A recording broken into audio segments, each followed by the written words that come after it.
Hey, hey, what's good, y'all? It's your girl Ganjanae, and I'm live, baby. Okay, happy Friday, y'all. All right. I hope y'all are having an amazing Friday so far. Okay. Yes, TGIF for real. All right. Let's see who's here. Give me 1 second, y'all. Let's see.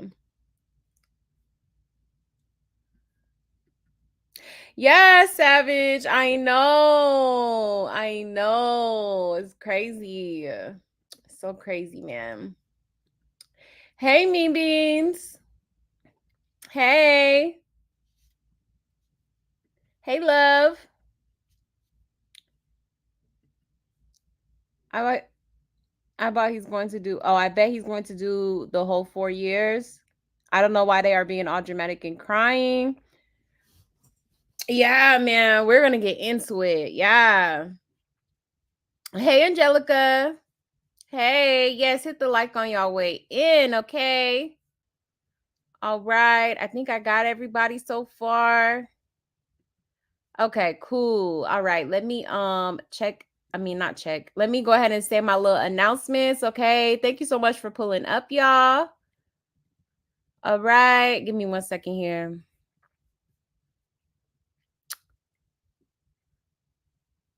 All right, so here's my Buy Me a Coffee link. If you would like to support me and my channel, that is one way to do it. There's also super chats and stickers available as well as Cash App, okay? Or you can energetically support the channel by just hitting the like button for me, okay? I would so greatly appreciate it. All right, y'all, hit that like, hit that subscribe, hit that button, okay? Yes. All right. Support your girl. And this is my email here. If y'all have anything that y'all want to speak about or want me to speak about on this channel, okay, you could send it right to this email.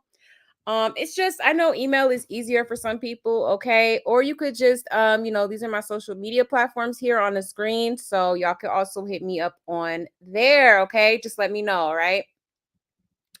All right. And shout out to my supporters in the bushes. Okay. Shout out to y'all. Okay. And shout out to the haters as well. Shout out to y'all. Okay. All right, y'all. All right. All right. All right. Let me check the comments again. All right. Also, shout out to everybody who pulled up to movie night. Okay. I so greatly appreciate y'all. It was a very good movie. Okay. We watched Basic Instinct. All right. I wasn't expecting I didn't know it was like, a lot of actual scenes in it. All right. I was like, okay, y'all could have warned me. Like, it was a lot of ass and titties.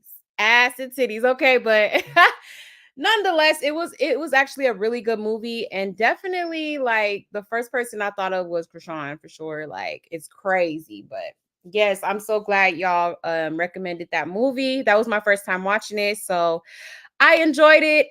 And thank you again to everybody who came to movie night. All right. All right. Let me check the comments here. Let's see. 1 second.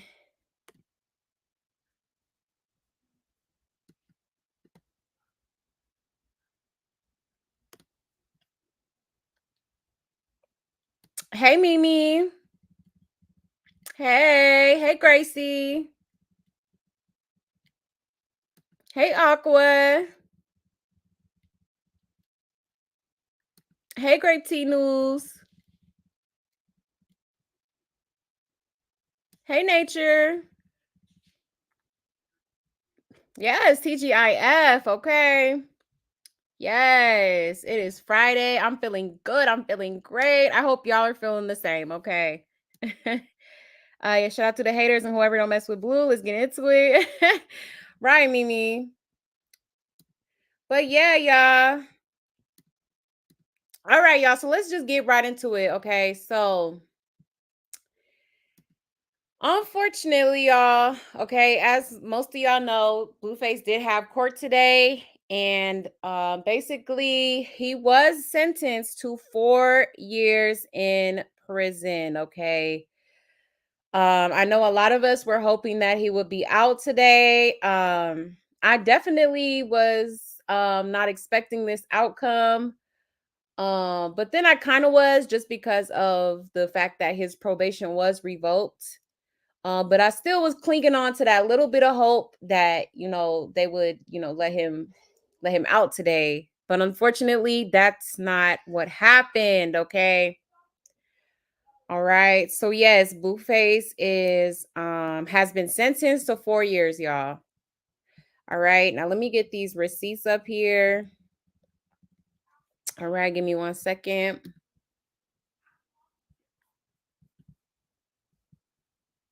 Let me share my screen.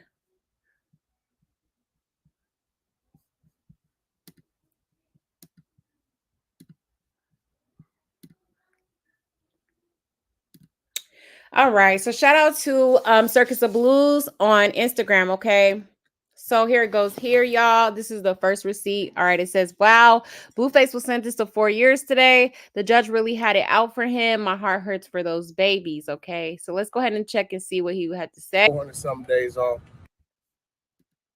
All right, so we just left out of court. The judge decided to violate Blueface's probation and said people are saying he's going to have to do the full 4 years in prison. Can you break it down to us? He got 4 years, 400 some days off. Come down to 3 years. He go to state and do third time. He'll be home in 9-10 months. All right, thank you so much, Wack. What's up? All right, so we just left out of court. Okay, so WAC 100. Okay, his manager has spoken out. All right, and he's claiming that Blueface will only have to do 9 to 10 months. But at this point, I don't know what to believe, y'all. I mean, he has made several, he has said several things that turned out to not be true, so I ain't gonna get my hopes up. But at the same time, I do hope that is the outcome. He's definitely been in there for a minute, because he turned himself in back in what, January? I think he turned himself in back in January. So, um, you know, it's unfortunate, but at the same time, hey, this is why, you know what I mean? He should have stayed out of trouble. He should have, not did what he did. Um, I do think the sentence is kind of, a little bit harsh. Um, because of the violation. But, at the same time, we got to keep in mind that he did, have some sort of like contraband that he was caught with, so I think that's kind of what aided this decision by the judge, unfortunately. But yeah, y'all, so it looks like Blueface may be sitting in there for 4 years. Maybe they'll appeal the decision. But at this point, that would probably be a waste of time, because, he was caught with, contraband. So unfortunately, he might have to literally sit this one out for some years. Okay. Absolutely crazy. I feel bad for the babies, but then, this could be, hopefully he uses this opportunity and this, situation to kind of, just help him to grow as a person, spiritually, mentally, okay, physically, all that. All right. So it's unfortunate, ma'am. Let's see what people are saying in the comments. All right. It says, I might not agree with some of his choices, but this is just sad. I feel for son and daughter. He is a good father. Damn, trying to ride the rock and ended up violating his probation. Hope they both come out and change their behavior and do better for those babies. Connected to the wrong person will cost you. I mean, her last boyfriend went to jail because of her. Wack tried to warn him. Yeah, he did. Is it 4 years or 9-10 months according to Wack? Okay, I pray he learns from this. He has a lot of potential. Yeah, Wack tried to warn him. Yeah, he did. That sucks, but he's been given a lot of chances. Yeah, hope he makes it home soon. Right. I know Krishan kicking her feet in that jail cell and sleeping peacefully, knowing he's not free and out with Jaidyn. Right. Okay. You know that. Can't wait to see how much Krishan is getting. Right. Blueface said Krishan is not his soulmate, but his cellmate. He spoke it into existence. Yeah, low key. Sure did. He got a pass with the Vegas stuff and he still chooses to play with the system. Yeah, exactly. Exactly. You see what happens when you bring demonic spirits in your life. I'm telling y'all, he should have listened to everyone who told him to get rid of her after the time she tried to set him up. His own mother, Karlissa, even told him to get rid of her. It's a shame because his life was going great before he brought that demonic woman into his life along with her evil spirited family. Now look, God has his way of showing someone what's not meant for you is not meant for you. But Blue still continued on with the shenanigans and the clout. If Black is accurate and he actually comes out in 9 to 10 months, he will come out as a 28-year-old man. um Journey will almost be 3 and Javon almost 9. This is sad. I hope he wakes up from all this and leave that girl alone when he comes out for the sake of his freedom and his 2 babies. Right. Exactly. You know, you definitely got to be careful with who you attach yourself to. That's why, like, man, let me not get into it yet. But yeah, like, that's absolute facts. Absolutely. Okay. So yeah, y'all. Let me check the comments here. Oh, child. Hold on, y'all.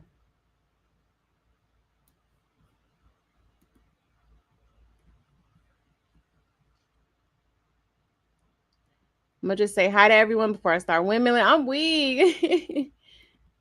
Right. You know that's Mimi Man. Hey, Natasha. Hey, love. Didn't go on, girl. Find yourself another good man to take care of you. Right. Right. Hey, Cancer. He let a snaggletooth demon take his family, career, life, freedom, and soul. Yeah, pretty much, darling. Right. Yeah, man, it's so unfortunate. Wack tried to warn him, but it was already too late. The girl had already tried to like him up. Why would he let her go? Yeah, that's true. Definitely tried to warn him several times. I actually did a live on that.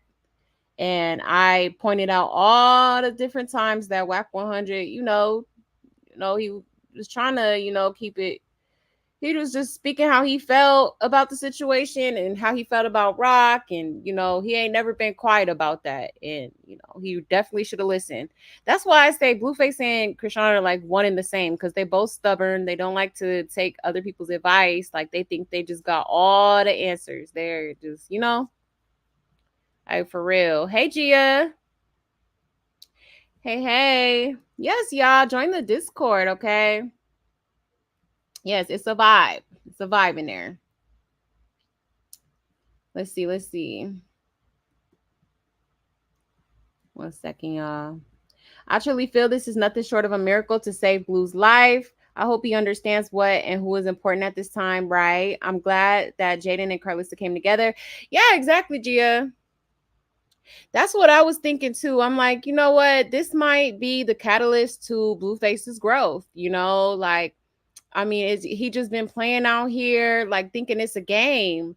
You know what I'm saying? And so now, they, about to use him as an example to not, break the law, be out here just running rampant, doing just, stupid stuff, because Blueface is what, 27? Like, yeah, it's time to grow up. You got 2, possibly 3 kids now that need you. They're gonna need their father. You know what I'm saying? Like they need a good role model in their life, and the way you're moving, it's just not. You know what I'm saying? Like your kids are watching you. Like you just got to make better choices now. Like period. Period. Point blank. Do the crime do the time? Yeah, kids are not. They ain't special. Yeah, yeah, exactly. You know. I know Rock was in her cell last night in front of a makeshift altar. Like, yeah, light as a feather, stiff as a board. I'm weak. I hope they keep this ninja when he goes to court. Right. Right, Mean Beans. Nah, for real. For real. Hey, Sing. Happy Friday, love. Happy Friday. I smell a Danish show for Jaidyn. Ooh, you think so? That would be cool, but it's like, I don't know. I feel like Jaidyn too, she's too into Blueface. I don't know if she ever gonna let that man go for real. Like she gonna try to be like, you know what I mean? While he's locked up for, At this point, it's looking like 4 years, regardless of what Wack is saying. Um, I feel like she gonna be the type to be like, okay, yeah, let me prove my loyalty. I'm gonna hold him down and da da da da da. I don't know. All right, let me go ahead and smoke. Right, right. Hey, Wanda. Hey, love. Now I need to catch my breath. Right. Right. Cutie was over there just eating her up for real. He's missing out on the important years of his kid's life. Yeah, exactly. Exactly. Yeah, Jaidyn is distraught. Yeah, she is. It's sad, man. It's definitely sad, but hey, this is why I say, like, man, you can't be out here. I feel like Blueface always try to act like this tough gangster and, you know, Mother F12 and all that, you know what I mean? Like, he was low key acting untouchable sometimes too, and it's like, you can't do that, like it's really not that hard to just obey the law, like for real, it's really not. It's really not. Um, hey Sabrina. Hey love. But yeah, y'all, so that's what Whack 100 had to say. Okay, now let's look at the other receipts. All right, let's see what it looks like Denat had to say. All right. Journey up to Blue. I seen Jaidyn try to take her daughter journey up to Blueface so that he could greet his daughter. And I seen the judge say, no, that can't happen. He gone, get up out of here. It just shattered me. It really shattered me. And in her defense, Jaidyn, I know she wanted her kids to see her father, see their father, and she wanted them to get out and everything. She took Journey up there. Oh my gosh. And that made me know that the kids in the court, the reason the mother would bring the kids is because she still is yearning for that bond and that connection between the father and that child. And that broke my heart. I seen Jaidyn try to take her daughter.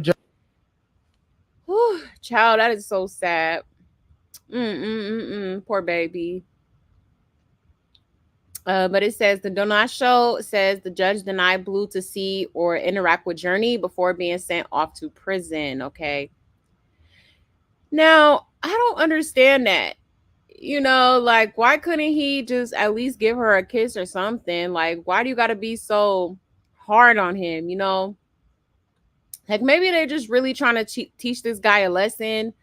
I don't know, but I do feel like he could have at least, been granted the opportunity to give his child, a kiss or something. Kiss, hug. Well, probably can't hug with the handcuffs on, but you know what I mean? Like, that's crazy. That's crazy. But let's check the comments here. It says that's how you know Toothless was lying through her open window. It says Krishan ruined it when she went live saying the judge gave her special privilege to let Junior see Blue. Right. Right. Wacky Karlissa have been warning Blue that this would happen if he didn't get it together. Blue's life has been going downhill since he connected with Krishan. I feel bad for Blue and his kids, but he got to do things differently when he gets out. Yeah, exactly. Got to. You ain't got no choice now. That was mean, but he got so many chances to not be in this predicament. Right. The judge is making an example out of him. Yeah, exactly. Crazy, the judge sure did allow Krishan take Junior up for a hug. So unfair. Right. Why is this nigga crying? I'm weak. She could still take her kids and visit him in prison. Yeah, that's true.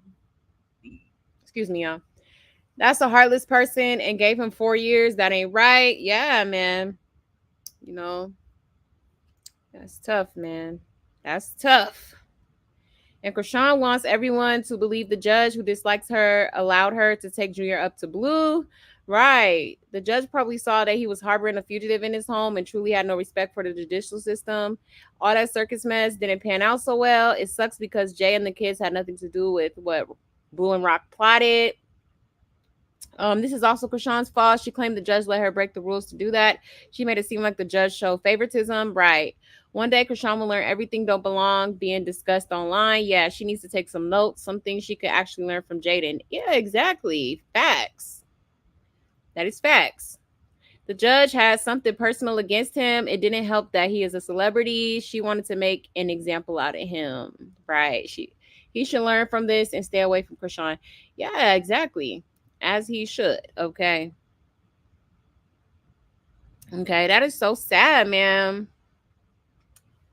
But, I mean, he should have just followed the rules. He shouldn't have been out here trying to, you know, rep schoolyard so heavy. And it just, man, like he kind of, I'm sorry to say it, but he did kind of do this to himself. Okay.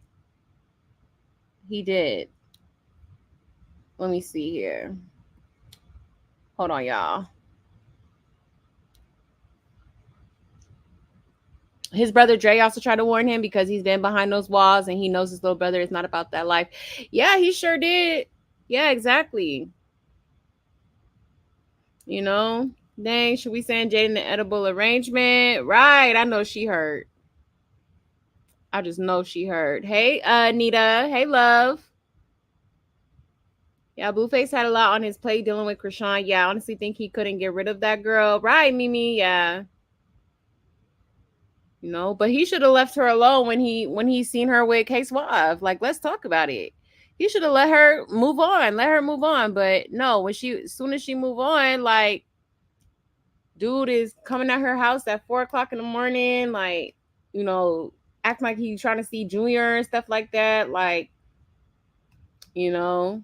So he for sure should have left her alone, but I don't know. A part of me feel like Blueface low key tender. I don't know, man. Blueface a sip for real. He really is. He really is. Yeah, don't I look like he was crying too? Yeah, he is. He definitely is.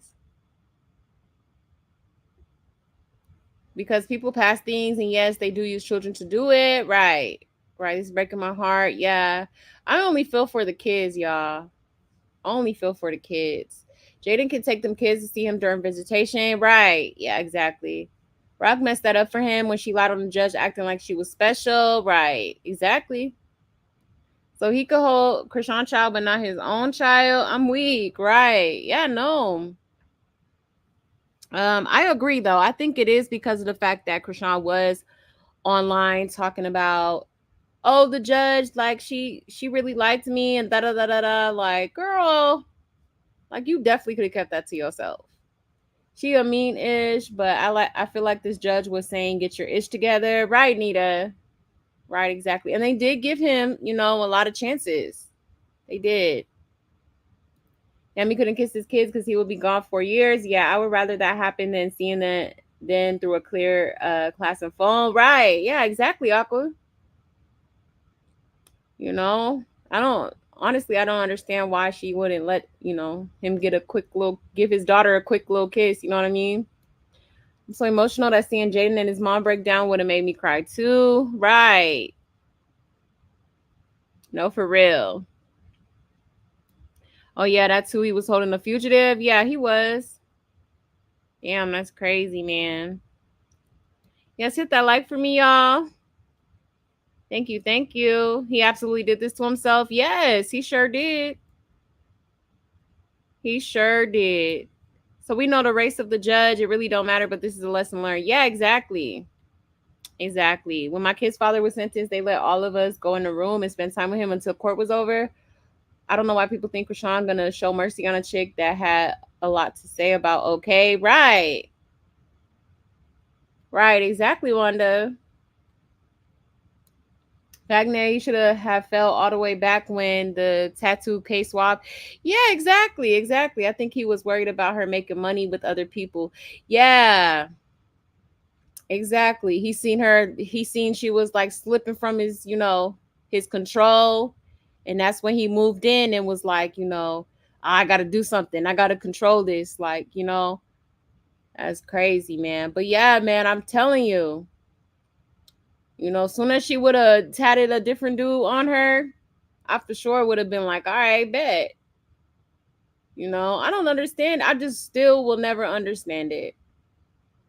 You know, But like I've said before, I really feel like Blueface was just trying to maintain the control over that girl because of, financial reasons. Okay. Absolutely. And the fact that he feels like he made her. He feel like he created her. You know what I mean? Like, it's just crazy, man. Krishan is either very calculated or someone is in her ear telling her how to move. Yeah, she is. Yeah, both of them are for real. Krishan, she was just getting Corey going live outside the courtroom with that fur on. Yeah, she was doing too much, trying to be seen. Like, I'm gonna look good for daddy today, okay? Seeing your father in jail behind a glass and a phone can do some damage to a child. Right. It did to me. I didn't understand at the time why he couldn't come home. He is my sibling's dad, but was a real dad. Oh, yeah, man. That's true. That's definitely true. It's unfortunate, man. It really is. I feel bad for those kids. I do.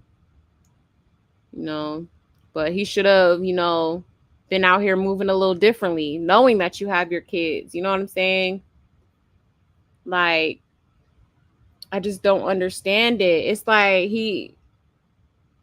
I don't know what's going on with Blueface. I think he just wants to it's like he wants to be like this gang banging, like crip, schoolyard crip, he tries to maintain that image and it's not, you know what I mean? Like, I don't know. I think that's going to be his downfall, like, you know what I mean? Cuz he feels like he got to act all hard all the time and stuff like that. Yeah, Krishan, she was just ghetto in court. Oh yeah, I already read that one. The dumbest excuse I heard was he got the 4 years because he kidnapped Junior. Oh wow. Well, let Rock get time for hitting Blue in the head with that Henny bottle. Right, Wanda. Right, exactly. Blue created a monster and it destroyed him. Exactly, darling. Facts. Now I would have fell back when I saw she was leaking. I'm weak. Right, Wanda. Okay, for real. And people try to say kids will not remember seeing their parent in jail, but hearing Aqua's story, that's not true. Right. Karlissa, dad had a valid point. Yeah, he did. Facts, Mimi. Exactly. Exactly. 4 years, you just missing milestones. I watched his aunt today, Karlissa's sister. Oh, did you? Did she come out and speak? I didn't see that. That's crazy, man. But yeah, y'all. Um, Poor babies, man. I feel bad for those kiddos. But let's go ahead and move on, okay? So here is Journey right here. I guess Jaidyn let Karlissa take Javon and Journey. All right. So at least that's a little hidden blessing in there somewhere. You know what I mean? I know Karlissa's been dying to see her, grandkids. So that's what's up. You know what I mean? Let's play the audio. Yeah. I think how one, two, three. You got all the babies? Yeah. I think how one, two, three. You got all the babies? Aw, she is so cute. Okay, so I mean, I'm happy for Karlissa. I'm glad that her and Jaidyn were able to kind of, in some way settle their differences and Jaidyn let her have the kids for a little bit. Um, you know, so that's good. That's good. She's spending time with her granny. Okay. There's another picture right here. All right. So cute. And then there's Javon. Oh, they are so cute. Poor kiddos. Okay. And then Karlissa, hold on, y'all. Karlissa had came out as well, okay, and spoke. All right, let me pull it up here.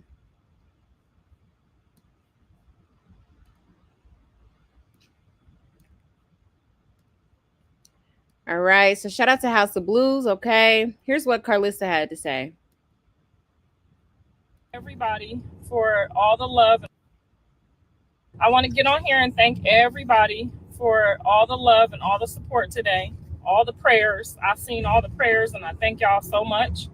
I don't want y'all to think that God didn't show up today, because he did. And if you was in the courtroom, you heard Jonathan take accountability. You heard Jonathan sound like Jonathan. He's in his right frame of mind. We didn't get the verdict that we wanted today, but we got some closure. We got new beginnings, and we're all hopeful for this to go by smooth and quickly. So thank you guys again for all the prayers and all the love and all the support. I want to get on here and thank everybody for all the love and all the support today. Okay.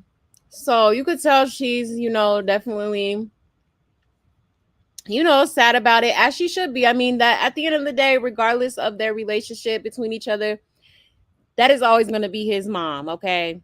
That is always going to be his mom, and he is always going to be her son. And as a mother, I understand it. I couldn't even imagine my kids, being locked up that long, okay? That amount of time. That's sad and that's crazy, okay?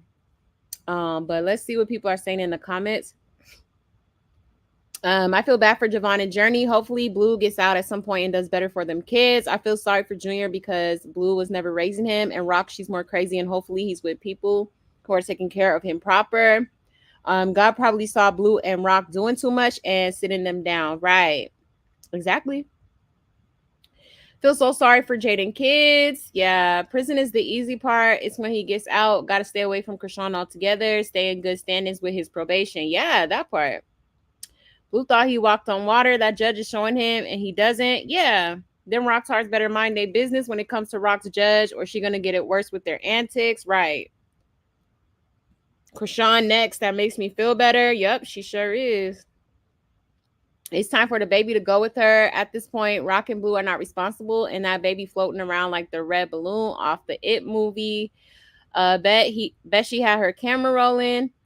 At the end of the day, that's still her son. They might fight and fuss, yeah, but no mom will want to see their child behind bars. Right, exactly. I know they all hurt. They tried to warn him. He wouldn't listen. Yeah. I pray for Karlissa, Jaidyn, and the kids. I know they all love him and wanted the best for him. It sucks. It took this for him to see clear now. Connecting to the wrong person will cost you. Absolutely. Absolutely. Damn, this is breaking my heart, especially for the two babies. Yeah, man. They need to appeal it. 4 years off of violation is crazy. Yeah, I was thinking that too. But I think it's more so because of the contraband. But we'll get into that in a minute here. It says she just says anything, but I'm sad for him because he don't have anyone out here to even take care of his personal stuff. I hope Jaidyn can try and hold it down, but she can't do it by herself because this verdict could have just cost him everything he built on the outside, and his father don't have any money to keep paying the amount of money it costs to secure what he built. I'm sure she's going to use any footage she got to boost her show. Yeah, that's true. That's true. Hold on, y'all.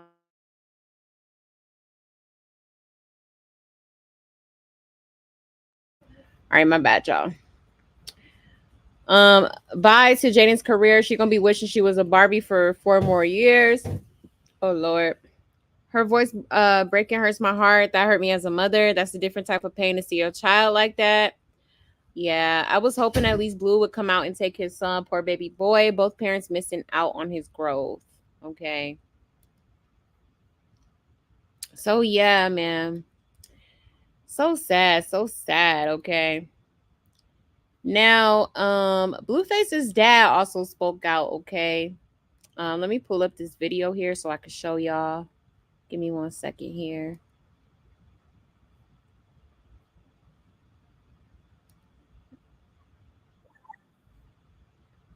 Hold on, y'all. Okay. All right, let me share my screen.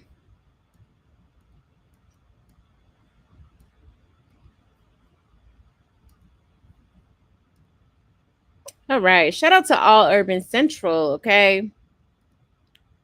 Being with All Urban Central today. Urban Central, yeah, hey. Good morning, y'all. Top of the AM. Headed out to my son's sentencing hearing today.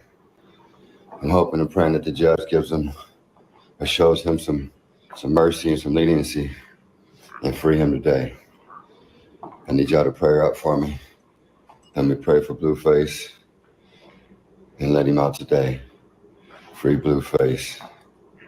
Let the famous Crip free. Yeah, all right.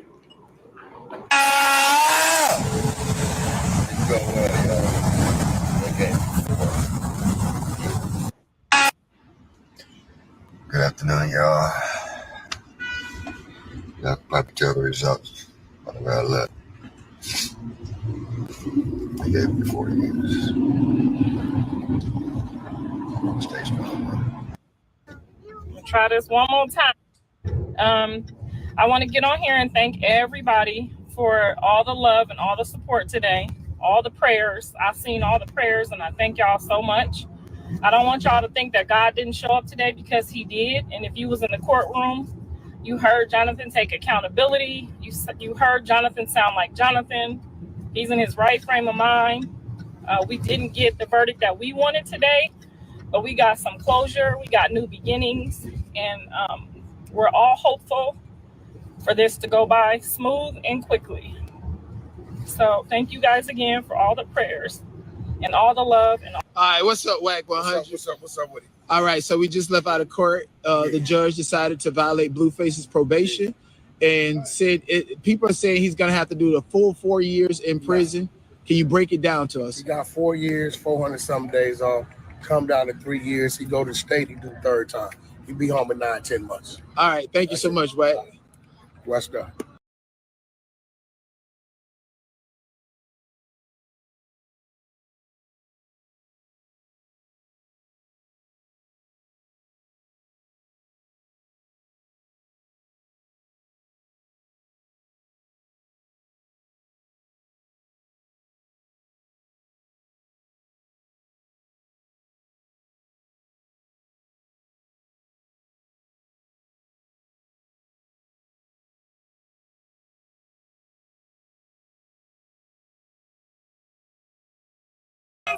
Blueface, baby.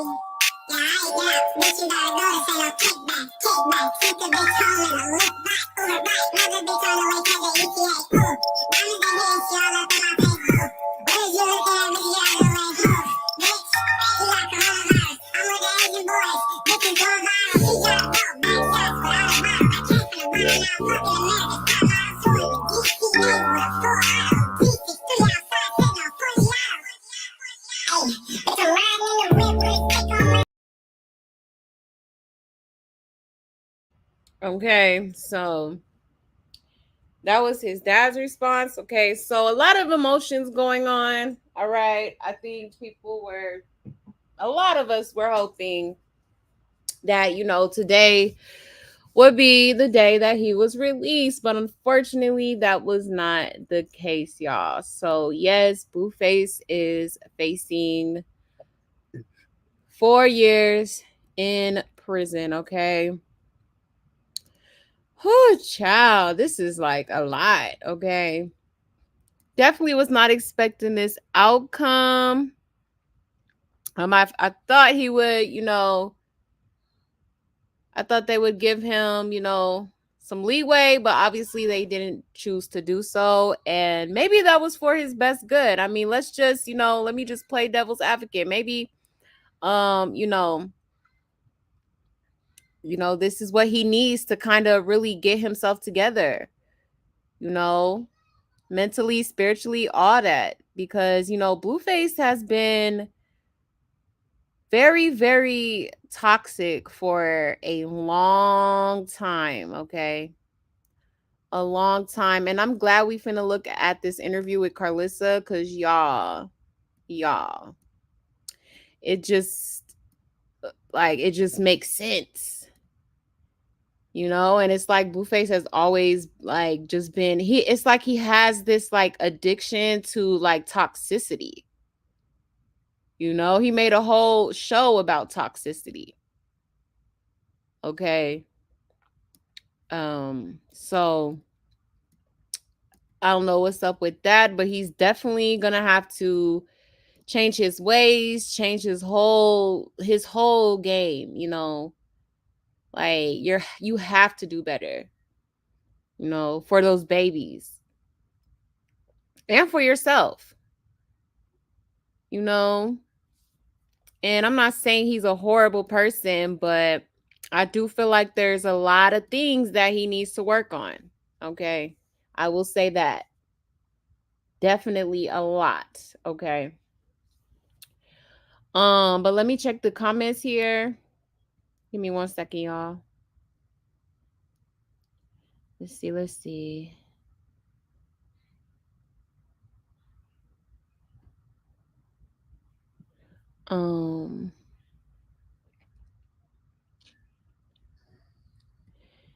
That said, Blueface is not a dummy. He knew a fire he was doing. Yeah, do the crime, do the time. People are in prison for less. Yeah, exactly, Natasha.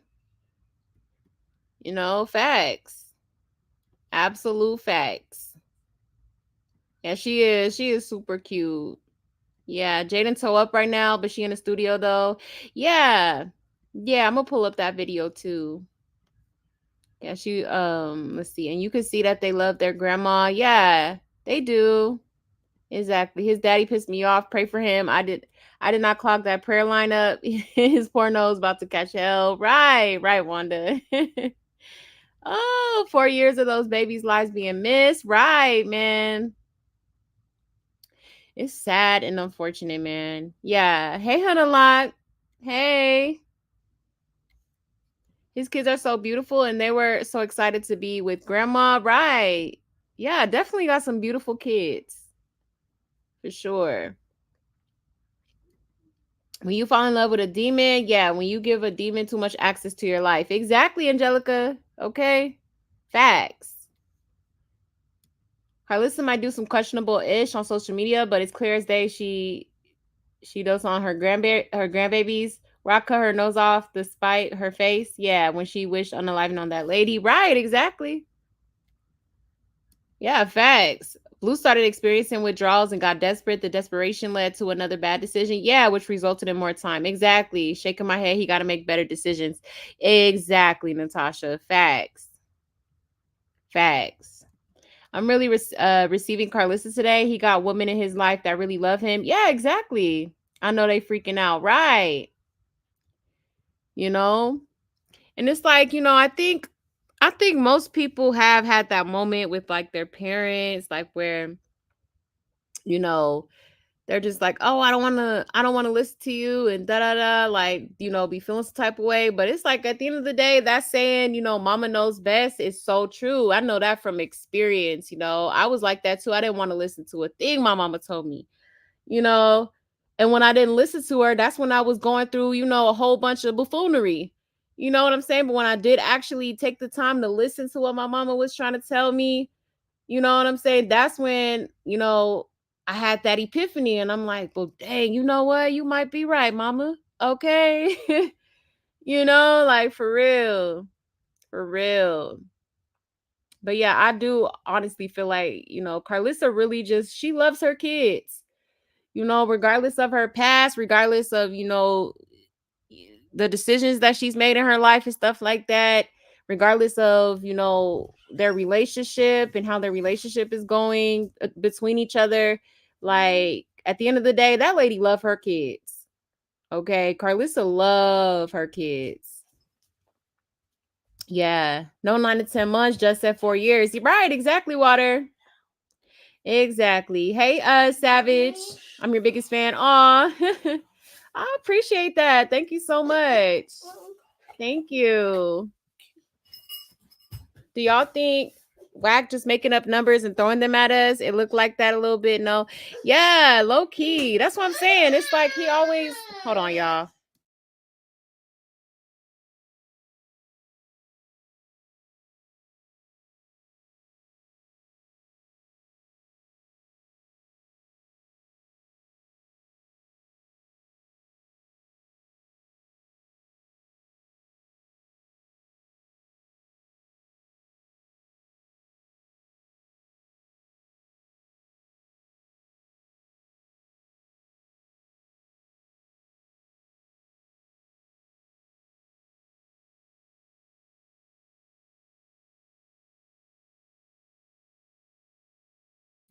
My bad, y'all. My bad.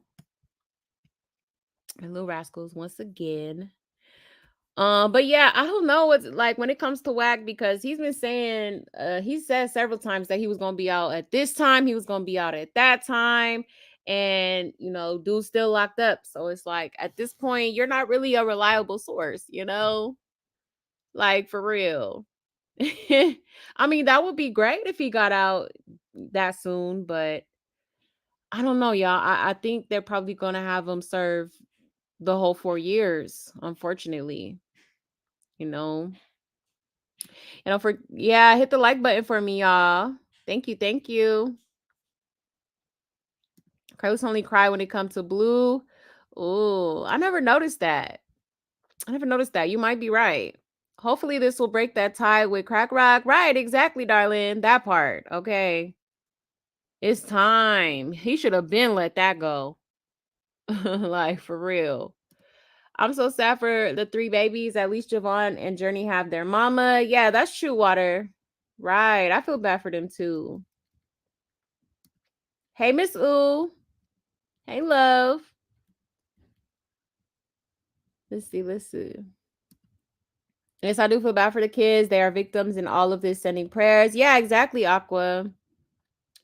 Exactly. And where's Junior? Right. That's what I'm saying. I would inquiring minds would like to know, okay? I'm glad Karlissa is able to see her grandkids, though. Yeah, me too.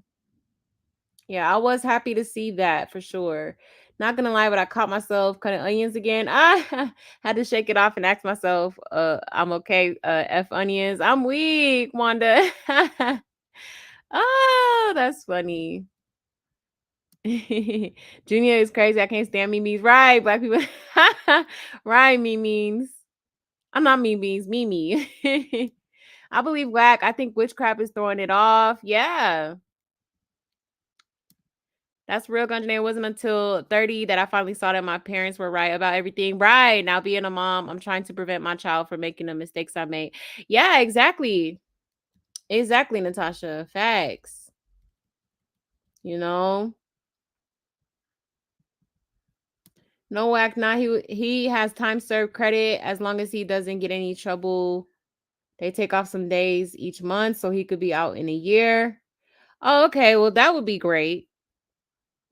I'm just saying, because he said so many things in the past that has not reigned true, that judge made an example of Blue. Yeah, definitely. Definitely. I regret dumb things when I was young and didn't listen. Then boom, my mom had a massive heart attack. Oh, I'm so sorry for your loss, love. I was 17. I miss her like crazy. Some kids these days just don't know. Right. You gotta appreciate them, I know so many people that, unfortunately don't have, either both parents or, one of their parents. I'm one of them, my dad is no longer living, but it's like you got to appreciate your parents. Like if you got both parents, appreciate that. Even if you got one, you got that is a blessing. You know what I'm saying? At the end of the day, he admitted to using the contraband, so he's got his reality check. Right, bro. You don't live above the laws. Eventually, you got to pay for the bad comment thrown out. Yeah, exactly. Exactly. Facts. Y'all need to stop putting Junior on Blue. That's not his boy. Yeah, allegedly. Yeah, man. At this point, we don't know, man. For real. For real. Christine's down there is probably collecting dreadlocks and bed bugs. I'm weak. Right. And it's me that takes nothing serious. I'm dead. Right. But yeah, y'all. Hold on. Let me find this other receipt here. Cause yes, Jaidyn was in the studio. Okay. Let me share my screen. 1 second, y'all.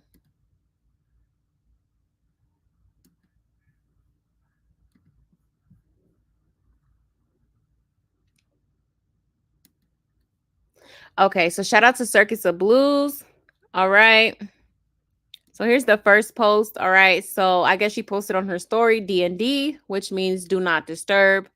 All right. But then it says send beats. Okay. So it says new music coming soon. Jaidyn, keep going. Okay. All right. And then there's another post here. Okay, so it says Jaidyn goes live and addresses people in her comments saying she's happy Blue got locked up, plays an unreleased Blueface song, and wants to know who people want to see her collab with. Okay. What do y'all think is going on? Someone's got to do it. Someone's got to go to work. Do you know how that works? I'm confused.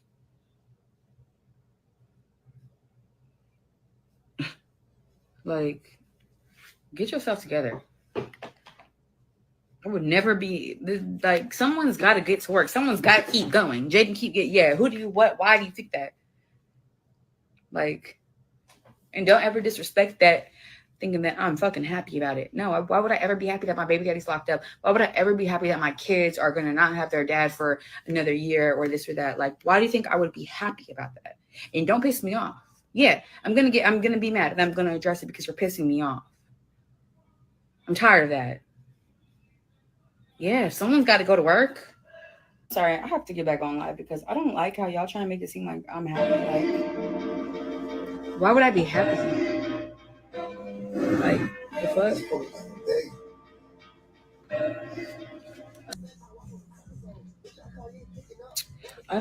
I don't like how, I'm gonna be honest, I don't like how y'all try to make it seem like people are happy about situations when real life happens in real time. And it's actually really fucking offensive. But whatever. The internet always has something to say, right? That's sometimes why I don't even get on live, because honestly, y'all be taking everything like just doing too much, and I just don't fuck with it. Like, straight up.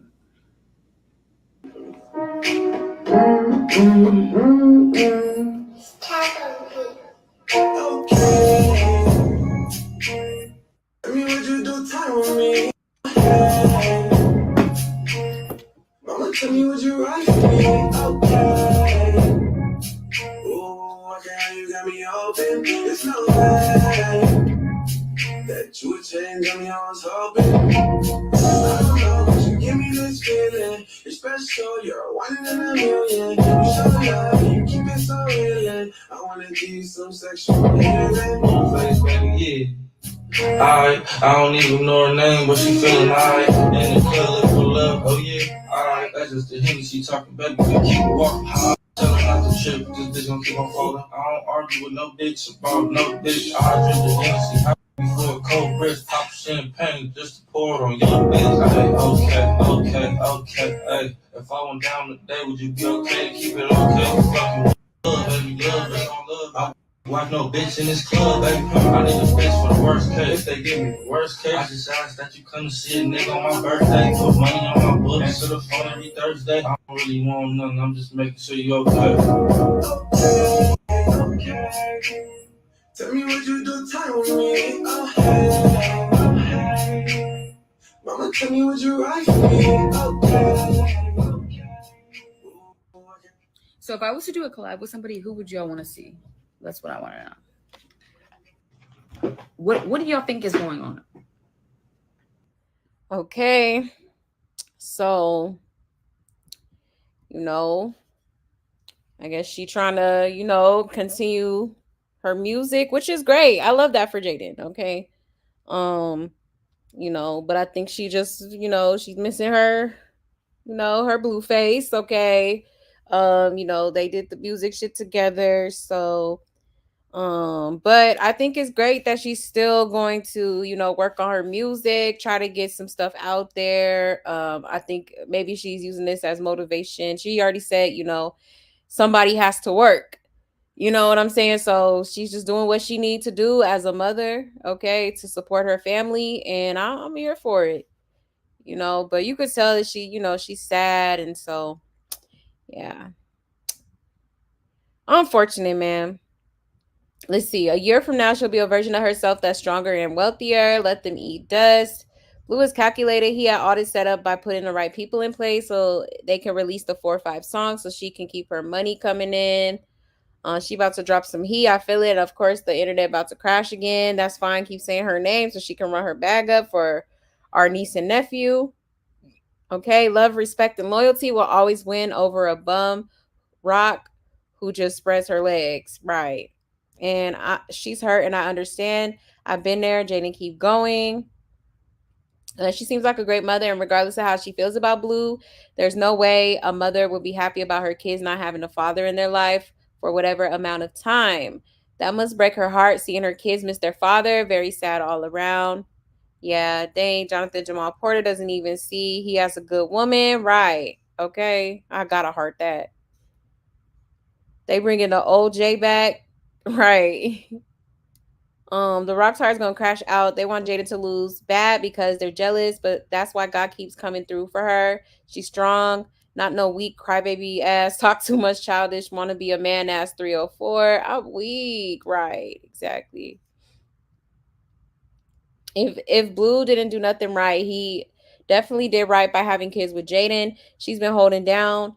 She's been holding him down to the fullest and still going. She takes care of those kids and steady running, grinding to help provide for that family.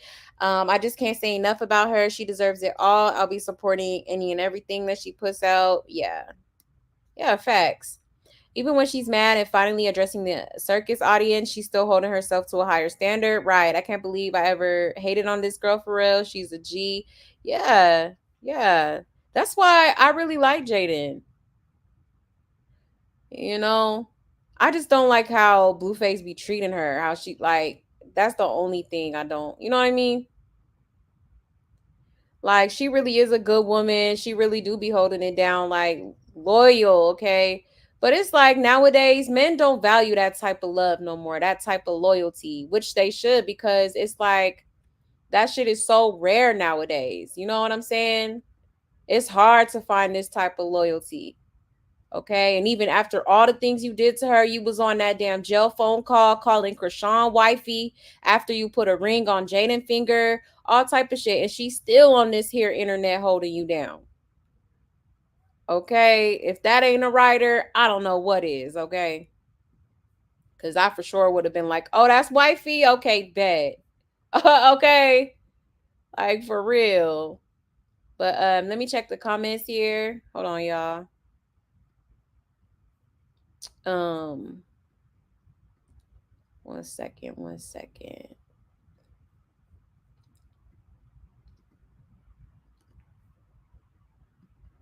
I tried sending you the interview of Karlissa's sister. I'll try again tomorrow. Oh, okay, Nita.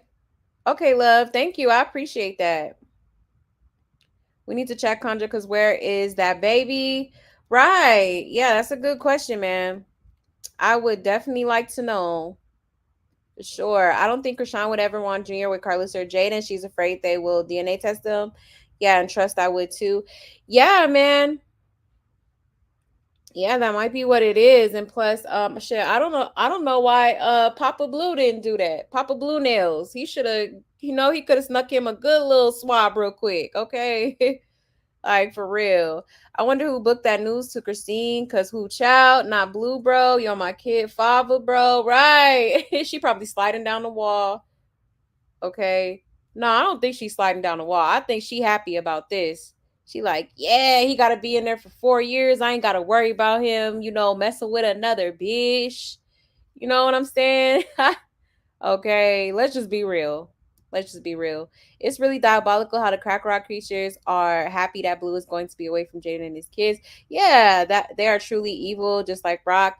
Right. Yeah, that's crazy, man. That's crazy. They're weird, man. Them people is weird.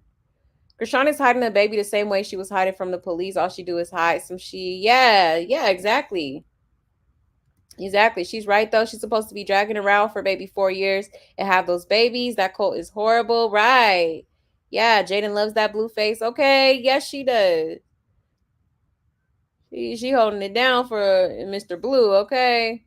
Okay, so she slid down the walls before this live. Makes sense. Right. She has to take care of her kids. All this was planned. Rock out of there. He built that studio for her. Yeah, y'all might be right. Y'all might be right. She got nothing but bangers on her. Blueface got his girl set up. That's why she love him. Yeah, right. Jaidyn needs to stay focused on herself, and the kids. Right. Stop playing with his ish music. Get herself a bomb producer. Yeah, that part, Miss Ooh.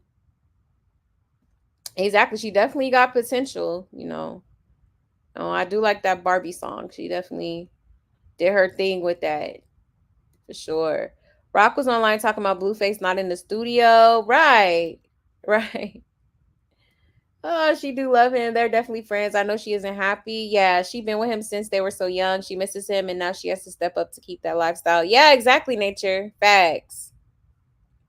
Absolute facts. Jaidyn went straight to work. She got kids to take care of, handle her business. Krishan is out the way. Yeah, exactly, Hood Unlock. Right, facts. Facts. I'm rooting for Jaidyn. She got to take care of those babies. Right. That part. You know. Bonnie is such a crazy 304. Right. But you know what, too? You know how Blueface is like, facing 4 years now? Like, I like how she's still trying to work. She's still trying to put music out there and trying to, run her bag up. Unlike Krishan, because what she do when he was locked up? Oh, I'm locked up too. So I admire her ambition, her determination. You know what I'm saying? For real. I know Jaidyn is scared. This is the first she ever been away from him involuntarily this long. Yeah. This ninja really screwed the pooch. Yeah, he did. Yeah, sure did.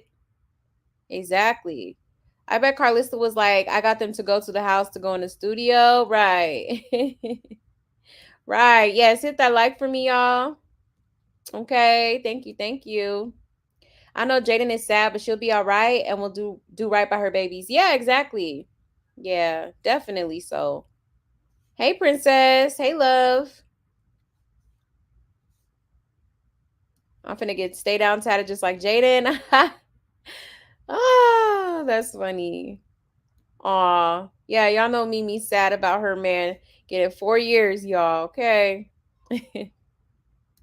Jaden's life is not for the weak because ain't no way I would have been F the club. But yeah, no, for real. Something tells me Junior is in the system. Yeah, me too, Natural Dreamer. I really think so. I really think he is. You know? Boss moves for Jaidyn in the remainder of 2024, 2025. Yes, exactly. You know? If Blue loved his kids, he wouldn't have had contraband. He don't care at all. Yeah, that's true, Jen. You definitely got a point. I ain't even gonna lie. You definitely got a point. And I said that yesterday. I was like, I think he really, I might know, not yesterday, but the day before yesterday. I was saying like he really messed up, getting caught with that contraband. He definitely messed up because now, I'm gonna show y'all the receipt in a second. But yeah, I guess he, done caught another charge because of that. Okay. Blueface could have discussed all that with Jay, that wifey thing. Yeah, since Krishan was paying bills allegedly, remember he thought he was coming home. He probably was going to let that house go. Oh, yeah, that's true. Yeah, you might be on to something, Hood Unlock. Yeah, Brock is the type that would be happy. Yeah, they were projecting how they felt onto Jay. Yeah, exactly. Exactly. She having a good little day today, okay? She eating that bologna sandwich, apple and milk, like with a smile on her face, okay? Whack Bodine and the crew will make sure Jaden and the kids are okay. Yeah, exactly, of course. Yeah, Jaden needs to team up with Whack and get a good team to help her with music and branding tools. Yeah, exactly, Tamara. Bonnie is threatening to unalive herself. What? Ciao. Here we go. No way. I'm going to check her Instagram in a second. That's crazy. And who's to say she even wants Blue? They did have kids together. It's called co-parenting. Yeah, not mad at her. Where's Bonnie Lachey Porter? Right? Right. I'm gonna have to see if I could find a receipt on that. Rock and her silly cult members are probably saying Rock and her man are doing time together. Right. Oh, for real. The good thing about Christine getting 8 years is that she won't be popping in babies out like she planned like her mother. Right. Exactly, Aqua. That part right there, okay? Because that was definitely her plan. That was definitely her plan. She was waiting for Blueface to get out, okay? And she was definitely going to try to, she already said it. She said, I'm having more babies, so that was definitely part of the plan. I think Wack and Bodine are going to look out for her. Yeah, and I'm sure Karlissa will help with the kids. She just needs to stay busy and book. Yeah, exactly, Hood Unlock. Yeah, she'll be okay. She'll adjust. I just feel so bad for those kids, man. It's just so sad. I know Jade is scared who's going to pay her rent. Yeah, man. Right. Jaidyn has to be in the system because if you've seen, or Junior has to be in the system because if you've seen Tareen's judiciary record, your mouth will drop. Oh, wow. Really? Tareen got some criminal history too. That's crazy. I didn't know I thought she was like one of the, very few sisters that, didn't have no type of record or nothing. That's crazy. That is crazy, man. Oh, they give them meat in jail. In SA, they gave prisoners porridge, beans, and oats. Oh, wow. Yeah, I mean I know most jails be giving you like bologna sandwiches and stuff like that. Damn, that's crazy though. Mm-mm-mm. But yeah, y'all, let me see if I could find something. Let me see if I could find that Bonnie Lachey receipt. Let me go to her page real quick. Let's see.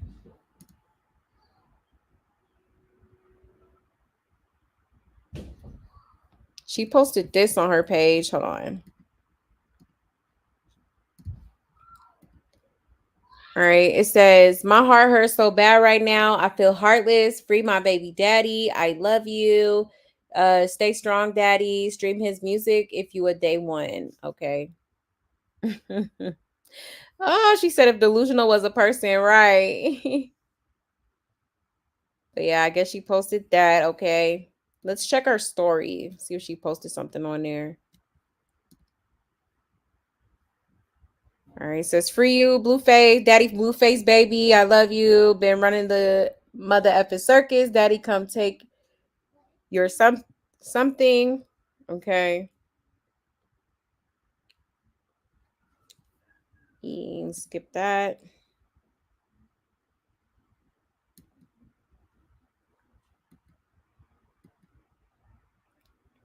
We love you. Bonnie Shay, stay strong. Oops. Let's go back here.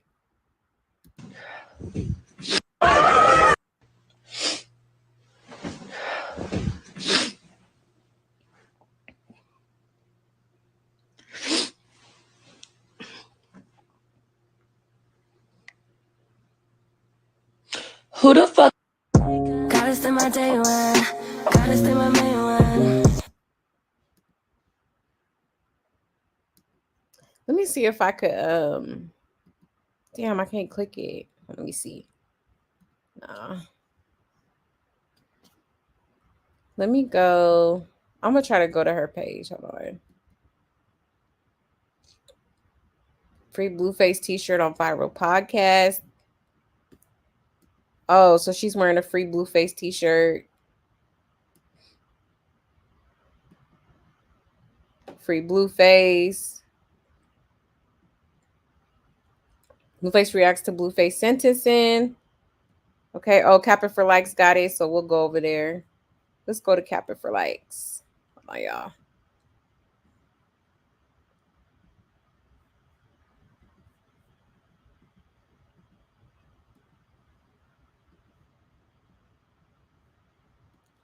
All right. So shout out to Cap It for Likes. Okay. Let's check it out. Here. Who the fuck is on here, bro? Like, I just need to like vent right now. Who's on here? I just need like moments to like just vent.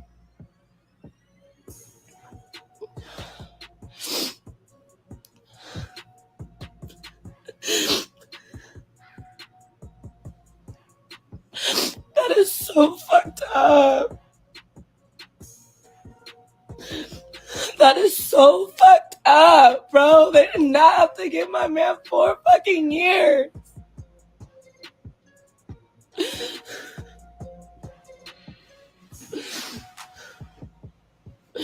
That's so fucked up. They didn't have to fucking do that. Like, what did Blue do? Blue do that was so that's fucked up, my nigga. That is so fucked up. We were all waiting for him to come out, and this nigga got 4 fucking years, my bro. Like, he didn't do shit to nobody. What the fuck is the judge like fucking tripping on? What drug is she on? The fuck? She got me so fucked up, bro. And it's just really fucked up because he's really such a sweet guy. He didn't do shit to nobody. Like, he don't need 4 years. Krishan, I don't care what the fuck she do, whatever. But Blue, that nigga didn't do shit to nobody. They really got me all the way fucked up because we were all expecting him to come out. I just bought him all this shit, bro. I just wanted to see my nigga.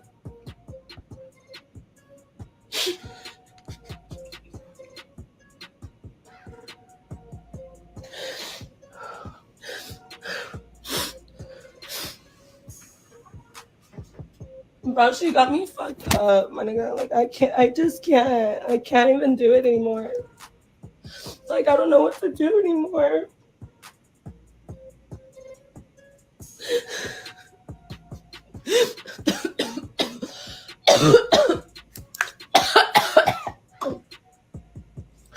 I don't know what to do. This is fucked up, you guys. What the fuck do I do, bro? Like, we've been through everything together. Like, my nigga's gone for 4 fucking years, bro. That's crazy. That's fucking crazy. Like, I don't even know. I don't even know. Like, and it's just fucked up. I'm out of town right now. Like, I have a performance on Saturday. I'm really, really irritated because, like, she had no reason to give my man 4 fucking years. And I'm just so, like, I'm so done. I'm just done. Like, I'm done with life, bro. I'm fucking over it. Like, I don't want to be here no more. I'm fucking done. And everybody that's on here fucking laughing, fuck all y'all. Because at the end of the day, like, y'all wasn't fucking Blue. Y'all didn't have to put up with none of the bullshit we put up with. And then, like, y'all don't know what the fuck we had. So all y'all laughing is weird as fuck. I'm out here in Vegas, finna perform Saturday, tomorrow for Big Jerk. Like, have all this shit. I couldn't make it to his fucking court again. And, like, you don't think that fucking hurts me? Everybody out here like, why you not at court? Why you not at his court? Because, bitch, I couldn't fucking make it. I'm fucking booked and fucking busy, bro. But I didn't, like, the least thing I ever expected was to see that my nigga was getting 4 fucking years. I'm fucking irritated as fuck. Like, I don't want to be here no more. I don't want to fucking be here. I just don't want to do this. I don't want to do none of this shit, bro. Like, I literally just dropped my friend talking about I don't want to lose my friend. And I fucking lost my fucking friend forever now. Damn near. Fuck. 4 more fucking years. Like, bro, what the fuck am I supposed to do? And I literally said in the song, like, I don't want to lose my friend. I don't want to lose my friend. Like, this nigga is gone. Like, I might as well just go jump off the fucking ceiling. Off the fucking roof. Like, what the fuck? I want to jump off something now. So irritated. Like, I'm finna just jump out the fucking window. Fucking done with this shit. They got me fucked up. I'm done. Like, I'm fucking done. Like, now I'm gonna be sad for a long time. Like, y'all don't know the pain that I'm going through. Like, my voice is fucked up. Like, I'm crying. Like, my eyes are puffy. Like, I feel fucking horrible right now. But if you guys are really, like, my niggas fans, and y'all really Blueface fans, like, 4 years ain't nothing to none of y'all. Like, run my nigga's music up. Keep his name alive. The fuck? Just because he's in jail, like, he's alive out here. This nigga is still popping out here in these fucking streets. I feel like y'all is, like, the worst fans because y'all don't take shit serious, like, at all. And I hate you guys so much. And I hate everybody so much. And I just don't fuck with you guys no more, like, at all. You guys all got me so fucked up, and I hate you guys so fucking much, bro.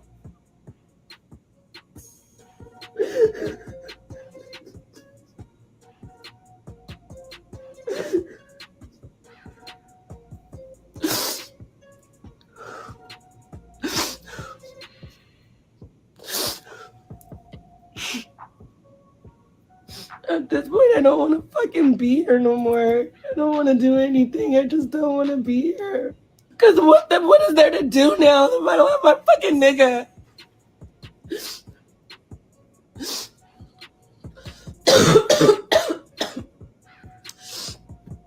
I hate everybody, you guys. Like, just, you guys suck because, bro, like, y'all not taking shit serious. I hate you guys.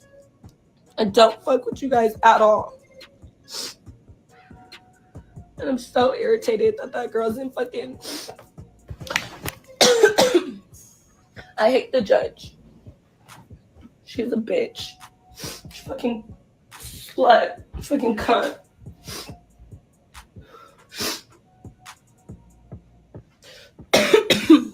I can't even talk. My voice is fucked up now. I've been crying, bro. Like, this is dumb. I'm over it. I'm about to pop a pill. Fuck it.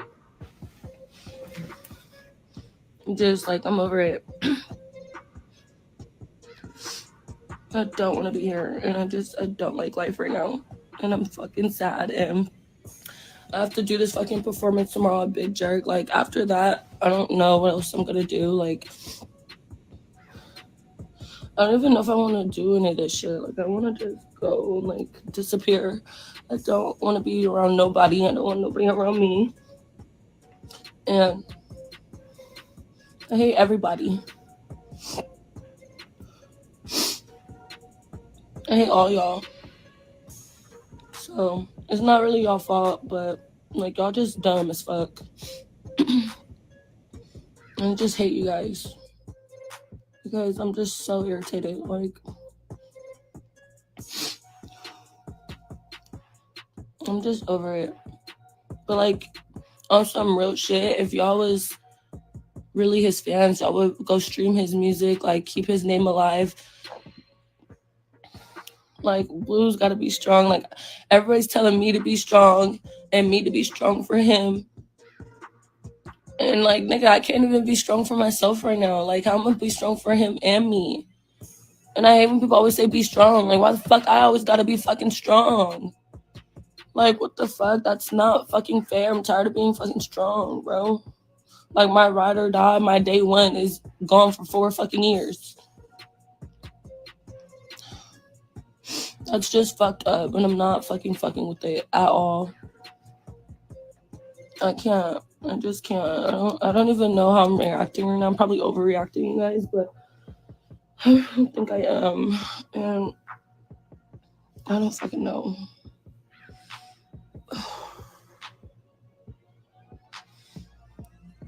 Like, everybody telling me be strong, him to be strong for me and me to be strong for him. And, like, no, I can't be strong right now. Like, I really just lost the love of my fucking life. For 4 fucking years, bro. That's crazy, and he really didn't even do anything. Like, that's the fucked up part. Like, what did he do? What did he do so wrong to get 4 years, my nigga? Like, let's really talk about it. What did he do? What did he do? He didn't do shit. He didn't do nothing. He did nothing at all to nobody. Like, nothing. Literally nothing. And, like, I'm so lost because I was expecting him to be home already. I don't know what the fuck went left or whatever happened when the fucking stupid ass judge had a day or 2 to think. Like, bitch, why would you do that? Like, why would you just do that to him? He had a whole fucking career and a life. Like, people be hating so bad, especially on our black men and black women. Because this nigga didn't deserve 4 fucking years. I'm feeling like she's serving him falsely. Like, that's fucked up. Like, he did not deserve 4 fucking years. But you know what? I'm thinking about having a fucking rally at the fucking courthouse, bitch. Since you want to play with my nigga, yeah, we're gonna gather everybody and we're gonna fucking go out there. We're gonna fucking rant. We're gonna fucking yell, free Blueface. We're gonna fucking do it every fucking day, bitch. Every time you walk in and walk out, you're gonna see us, bitch. And you be lucky I don't spit on you. Ho. Yeah, we're gonna fucking rally, bitch. Fucking. We're gonna get my fucking man. He's fucking sick of us. That she'll fucking just let him the fuck out. Because, bitch, you tried it. Because why the fuck he getting 4 years? So, actually, we're gonna set a day to go do that. And all y'all, I want y'all to come. Everybody, every fucking body, we're fucking rallying every day with signs. They be lucky we don't go egg the motherfucking courthouse and toilet paper that motherfucker up and spray paint. But then we might be going to jail for 4 years too. Shit, one of us gotta be out. But damn, bruh, that's fucked up. It's like I just can't even process this right now. It's like gotta be a fucking joke. Like I'm getting pranked right now. The cameras are gonna walk in any fucking moment and like just it's all gonna be a big ass fucking joke, right? Because there's no fucking way. Like you gotta be fucking kidding me. Like what the fuck? We're going to like if you guys are true Blueface fans, y'all coming with me to do this shit. We all going down. We all going to jail. Fuck it. All of us. We all go to jail for Blue. How about that? How about that? Put blue hearts if y'all coming with me because I don't have fucking time. Bitch, after this fucking Vegas trip, after I perform at Big Jerk tomorrow, where that's what the fuck we're doing. I'm going to LA and we're fucking rallying. Everybody, bring your fucking posters, fucking poster boards, your fucking markers. Bring your fucking, whatever that microphone thingy is called. Bring all that shit. Everything. Make sure you get your fucking stupid sunscreen and backpacks and water, your own fucking food. Bitch. All y'all, come on, let's go. They could take us all to fucking jail. How about that? We all going to jail. How about that? They got me fucked up, bro. I'm done. I'm done with it. I don't know whether to be done with life, go to jail, jump off the bridge. Like, what the fuck? Like, now what? Now I want to be bad. Like, now I want to go do some shit and go to jail and just be with him. Because I know they have a jail where you could, like, I don't know which jail that does this, but maybe they could transfer him to the one that's, like, the girls is on the other side of it. And we could see them. We could see him. I don't know. But if y'all down to rally and fucking rally at the courthouse, fucking put blue hearts. I'm fucking done with this shit. And I'll go out there and do it by my fucking self. Because fuck you guys. Y'all don't have to fucking be here to do it. You guys are not real Blueface fans. You guys are fucking stupid. And I hate you guys. Go apply to be a prison guard. Okay, hold on. Wait. That's actually not a bad idea. Like, Blue gets 4 years and I show up as the guard. Hey. I show up as the cafeteria lady. Okay. Okay, we're on to something. Hello. I like that. He has court again. I'm the judge. Free my nigga. Free my nigga. Oh, that made me laugh a little, but that don't change that he's like really gone. And it's not sitting right with me at all.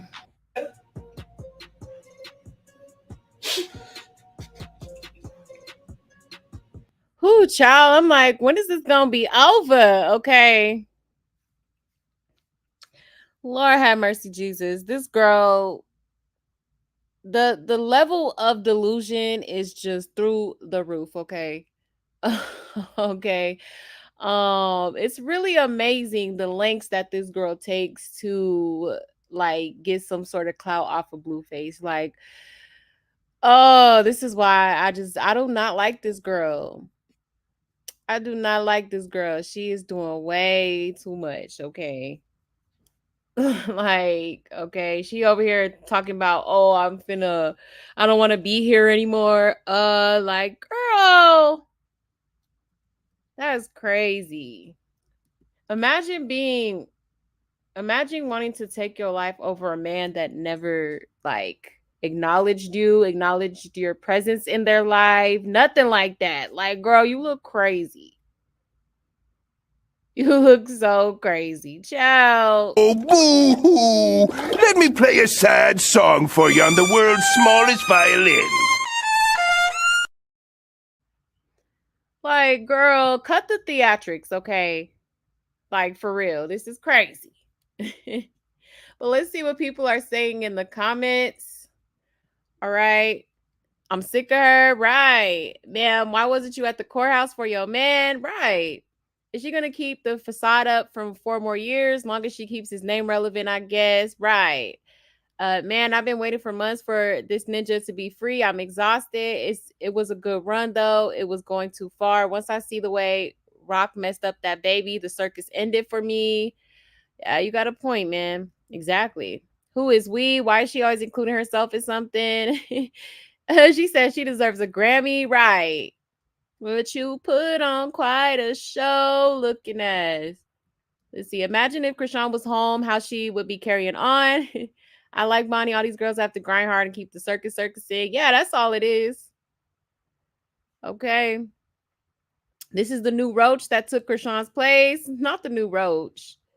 Yeah, man. Absolutely crazy. Okay. Whoo, child. That girl is just, she do too much. She really do. Like, Bonnie, get it together, okay? But let me check the comments here. 1 second, y'all.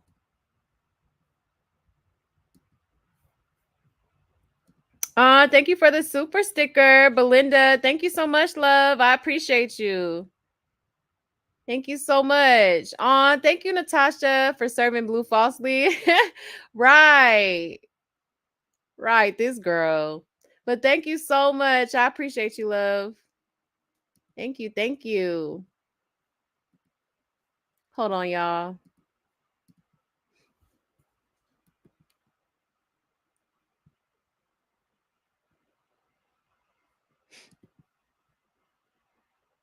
One second.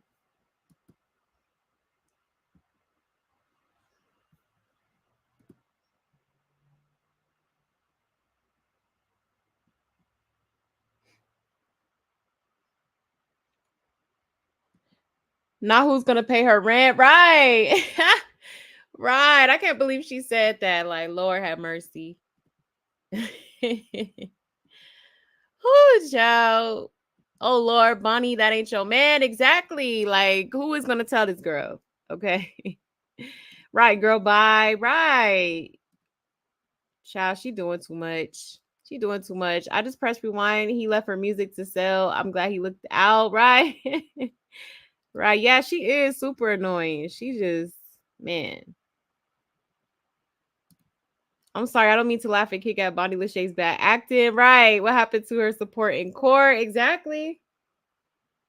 Exactly. Talking about, I had a show in Vegas. Well, if you was really a writer, you would have went regardless. Okay. I would have, if I was writing that hard for a man, okay, I'm a go to court and then go to Vegas. Okay. You know, Bonnie got to eat too. Right. That's why she doing all this for real. Okay. Right. Shut up, Bonnie. Right. Doing too much. Po distraught little Bonnie. Right. And she finna choke and shit. Right. For real. Yeah. She missing the D-bat. Right. That's what it's giving. You're right, Bonnie. You can't even. Right. Like, girl. Yeah, that girl's really ditzy. How come she never been to a court hearing? Where's the newborn? Dingy AF. Right, Wanda. Okay, that part. That part. Shameless promo. Right. Girl. Wait, she crying or getting high? Child. She crying high. Yeah, that part. I was gonna say shit, probably both. This level of delusion is alarming. Like, girl, y'all had nothing. Exactly, memes, for real. Nah, for real. I just don't understand it. Like, this girl, seek help, okay? Stop it. Seek help. Hey, everybody. Hey, Olivia. I'm sorry I didn't speak. You good, love. Even if Bonnie linked with Jaidyn, we still wouldn't care about Bonnie. Right. That part. She always been in the background. You know, she trying to be the main character, but it's just, I don't think it's ever going to give that. I'm sorry. You the extra, okay? In the circus. All right. You the one that helped, like, some of the performers, like, with their little utensils and, you know, you help the juggler with the, you know, the bowling things. You know what I'm saying? You just hand it over to him. Like, she's that type. You know what I mean? The pretty girl that's just handing shit over. Oh, shit. I never seen you at any hearings, sis. What drugs is you on? That's what I'm saying. That's exactly what I thought when she said that. Talking about the judge, talking about what drug is she on? No, what drug are you on, sis? Because it's not like, make it make sense. Okay. Because this is crazy. Yeah, Bonnie, go find a hobby. Right, exactly. Okay. Right, I'm about to need oxygen, right? Not you need oxygen. Yeah, she is hurting for real. Yeah, man. Not Ancine. I'm weak. Oh, shoot. I don't know if she AA, I think, or maybe she just light bone, but she killing me with my ninja. I don't like how she keeps saying it. Right, Nita. Yeah, she irritates me with that too. Like, girl, talking about my man, my man, my man. Like, girl, please. That's everybody's man, okay? Yeah, she's weird. Yeah, she is very much so. Very, very strange, okay? Ooh, CPS need to swing by and pick up her kid too. Right, princess. No, for real. Some may right. Some may right, man. For real. Some off. Probably laying on the floor with Ronnie. I'm weak. Our boos are gone. Right. You gonna jump or pop the pill? Which one? Right. Girl, all over the place. Okay. Yeah, she been ready to empty her medicine cabinet over a ninja that paid her dust publicly. I'm weak. It's pure unadulterated mental illness. Right. That part. Exactly. Okay. That part right there. Okay. She said, this ninja is gone. What the F? No, he is not. Right. Right. Child of circus is in shambles. Girl, for real. Okay. Bonnie needs to worry about that little boy and stop her is saying she is going to unalive herself over a ninja is selfish AF. Yeah, exactly. Acting like you ain't got nothing to live for. Damn, don't you have a son? Like, I'm confused for real. Like, you put like the theatrics is like off the charts, okay? Like, girl, bottom line, Blue is a cash cow for a lot of scavengers. Put your resume on Indeed, Bonnie, right? Oh, shit. Right, Natural Dreamer. For real. Who is showing up to see Bonnie perform? That's what I'm saying. And I'm in Vegas, and I definitely not finna get up and go see that. I'm good. Like, for real. She doing more than Jaidyn. That's how you know she on some BS. Right. Exactly. Exactly. She ain't said nothing about his kids yet. Right. Not a protest for Blue, right? Oh, what do we want? Blueface free. When do we want it? Now, looking ass. I wonder which clown is the best now. Right. I am so weak. This Wi-Fi breaking up, trying to save her little dumb. Stop talking about that judge and you threatening to spit. Right. Nah, for real. Not I need her supplier jailed immediately. I'm weak. Right. Like, for real, I want to know what she on. I want to know what she on. I don't see any blue hearts. Do y'all? Did I miss that? Right. Exactly. Straight clown. Absolutely. Super clown. A proud one, too. Like, child could not be me. Okay. A real chick would acknowledge his children if she really messed with him. Exactly, Mimi. Right.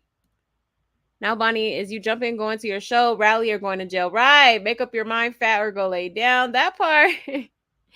That part. Okay. For real. See, this is why that judge keep making an example out of Blue, because all his crash dummies keep going live and disrespecting the judge. Yeah, I was thinking that too. I'm like, you talking all that shit about the judge. Like, you're not, necessarily helping the situation either, okay? Not that they really paying attention to you, but it's like, they do be on the internet. You know what I'm saying? Obviously, they seen Christine on, on social media talking about, oh, the judge liked me, so she let him, hold the baby. You know what I mean? Like, for real. They just talk too much. She knows Renner Center is coming. I'm weak, not Renner Center. Oh, shoot. Has anyone seen Bonnie Lachey tattoo of Blue on her ass? Please stand up. Right. Nobody's seen that shit. Just the outline. That's what I'm saying. She do these little antics for clout, for real. She do. That's all it is.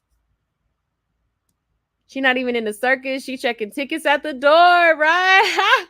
Okay. I am so weak, right? Y'all are so funny parking cars, right? Oh, parking cars is crazy. Hey, Trip. Hey, love. Y'all are so funny. Oh my God. Oh, Jesus. There's no possible way Krishan is talking to family, because they would definitely clout chase with an audio from jail. Not a single person wants to be bothered, I bet. Yeah, shit. At this point, you might be right, girl. You might be right, okay? But yeah, y'all. So, all right. Apparently, Bonnie out here, she don't know what she doing, child. She's supposedly got a show, but she talking about jumping off the roof or something like that, because Blueface got 4 years and, free my man. Girl, seek help, okay? Stop it. Seek help, all right? Immediately, okay? All right, but let's move on from that, okay? So there was a couple of receipts on Twitter here. All right. Let me pull up these receipts here. All right, regarding Blueface's court date. All right. And once we do that, y'all, we will get into this interview, okay? So give me 1 second.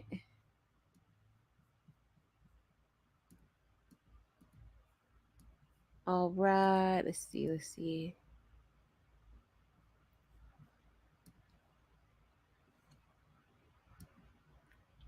All right, so shout out to Corey Lombardi. Okay.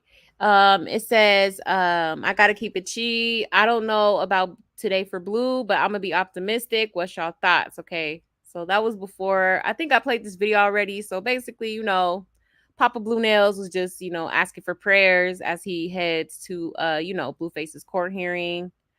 All right. And then let's see. It says, damn Blue, I had a feeling it wasn't gonna go good for you today. I know how the system works. I tried to be positive. I just posted this an hour ago. Okay. All right. And then there's Papa Blue again, getting emotional about, the verdict. Okay. So yes, 4 years in the pen. All right. He said, Krishan, you're next. I am so weak. All right. Look, he said Krishan was hard at work in her Oklahoma cell today. I wouldn't put it past her. She wouldn't have been able to take it having Blue coming home to Jaidyn. Right. Right. Okay. Definitely got a point. All right. And then it says, between today's sentencing and the rock pipes, Jaidyn said enough is enough. Okay. Following Blueface sentencing to 4 years behind bars, Miss Jaidyn herself hopped on IG and had to set haters straight. Who was in her comments on live? Take a listen. All right. We watched that video as well. And he said he was charged a new charge. And aside from the judge giving him 4 years for that, the judge kept Blueface probation denied. Okay. So it says exclusive Blueface new charge. Blueface information is now out detailing the conditions of his new charge. All right. Sim being charged 4 years in the pen. Okay. So here it goes. All right, y'all. So this was his original, charge, which was a felony assault with unaliving weapon with force. Okay, possible great bodily injury. All right. So he was on probation, but I guess now it says, high term at state prison. So he's being confined at a state prison for 4 years. Credit for time served, 211 days. So, yeah, that's kind of okay. So at least they gave him the credit for time served because he has been in there for a cool little minute, but he's still going to have to do at least probably 3 years, it's looking like. And then comments, defendant's motion to reinstate the probation is heard, argued, and denied. Okay. So probation, he was denied probation. Okay. He was denied probation. Whew, child, that's crazy, man. That's what I'm saying. They definitely, him and Krishan both should have definitely took their probation a little bit more seriously. Okay. Like, this is the real world, okay? You can't be running around here thinking life is Zeus and you gonna get away with, whatever. Like, no. Okay. For real. Let's see. It says, since Blue probation is staying revoked, I think Blue may have to serve the rest of his probation time of 2.5 years in jail too, on top of serving that 4. At least he'll get 211 days credited. That's still some BS. Damn, so he's saying he may have to serve 2.5 more years over the 4 that he already got to serve. Damn. They definitely threw the book at dude. They threw the book at Blueface, okay? Let's read this one. It says he was charged a new charge, and aside from the judge giving him 4 years for that, the judge kept Blueface probation denied. Damn, that LA judge was not playing. So what do that mean for his probation of 2.5 years? Damn, he already has to do 4, okay? Child, that's crazy, man. All right. And then here's another receipt here. It says, well, Blueface is set to be committed to the state prison following today's verdict after the judge found enough merit to charge him in violation of his probation after having a contraband in his cell. Okay. All right. So this was today, 8/9/2024. All right. So it says committed to state prison. Okay. So he is off to the pen. All right. Oh, child. That really sucks. But I just wish Blueface would have got it together. I wish he'd, definitely, honestly, if he didn't have that contraband in his cell, I feel like he probably would have, like, maybe the judge would have been more lenient. Maybe. Okay. That's, ain't no telling because, his probation was revoked. But I really feel like that might have kind of helped him in a way. Because it definitely didn't help him in no way, shape, or form. But man, like I said, honestly, if I'm being real honest with y'all, I don't feel bad for Blueface. I feel bad for his kids. That's it. That's all. And with that being said, I just hope that, he takes this as a very much needed lesson. Okay. Because, y'all already know I be talking about Blueface and Krishan on my channel, okay? And I'm gonna keep it real. Like, Blueface was out here doing the most too, okay? Like, I don't know. It's like some of these like dudes, especially these quote unquote gang members, okay? They try to, act hard, like, they not worried about it, like, especially when they rich, okay? And I feel like Blueface at some point felt like he was invincible too. And all this, he violated his probation all because he pushed that girl off the stage, okay? That was the violation. Like, you got to stop, you know what I mean? And he pushed her off forcefully too. Hold on, let me pull up the video. I'm talking about he pushed the hell out that girl, okay? He did. Let me show y'all. Hold on. Let's see. Hold on, y'all. Oh, here we go.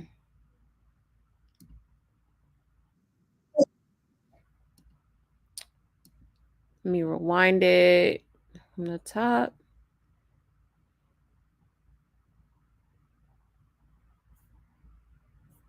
Okay. Let me share my screen.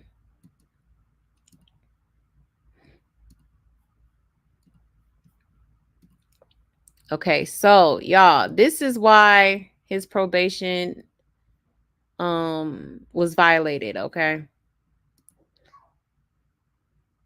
Hold on. My computer going slow. There we go.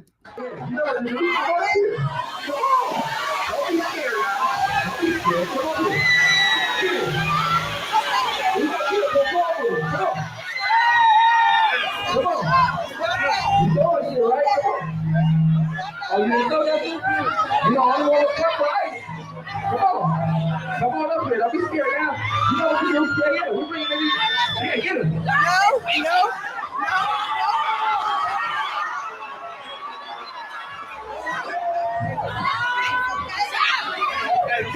Don't run. Come up here. Come on, don't be scared. Don't be scared. Yeah, y'all scared around this motherfucker. Don't be quiet, let her up here. We want her up before. Hold on. No.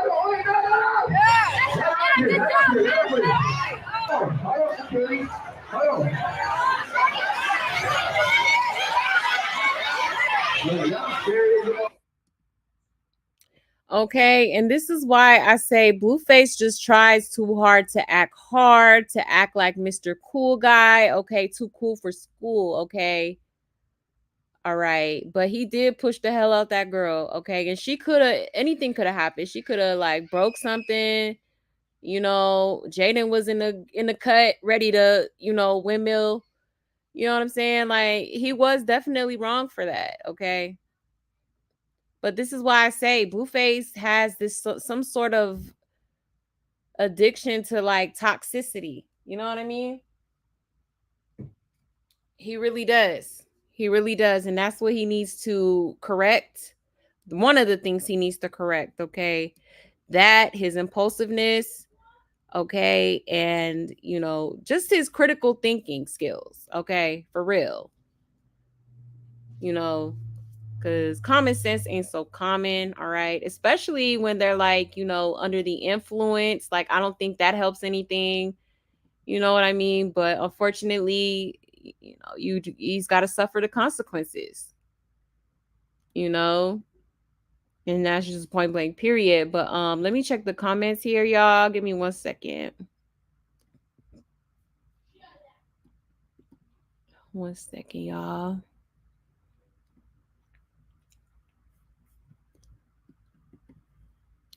Oops. There we go.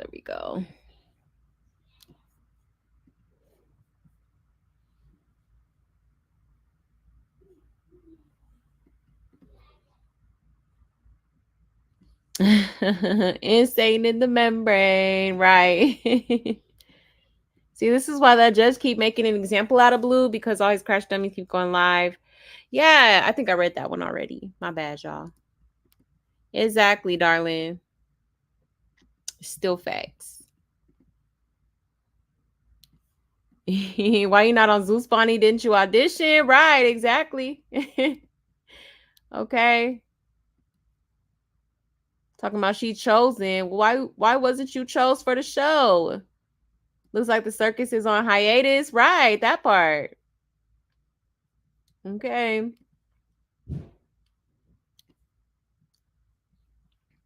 Let's see.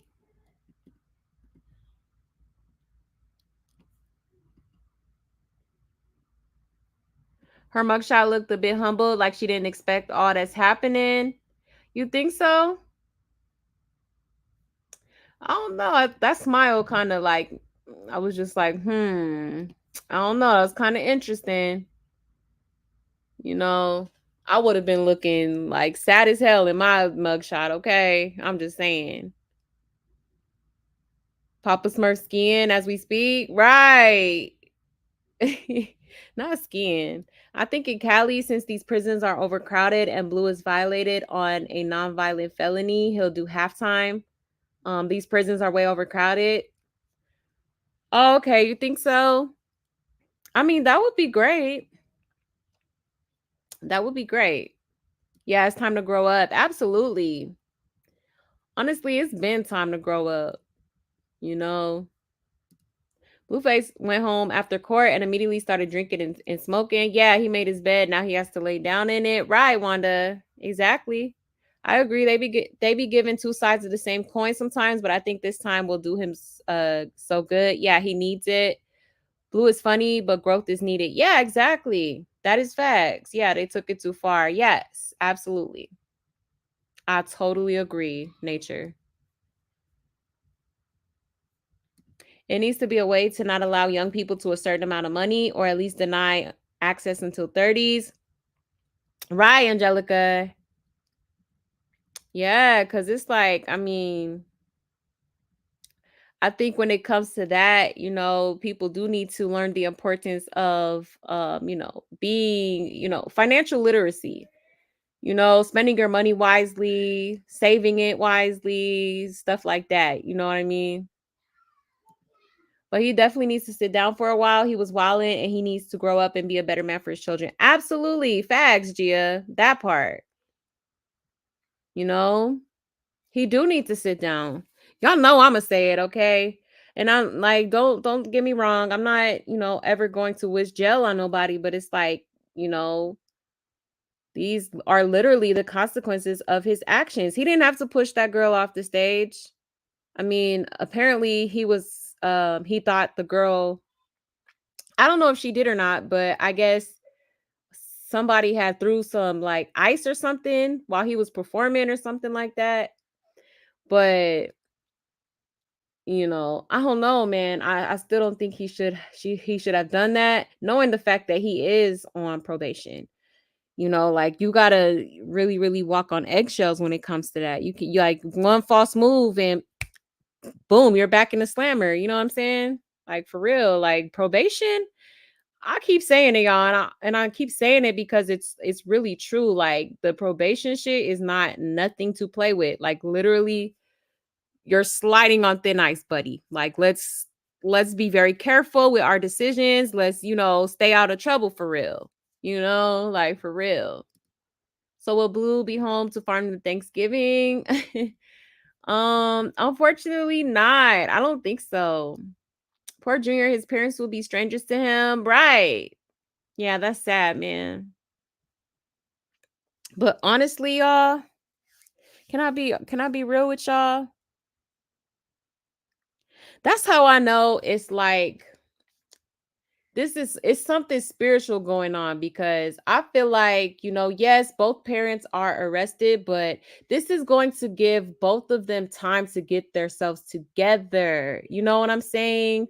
For all children involved, Krishan for Junior, of course, and Blueface for his two kids and allegedly the other kid. Okay. I feel like it's something spiritual going on because first of all, Junior was not being treated the way he should have been treated. And honestly, if I'm being so real, I know people gonna probably not like me for saying, some people might not like me for saying this, but I'm gonna say it, okay? Because this is my channel, damn it. All right. I think this is the best thing that could have happened for Junior, okay? Because, even though we don't know his whereabouts, I'm just, really holding on to hope that he's with somebody. I just know in my heart of hearts that he's with somebody that is going to love him and show him love and show him care, okay, and be patient with him. You know what I'm saying? I'm just saying, y'all. I know that that's his parents. Okay, but both of his parents weren't in their right frame of mind. Let's just keep it real here. They weren't in their right frame of mind, especially Krishan. Okay, so I feel like they needed some humbling. They need to go through this to, sometimes you just got to let people fall on their face, man. Because that's where, like, I'll tell y'all, like, me personally, I found myself in a very dark place, okay? And sometimes you got to go through those type of situations, and life will throw you a curveball to kind of like wake it up. You know what I'm saying? Like for real. So, yes, is it an unfortunate situation? Absolutely. But I think that, just keeping the children in mind, like, I think like this was needed, if I'm being honest. Like, at the end of the day, they're in their situations because of their decisions. And now it's time to make better decisions for not only themselves, but for those children that are involved. Okay. Javon, Journey, and Junior. Okay. I'm just saying. But hold on, y'all. I wonder if he gave all his snacks away before not his snacks and went back. Oh my God, Wanda, you get on my nerves. Oh my goodness. Exactly. If he could say, if he could say Rock's actions is what got her there, got her here, we have to be consistent with Blue. Exactly. He a grown man. Yes, facts. Exactly, Nature. Wanda, you got me over here. You got me over here weak, okay? But yes, Nature, facts.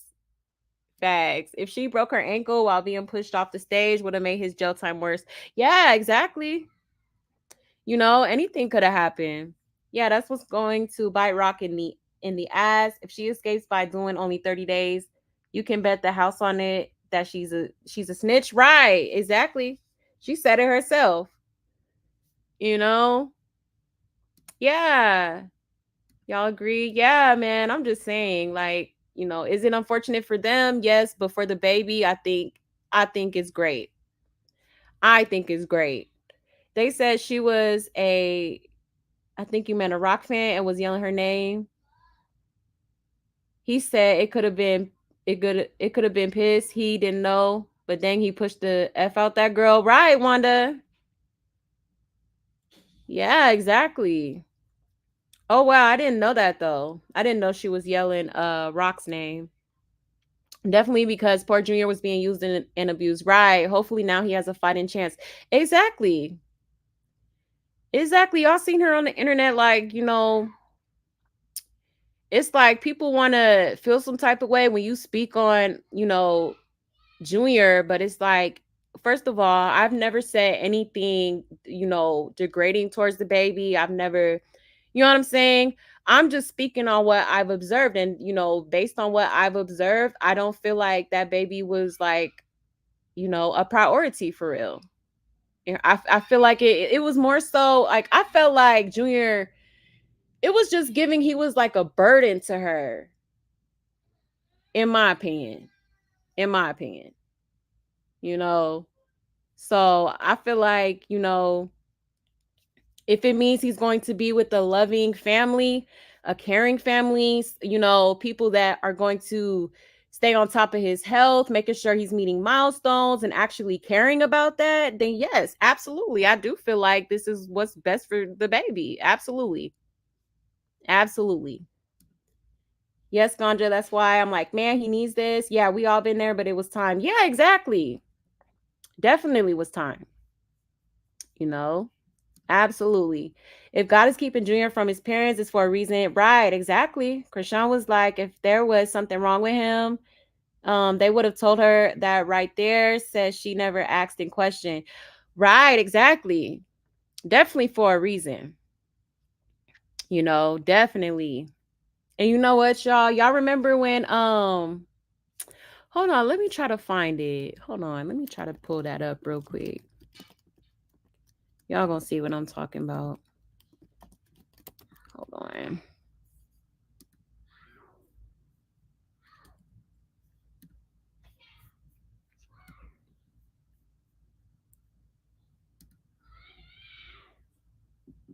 Let me zoom in a little bit.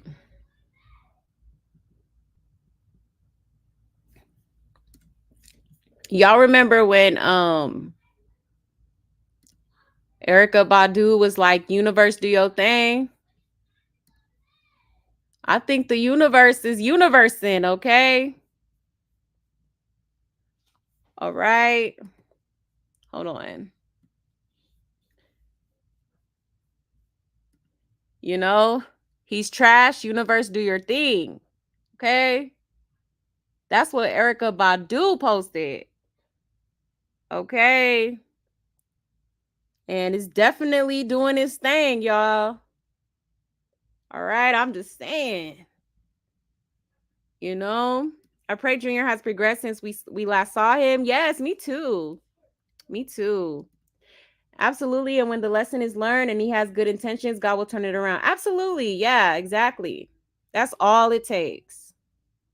That's all it takes is accountability, you know, and, you know, repentance for real. You know, asking God for forgiveness. Absolutely. This has been one hell of a day. I've enjoyed myself. I've laughed all day. Right, Wanda? All right. I'm still giggling at what Wanda said. Right. She is too funny. Junior was just a prop to rock and a way to stay connected to Blue. Yes, absolutely. Facts, darling. Okay. Literally. Literally. Hey, Noelle. Hey, love. Him and Krishan been running around like they're invincible. Yeah. At the end of the day, we are all here for Junior's best interest. He deserves the world. Facts. Absolutely, Crow. Absolutely. He, Junior, was a burden to Rock because she only had him to one up Jaidyn. Yeah, and have a forever tie to Blue. And when Junior didn't help achieve her mission, he became a burden. Yeah, exactly. Exactly. Hey, Crow. I remember her rolling her eyes at him like, yo, that's a baby. Yeah, exactly. Yeah, that's crazy, man. Yeah, man. You know, it was giving he's a burden for real. I was on Twitter today and someone asked Rock's sister if Junior had hair now or is his head still fat and bald. I nearly choked. Oh, wow. People will say anything. Lord. That's crazy. Not too much on nephew. Okay. All right. Ganja for you. I work on my punctuation. I'm weak. No, you good. You good. I agree. Erykah Badu knows what's up. Yeah. That is a powerful woman. Okay. You know, actually, I think y'all know that song Bag Lady. That song is so relevant to this whole situation, like literally. And I feel like y'all, Bag Lady, I feel like is one of the best songs of all time. Like just the message behind it. You know what I'm saying? Like it is so important to get rid of that baggage. Okay. All right. What she say? She said, Bag lady, you gon' miss your bus. You can't hurry up because you got too much stuff, okay?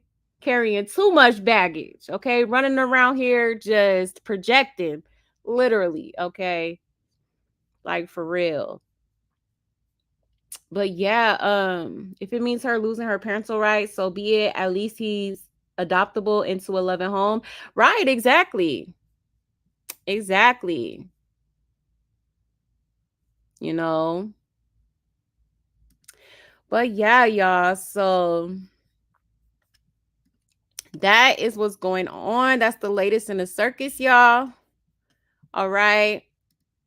Y'all already know I'm going to keep y'all updated with everything. Okay. Unfortunately, all right.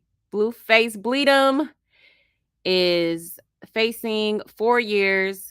All right. Not facing. Okay. He is actually officially sentenced to 4 years in the pen. Okay. So, you know, like I said, hopefully this will be hopefully he uses this, situation and turns it around for himself and his kids, okay, and uses it as a catalyst to his much needed growth, okay, as he should have been like, you know what I mean? But, it is, I guess there's some studies that show that men don't even mature until they're like in their 40s or something, 40s, 50s, something like that. So, yeah, but yeah, I wish him the best of luck, man. And definitely praying for, the babies always and forever. Okay. So yeah, y'all. So let's go ahead and get into this interview, y'all. Okay. All right. This is probably, hold on, let me pull it up here. This is probably gonna be another long live today. All right. Because I think this interview might be kind of lengthy, but it's very interesting. Okay. Definitely there was some very interesting things that was said. Hold on, y'all.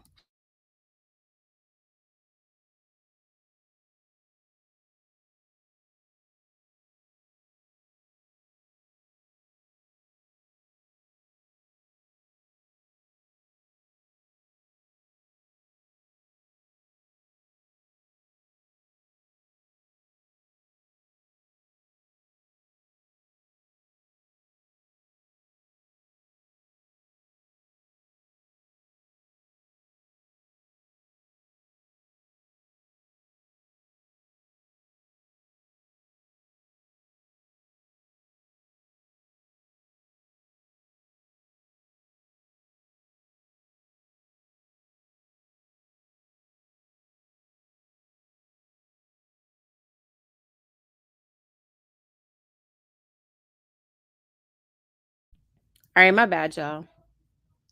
Let's see. All right, let me get this interview up here, y'all. Let's get into it. But yeah, like I was saying, it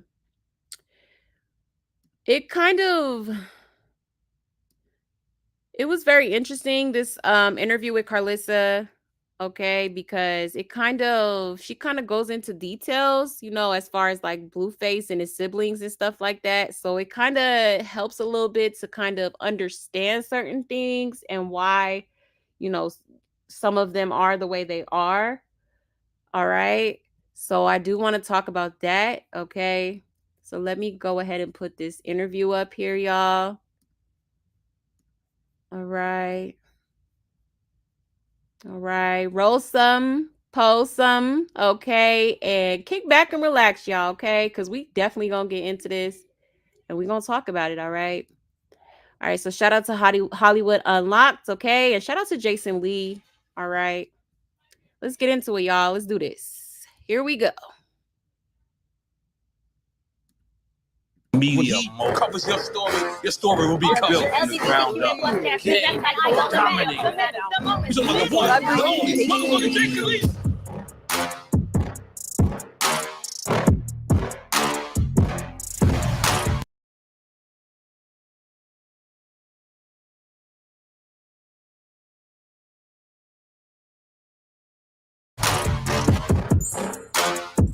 All right, welcome back for an all-new episode of the Jason Lee Show. Now, we get a lot of viral moments here. We've had Blueface and Krishan, then we had Blueface and Jaidyn, then we had Krishan Rock. But there would only make one thing right about that whole situation, and that is closing the gap in the Holy Trinity. So we brought the one and only Karlissa Sappho to the show. Listen, first of all, I've met you before at my birthday party, but I was too inebriated to remember everything. So I want to say hello again. Thank you. Nice to see you. And I actually had an invite. She started out with the shit. I said, and I didn't mean that in a shady way. I said, I don't know how she got the information, but I told my staff a list of people to invite to the show, and they DM'd everybody, and I forgot I had told them the whole list. So thank you for coming. I know my little feelings was a little hurt. I saw. I was like, I put on my best blue dress. You did. Did you enjoy the party? I did. I had a good time. Me and my husband danced. We hadn't danced in a long time, so that was pretty good. Well, the whole purpose of what I wanted to create, Hollywood, people go out, they don't want to dance. Everybody stands around, looks at each other. We built a dance floor. Did you see the dance floor? Yeah, y'all stand around. Old folks, we still dance. Well, I was out there. You're not old. We're almost the same age. You know that. I'm 46, so we're, yeah. Oh, okay. Go ahead on then, Jason. That's why we had the dance floor. We wanted to make sure that we were having an experience where people could come and feel the vibrations, and they did. I'm glad that you were able to make it have a good time. Thank you. Okay, so I had no idea. Yeah, that was 46. So you over there trying to be my son's sugar daddy? No, I'm not. Shame on you. Let me do my job. No, I'm not. You're right, my bad. So those of you that have been following everything over here at the Jason Lee Show, you know that we've been talking about Blueface and Krishan and Jaidyn. and you have been a part of the conversation from the beginning of what now are people are now calling the group chat they want to be taken out of. Do you see that online where people say, please take us out of the group chat? I see it. Okay. I want to first get to know who you are because I really only know you through Instagram posts, viral clips. I would say you rock out with your out, but you just blast out with your out. We're going to talk about all that. But let's first start establish one thing, because we've had your son here a couple times and I've known him for a while, and I've admired his growth and how he's been able to pivot from being an artist to now a viral sensation and actually putting everybody in situations to be talked about on a daily basis just by virtue of his life. But I've always been intrigued by wanting to know who he was as a person outside of Blueface the rapper. We know his name is Jonathan Porter. We know that he, I've learned through the show and through getting to know him that he's played football and he's, he's Karlissa's child. But when I ask him about his upbringing, he doesn't really want to get into it. What is it about his upbringing, specifically his parenting and how he was raised, that makes him not want to share? I think they're honestly, him per se, I think he doesn't want to share that he actually had a good life. He actually, done some things and seen some things. I think, I don't know what rappers, I feel like they want to play like, they've been through hell and back, and I feel like he didn't get enough of that, maybe, that he, honestly, I'm at a loss for words for it. Okay. I try to figure it out myself all the time, but I feel like he wants to have had more of a, when you listen to his peers in this industry, they've, our mom's on drugs, we don't know where our dad is. That's not the case for him. So I feel like he just probably wants his story to be a little bit more Rambo. Well, he hasn't really. Interesting. Okay, so you know what? That's a common thing nowadays. Like, it be dudes that be from like, middle class families or like, decent childhoods, decent neighborhoods and stuff like that.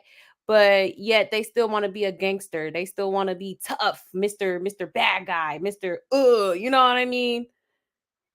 But I said that before. I be like, Blueface, he be trying to put on this persona or facade as if he's just like this, like, gangster, like hood dude. You know what I'm saying?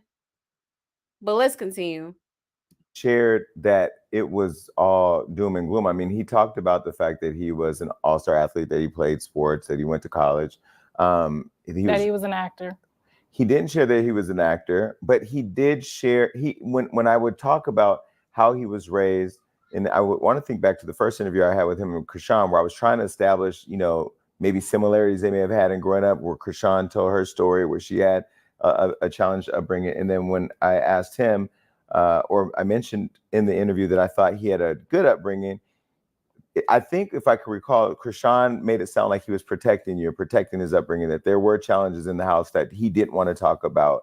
Maybe not necessarily gangs, because this was pre-schoolyard crip, but how was the upbringing? Like, how was raising Jonathan? Was his dad present, absent? Was it all on you by yourself?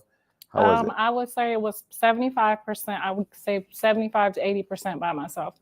His father did, however, show up and do, what he could. But obviously, when you are two different homes, there's not very much you could do. His father got married very early on after I had him. He might have been not even a year or two when his father got married to someone else. So naturally, if his father is there, he couldn't be, there with Jonathan. But he made sure that he was at every game. If we needed him or, we had to call him for something, he was there. But he didn't have his father, to go out and throw the ball with him sometimes when he wanted to. So I would say 80% of the time I was by myself. And so you had 3 kids. He's the baby. He's the baby. So you had your son, Andre, and then Callie. And then Callie. And then Jonathan. And then Blue. And they're all about 3 or 4 years apart. Okay. And so when you were raising him, what was life like in the house with the 3 of them? Crazy. They're all crazy. No, I'm just kidding. They're the outspoken kids. They're the kids on the playground, all three of them across the board. They weren't shy. Blue was, however, a little bit more shy than the others, but Callie and Dre, I had to go up to the school every 5 minutes and talk to the teachers and deal with different situations. So they were definitely the class clowns and, the fun kids on the playground. Now, however, they did grow up on 81st and Broadway also in South Central Los Angeles. So you know what that's like. So Nah, because I don't go that way. My car don't go past Wilshire. I stay on this side of town. Yeah, didn't nobody tell me that. I'm from Ohio. So, when I got to Section 8, I was like, shit, let me find a house. Uh-huh. And I ended up on 81st and Broadway. I thought you guys were in the Valley, though. No, Jonathan's never lived in the Valley. He didn't. I thought he went to school in the Valley, didn't he? So he went to school once my older son went to jail. Okay. I don't want to rush you on your job. No, I'm following you. But once Andre went to jail, I panicked and was like, we got to get out of here. But by then he had already been over there. Okay. So when you moved from Ohio, you relocated here. Were you with kids or without kids? I came here with Andre. He was 2 years old. And then you moved to the... We started in the Valley. And then when I met John's dad, we ended up in LA. Okay, so when you were in the Valley with Andre's dad, how was raising Andre different in that environment? Okay, so let's back up because I got 3 baby daddies. I'm transparent all across the board. I don't sugarcoat shit. We got nodes. We know. Okay, so I have Andre's dad. I left because he was my neighbor and he wasn't very, well-to-do. In LA, here. I was 17 years old in Ohio. Oh, in Ohio, okay. And so I left that and I came out here to be an actress. So I left his dad there and I just brought my son with me. Like, we're just getting ready to come out here and ball out and do this, us. I met Janice's dad and, he was well-to-do and I ended up getting pregnant. But he had a situation with his baby mama already. And then I got pregnant and then she got pregnant. Their kids are 9 months apart. So it's kind of almost identical to what Krishan is going through with Blue. Mm-hmm. So then I left though. I left immediately. And so my friend, my neighbor I worked in the mall at the time, at the Crenshaw Mall. Mm-hmm. And I'm John's dad. And he stayed with me through the whole pregnancy. I had the baby. We got married and then I had Blue. Mm. So Andre's dad, when you got pregnant at 17 and you left, did he stay involved in Andre's life or was that? So I didn't tell him that he was Andre's dad because it was between him and my boyfriend. He was my neighbor. So I couldn't confide in him. I had a cheating boyfriend running around, running here, running there, taking my car, doing this, doing that. You had a boyfriend at the time you got pregnant with Andre? Yes. By another guy? Yes. So I had a love interest for a couple years. So the neighbor who you were confiding in? He was confiding in me. Literally? Yes. And it was my first orgasm. So then I was like, oh, fuck, that can't be good, right? So then 9 months later, I kept doing that calendar. You know how you do, you don't know what I'm talking about, but I was doing that calendar and I just got sick of the calendar and I ran. Like Tina Turner ran or like? And I just packed up all my shit and he wasn't my neighbor no more. Okay, and so when you left, the boyfriend, did he think that he was Andre's dad? He knew. He told me, he was like, because I waited like 3 or 4 months trying to figure it out. And then he was like, I think you're pregnant. And I was like, well, I think you'll never find out. And I left. So when did you find out and how did you find out who Andre's dad was? I haven't yet. So Andre still doesn't know if the confiding neighbor who confided in you or the boyfriend is his dad? No. But did you not ever think that it was important that he know who his dad was? I did. And I don't know. I just felt like they didn't try to make a big deal out of it. So I didn't want any complications with anybody trying to tell me that I couldn't go or couldn't leave the state. So. But Andre's now 32. So this is 3 decades later. How you know how? No. I mean, yeah. It's pretty bad. It's in 3 probably the worst thing I've ever done in my life. Yes. So in 3 decades, has he not want to know who his dad is? Well, he went to jail at 16, mm-hmm. and then I informed him that he was in jail and asked him if he wanted to do a DNA test while he was in there, and he was to no avail. So a couple times. Is he out now? Andre's out now. He's been out 5 years. He's out now. And so now that he's been out for 5 years, has he in any of that time wanted to see or pursue who his dad is? I think he kind of just like looked at him and kind of just like, oh, okay, the look is there. So I think he's just assuming, but he has no. On my show, we've actually decided to do it on the show. So Okay, we're gonna get into the show later. Mhm. Okay, so then after you had Andre, Hold up, did she say the neighbor? You know what? I ain't gonna do too much judging, but I'm just saying, like, what, the neighbor? So, okay, you don't know who his father is after all these years? You know, I don't know, man. That's kind of crazy. That definitely should have been established, okay? Like, for real. That he should at least know who the father is. That's crazy. Shit, Karlissa need a Maury episode too, right? But let's continue. Andre's 2.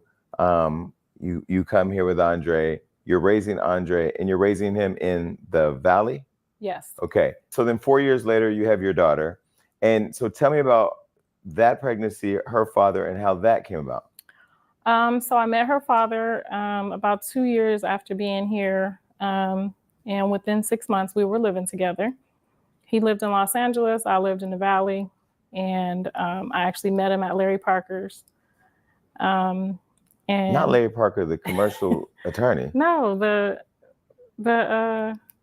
remember the little spot that used to be out I'm not from here. I'm from Northern California. I didn't know that. Okay. Yeah.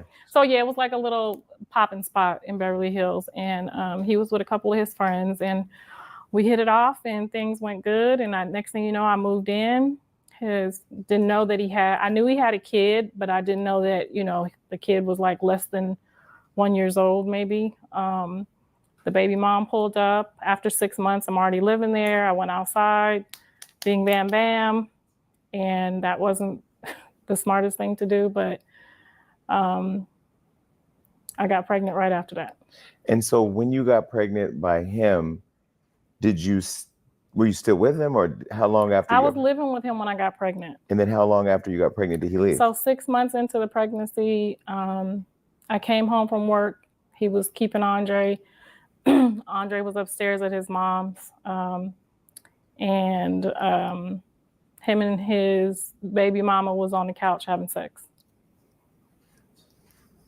The daughter's dad was having sex with his girlfriend? Baby mama, the one that I had already fought for my love and proved my love and my loyalty. On the couch where you're staying? On the couch where I'm now living. And where's Andre at? With his mom upstairs. With whose mom? His mom? Yeah, so they own the building. They own the whole duplex, yeah. Okay. So then what happened? So then I'm assuming you leave. No, I was ready to go crazy and I started breaking stuff and then they left. Who, the baby dad and my baby dad and his previous baby mom. His previous baby mom. And then now you're still there. They got in the car and they drove off and left her dirty ass panties on the floor. And this is whose house though? Your guys. This was his house, our house together. Yeah, but he was already living there. And the mom's prior upstairs to that, she lived there. And the mom's upstairs with Andre. Don't know nothing that's going on. So then, does he come home? I'm assuming he comes home. No, absolutely not. He never comes back? No. So then, do you stay in that place? I stayed there for a little bit. I found another place. He helped me get another place, and I kept going pregnant. So Andre, so you were together with this guy for how long? About a year. And so Andre came to know him as his stepdad? Yep, pretty much. And so then how do you explain to Andre that baby daddy number 2, who was there, is now gone and not coming back?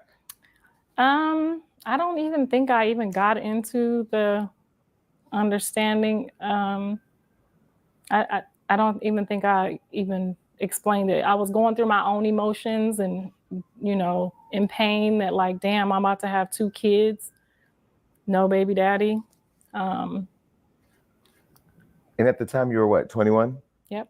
And so you're 21, Andre, who doesn't know his dad, who relocated from Ohio, started a whole new life, now with you and this stepdad, father figure, now don't have him, and now you're with him and another kid by yourself. Right. Okay. At that time, where's your family? Like, where's your parents? Do you have a relationship with them? Both my parents are in Ohio at the time. Okay. So I came out with an aunt and an uncle that lived here. Mm-hmm.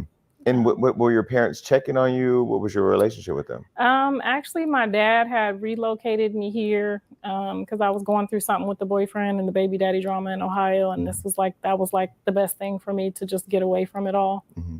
So I moved to California with them, and I came out here, and I thought I was gonna start doing some of the acting, and got sidetracked in love.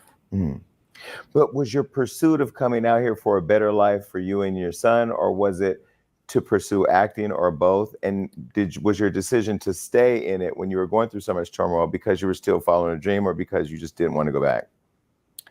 I didn't want to go back, and I definitely wanted to pursue my dream, and I definitely wanted, I didn't have my mom and dad. I didn't have either of them either. So I wanted to make sure that, my kids were with me at all times. Mm-hmm.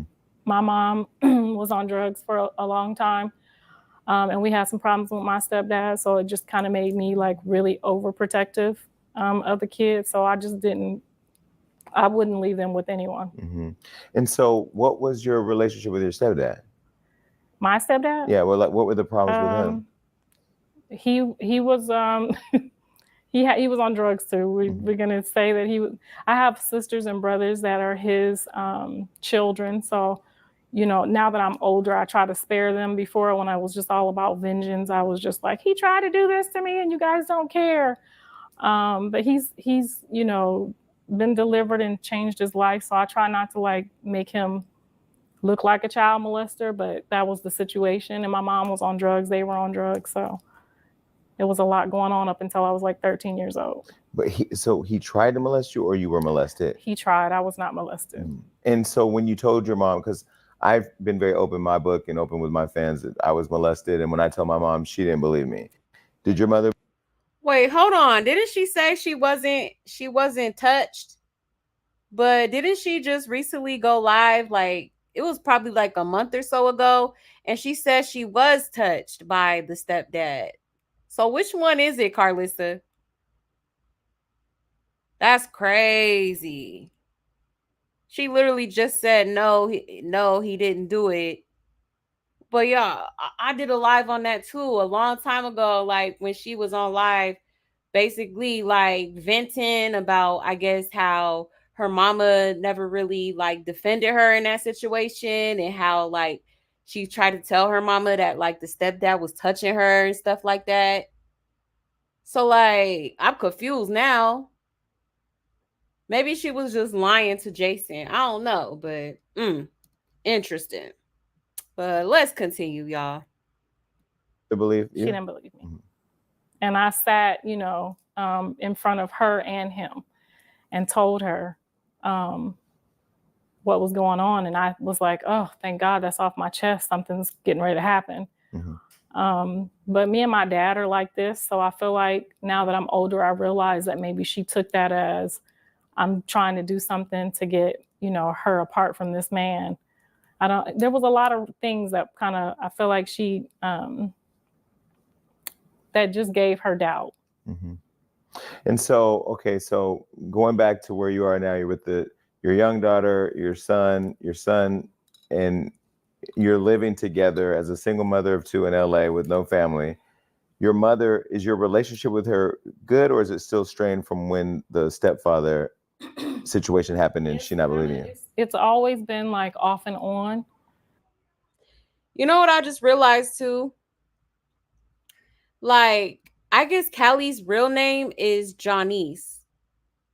So she was pregnant by a whole nother man and named her daughter after the man that she was dating, which was Blueface's dad at the time, because she said that her and Blueface's dad started dating while she was pregnant with Callie. That's weird. I don't know. That's dang. I don't know, Karlissa. All the shit you be talking about that man, I think like she was really, low-key in love with dude. Okay, that's crazy. And then I think she said something about he gave her first orgy or something like that. Ciao. She did, however, come out and relocate back out here and live with me to get back to California, because this is kind of I was an Air Force brat, so it kind of started with my dad moving us out here when I lived out here at 5. So up until between 5 to like 13, I lived in California.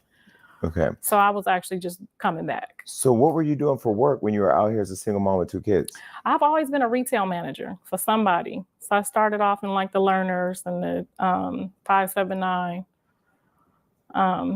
So most of my jobs have been like retail management. Mm-hmm.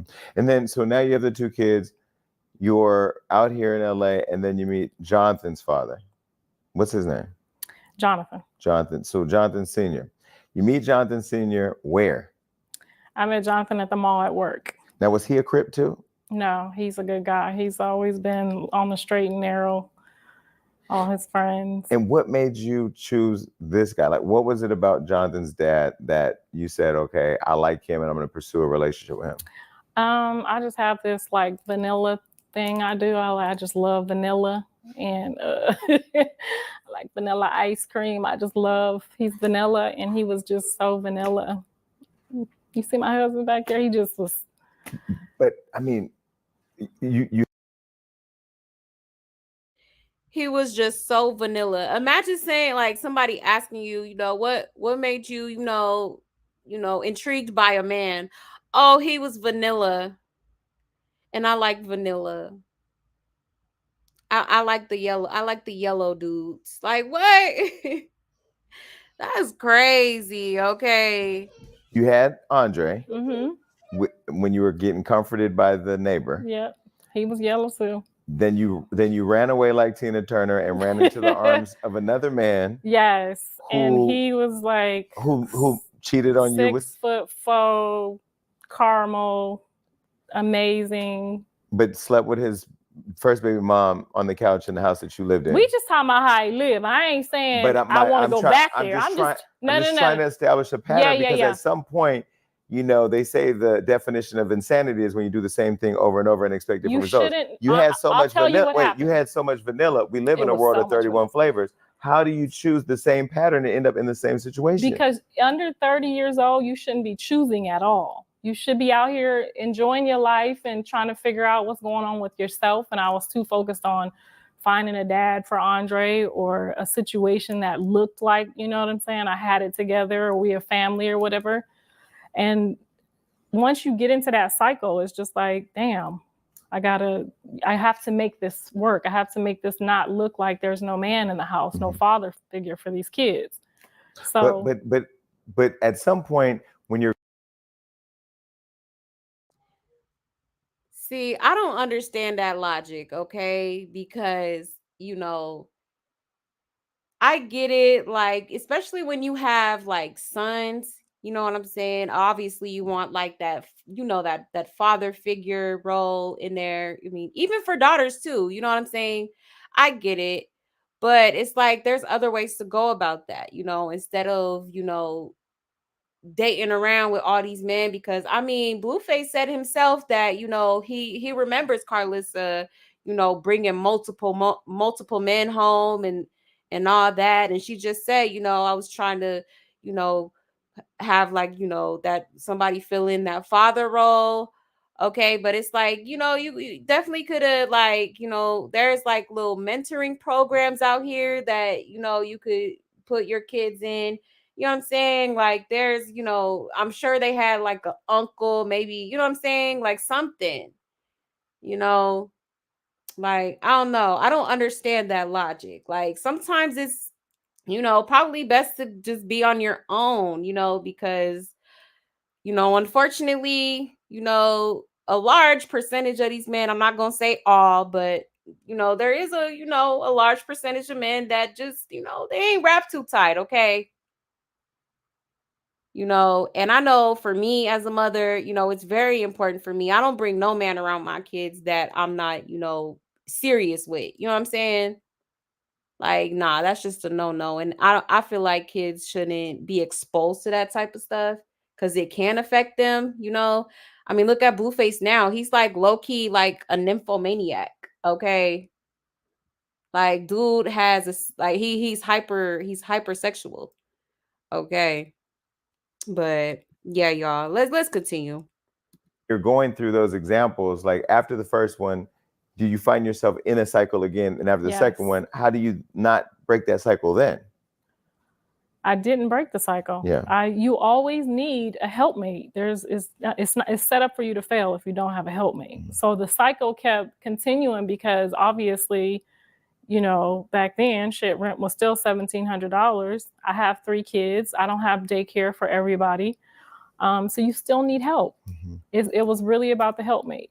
But why did you feel you needed help from a man and not public assistance or some other thing? I had that too. But you still needed more help. Yes, I needed not just help. I mean, sometimes I worked late hours. So that was, when you work in the mall, you're not out of there till 10 o'clock sometimes. So I needed somebody to be home, help, put the kids in the bed and make sure the homework was done, stuff like that. So after you moved out with your daughters, from your daughter's father, and you're 21 now, you have the 2 kids, you're now living with who? You're by yourself and the 2 kids? I was by myself with the 2 kids for a while. And what was that period like? Was there any peace? Were you able to find any peace without the man? No. I'm like Jonathan. I'd have to have somebody. I'm not good to do by myself. Okay. And when did you acknowledge that? When did you know that?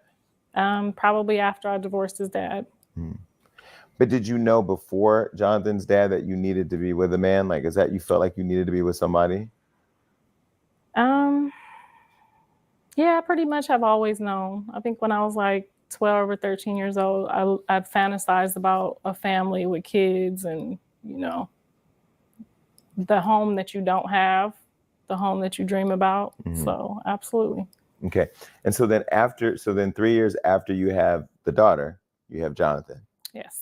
And so now here comes what we in the future know as Blueface.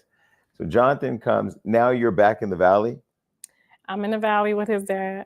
Okay. And so for a very short, so when we left the Valley, Jonathan was like 6 weeks old. And then where did you guys go? We moved to an apartment in Los Angeles. And Jonathan's dad stayed there? Yes. So we lived together in Los Angeles for probably 6 months to a year.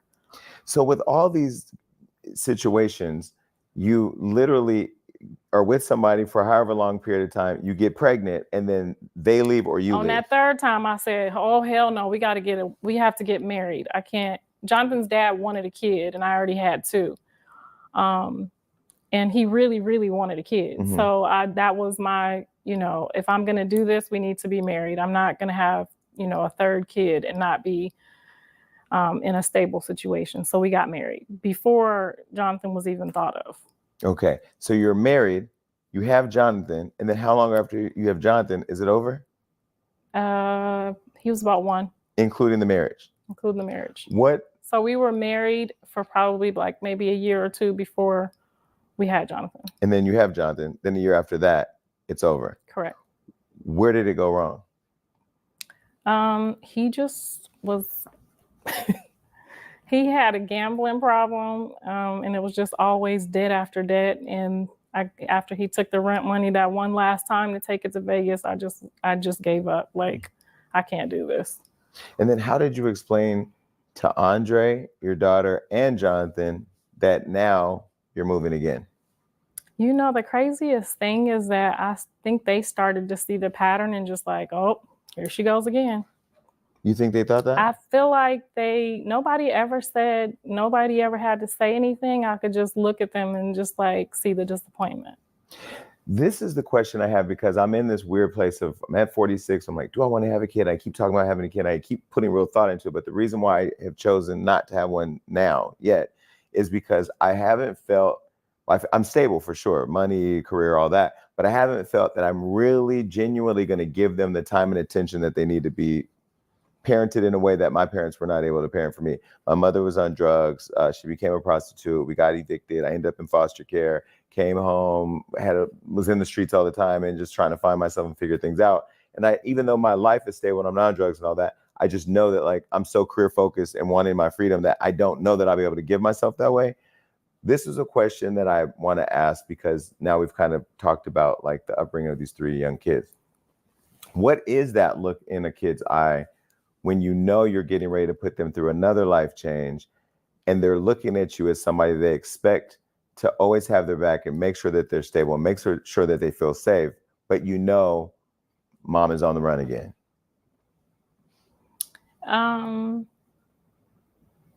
It looked, if I had to remember, it looked desperate. Like they could almost sense like, oh my God, who's gonna help her now? Mhm. You know, Andre always looked like, what are we gonna do? Mhm. And even at like 7 years old, he always looked like, what are we gonna do now? Mhm. So, How did you figure it out? figure what out? Like survival. I leaned a lot on God, and I stick to just keep moving. If you just keep going, He'll meet you there. Mhm. But I was fortunate enough that like wherever I went or tried to get jobs or try to do TV or movies, I always got that extra bump or that extra, you know what I'm saying? God literally always met me there. Mhm. So it always worked out. We were never homeless. The lights were never off. They say there wasn't food sometimes. They telling a damn lie because I had them food stamps and that money. There was times where I had acting checks that I didn't cash for 3 or 4 months. Mhm. So it wasn't, you know, I started to figure out the system of like, okay, you might have to do this shit by yourself. Mhm. So I started to like really work a lot. I worked a lot. And was Blue's dad present in his life? He was. So like I said, he was in and out. John did get to go live with him for probably about 6 months one time. And his dad wasn't really stable when he went to go live with him, if I remember correctly. And I remember him coming back and saying, I'm not going over there again. Because it was a small, like single, and his dad had a girl that he was living with. He had separated from his wife for a minute and he was living with some woman. So they were like all in one room together. Mm-hmm. And so when he came back, he was just like, I'm not doing that again.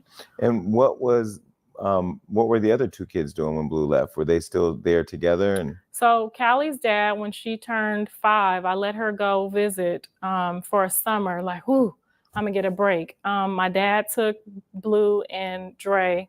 So I had got a summer off and he was like, I want you to go ham. I want you to go hard, you know, on your auditions.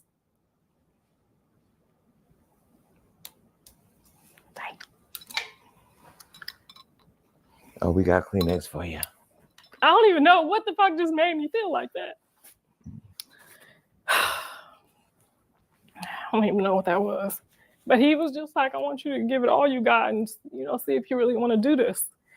And I'm going to take the boys. And since her dad took her for the summer, and this was the first time, I couldn't get him to acknowledge her. I couldn't get him to return a phone call for her. It was like she didn't have a dad either for a while. And I know that, you know, the woman hated my guts. And, you know, made sure that my daughter wasn't a part of their family.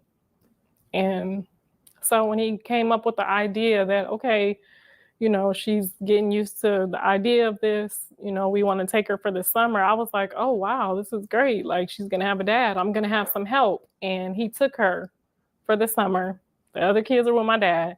So I'm out there going crazy. I'm running up the bags. I'm, you know, setting it up for them to come home. My dad calls and goes, you know what? I think we're going to give you the whole year off. We're going to keep the boys.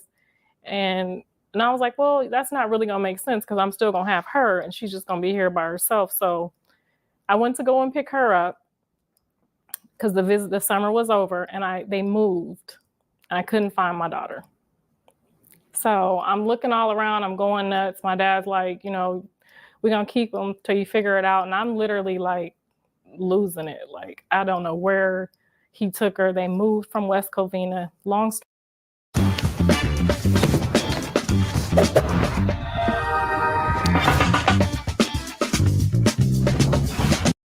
story short, by the time I found her, they had enrolled her in school in Bakersfield.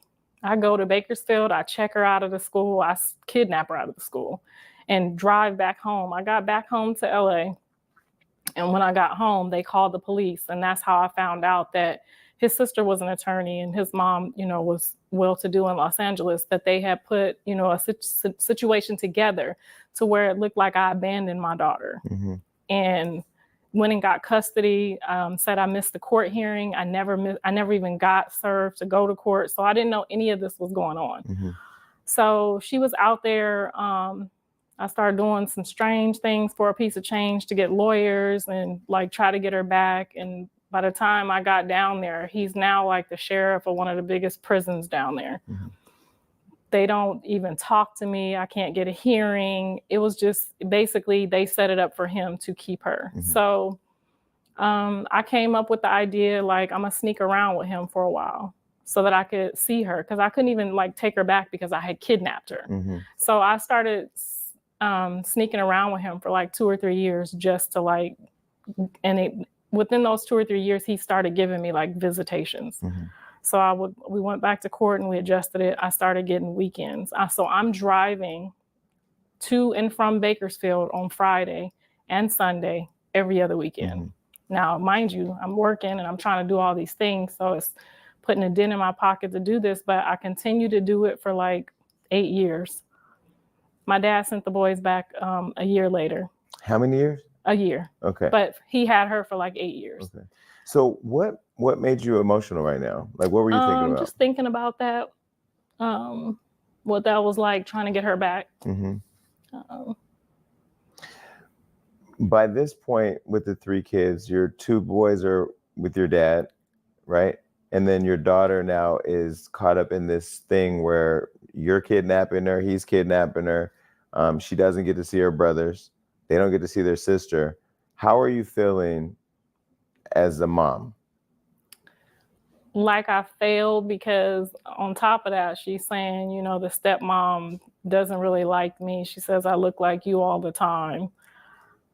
So her and the stepmom never hit it off. Her sisters, they're still all together today, but, they would try to take up for her. So she went through a lot with her stepmom to the point where they started getting physical, and that's how I was able to get her back. Was all of this happening as a result of bad relationship decisions and this pursuit of a career? Because No.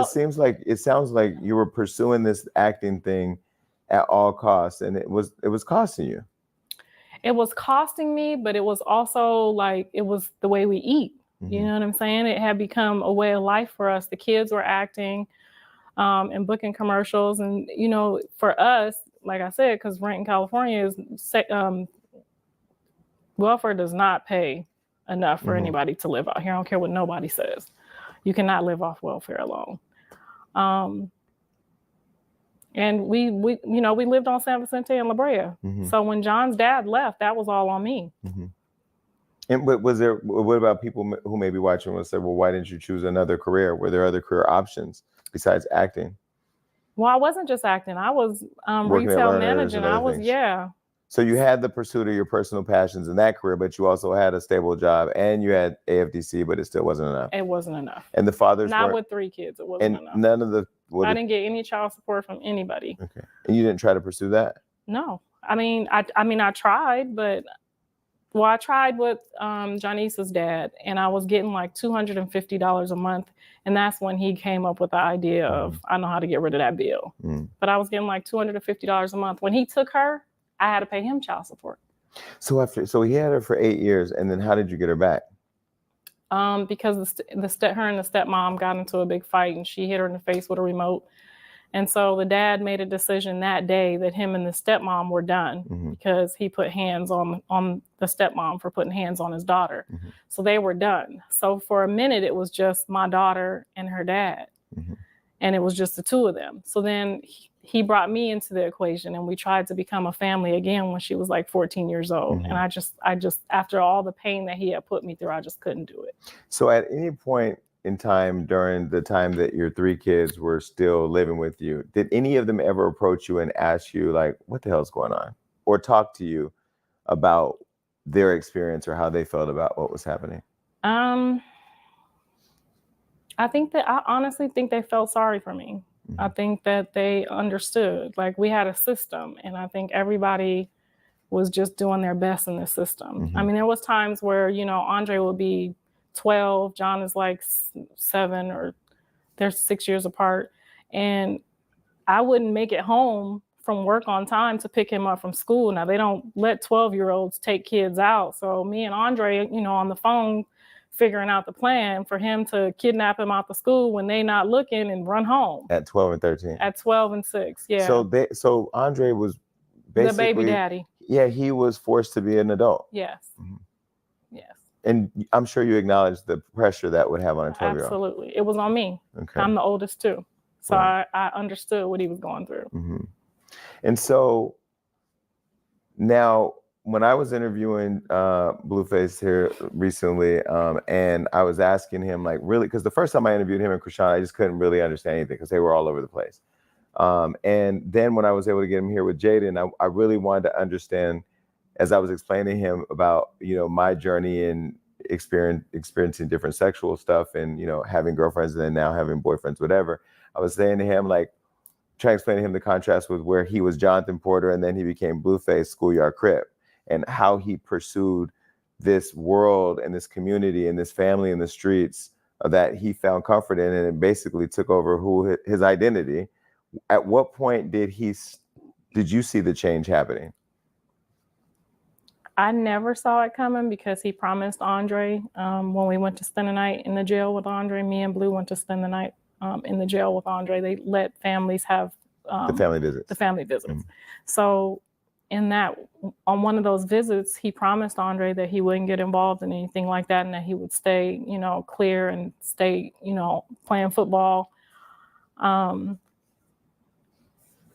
And Andre drew his whole sleeve that's on his arm. Andre drew that for him when he was in there.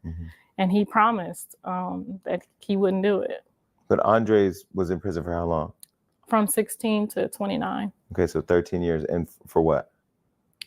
He was in there for manslaughter. Okay. So he was with a kid that got into a shootout with another kid. And the guy that he was with ended up shooting the other kid. So Andre found comfort in the streets too? I think he found, after, hearing from, after he left and so many nervous breakdowns and Blue and Callie trying to explain to me, like, how this happened when, because he's, getting booked for jobs and we're working. And it's like, how are you, hanging out with the lames when, you're over here? He had a driver's license. But in all fairness, it's kind of lame he didn't have a dad in his life. Yeah, absolutely. So when you think about it, like, most people who go out and find this affection from the streets is because it's filling a void that they don't have or that they have, Well, right. So if not having one in Los Angeles means that, when somebody say, where you from? And you don't know what to say, that you figure out what to say really quickly. Andre's a very strong person. Not to say that he doesn't need a dad. He absolutely did need a dad, but I think Los Angeles was definitely overwhelming. Him and Blue was 6 feet tall at like 14 years old. So it's like, he wasn't getting into it in the streets with kids. He was getting, into it with people that, assume that he was a certain age, So sometimes when he, would jump out of my car and be fighting somebody, I'm like, this is a grown ass man. And he's like, 15, 16. But this person, jumped on him last week. So it was some gang stuff that Andre was going through that I didn't really realize what was going on until it was almost too late. And then Andre gets the manslaughter charge. He goes to prison. I'm assuming because the age difference and the fact that there is no father figure present, does Blue look at Andre at the time, did he look at him like a father figure? So he definitely felt like he lost a father and not just a brother. When he got locked up? Yeah, because I just remember this one time we were driving down the street. I had picked him up from visiting his dad for the weekend. And that Friday I had went to court, and I guess he thought, okay, my brother's going to come home. They're getting ready to go to court. We had gone to court before I got him out.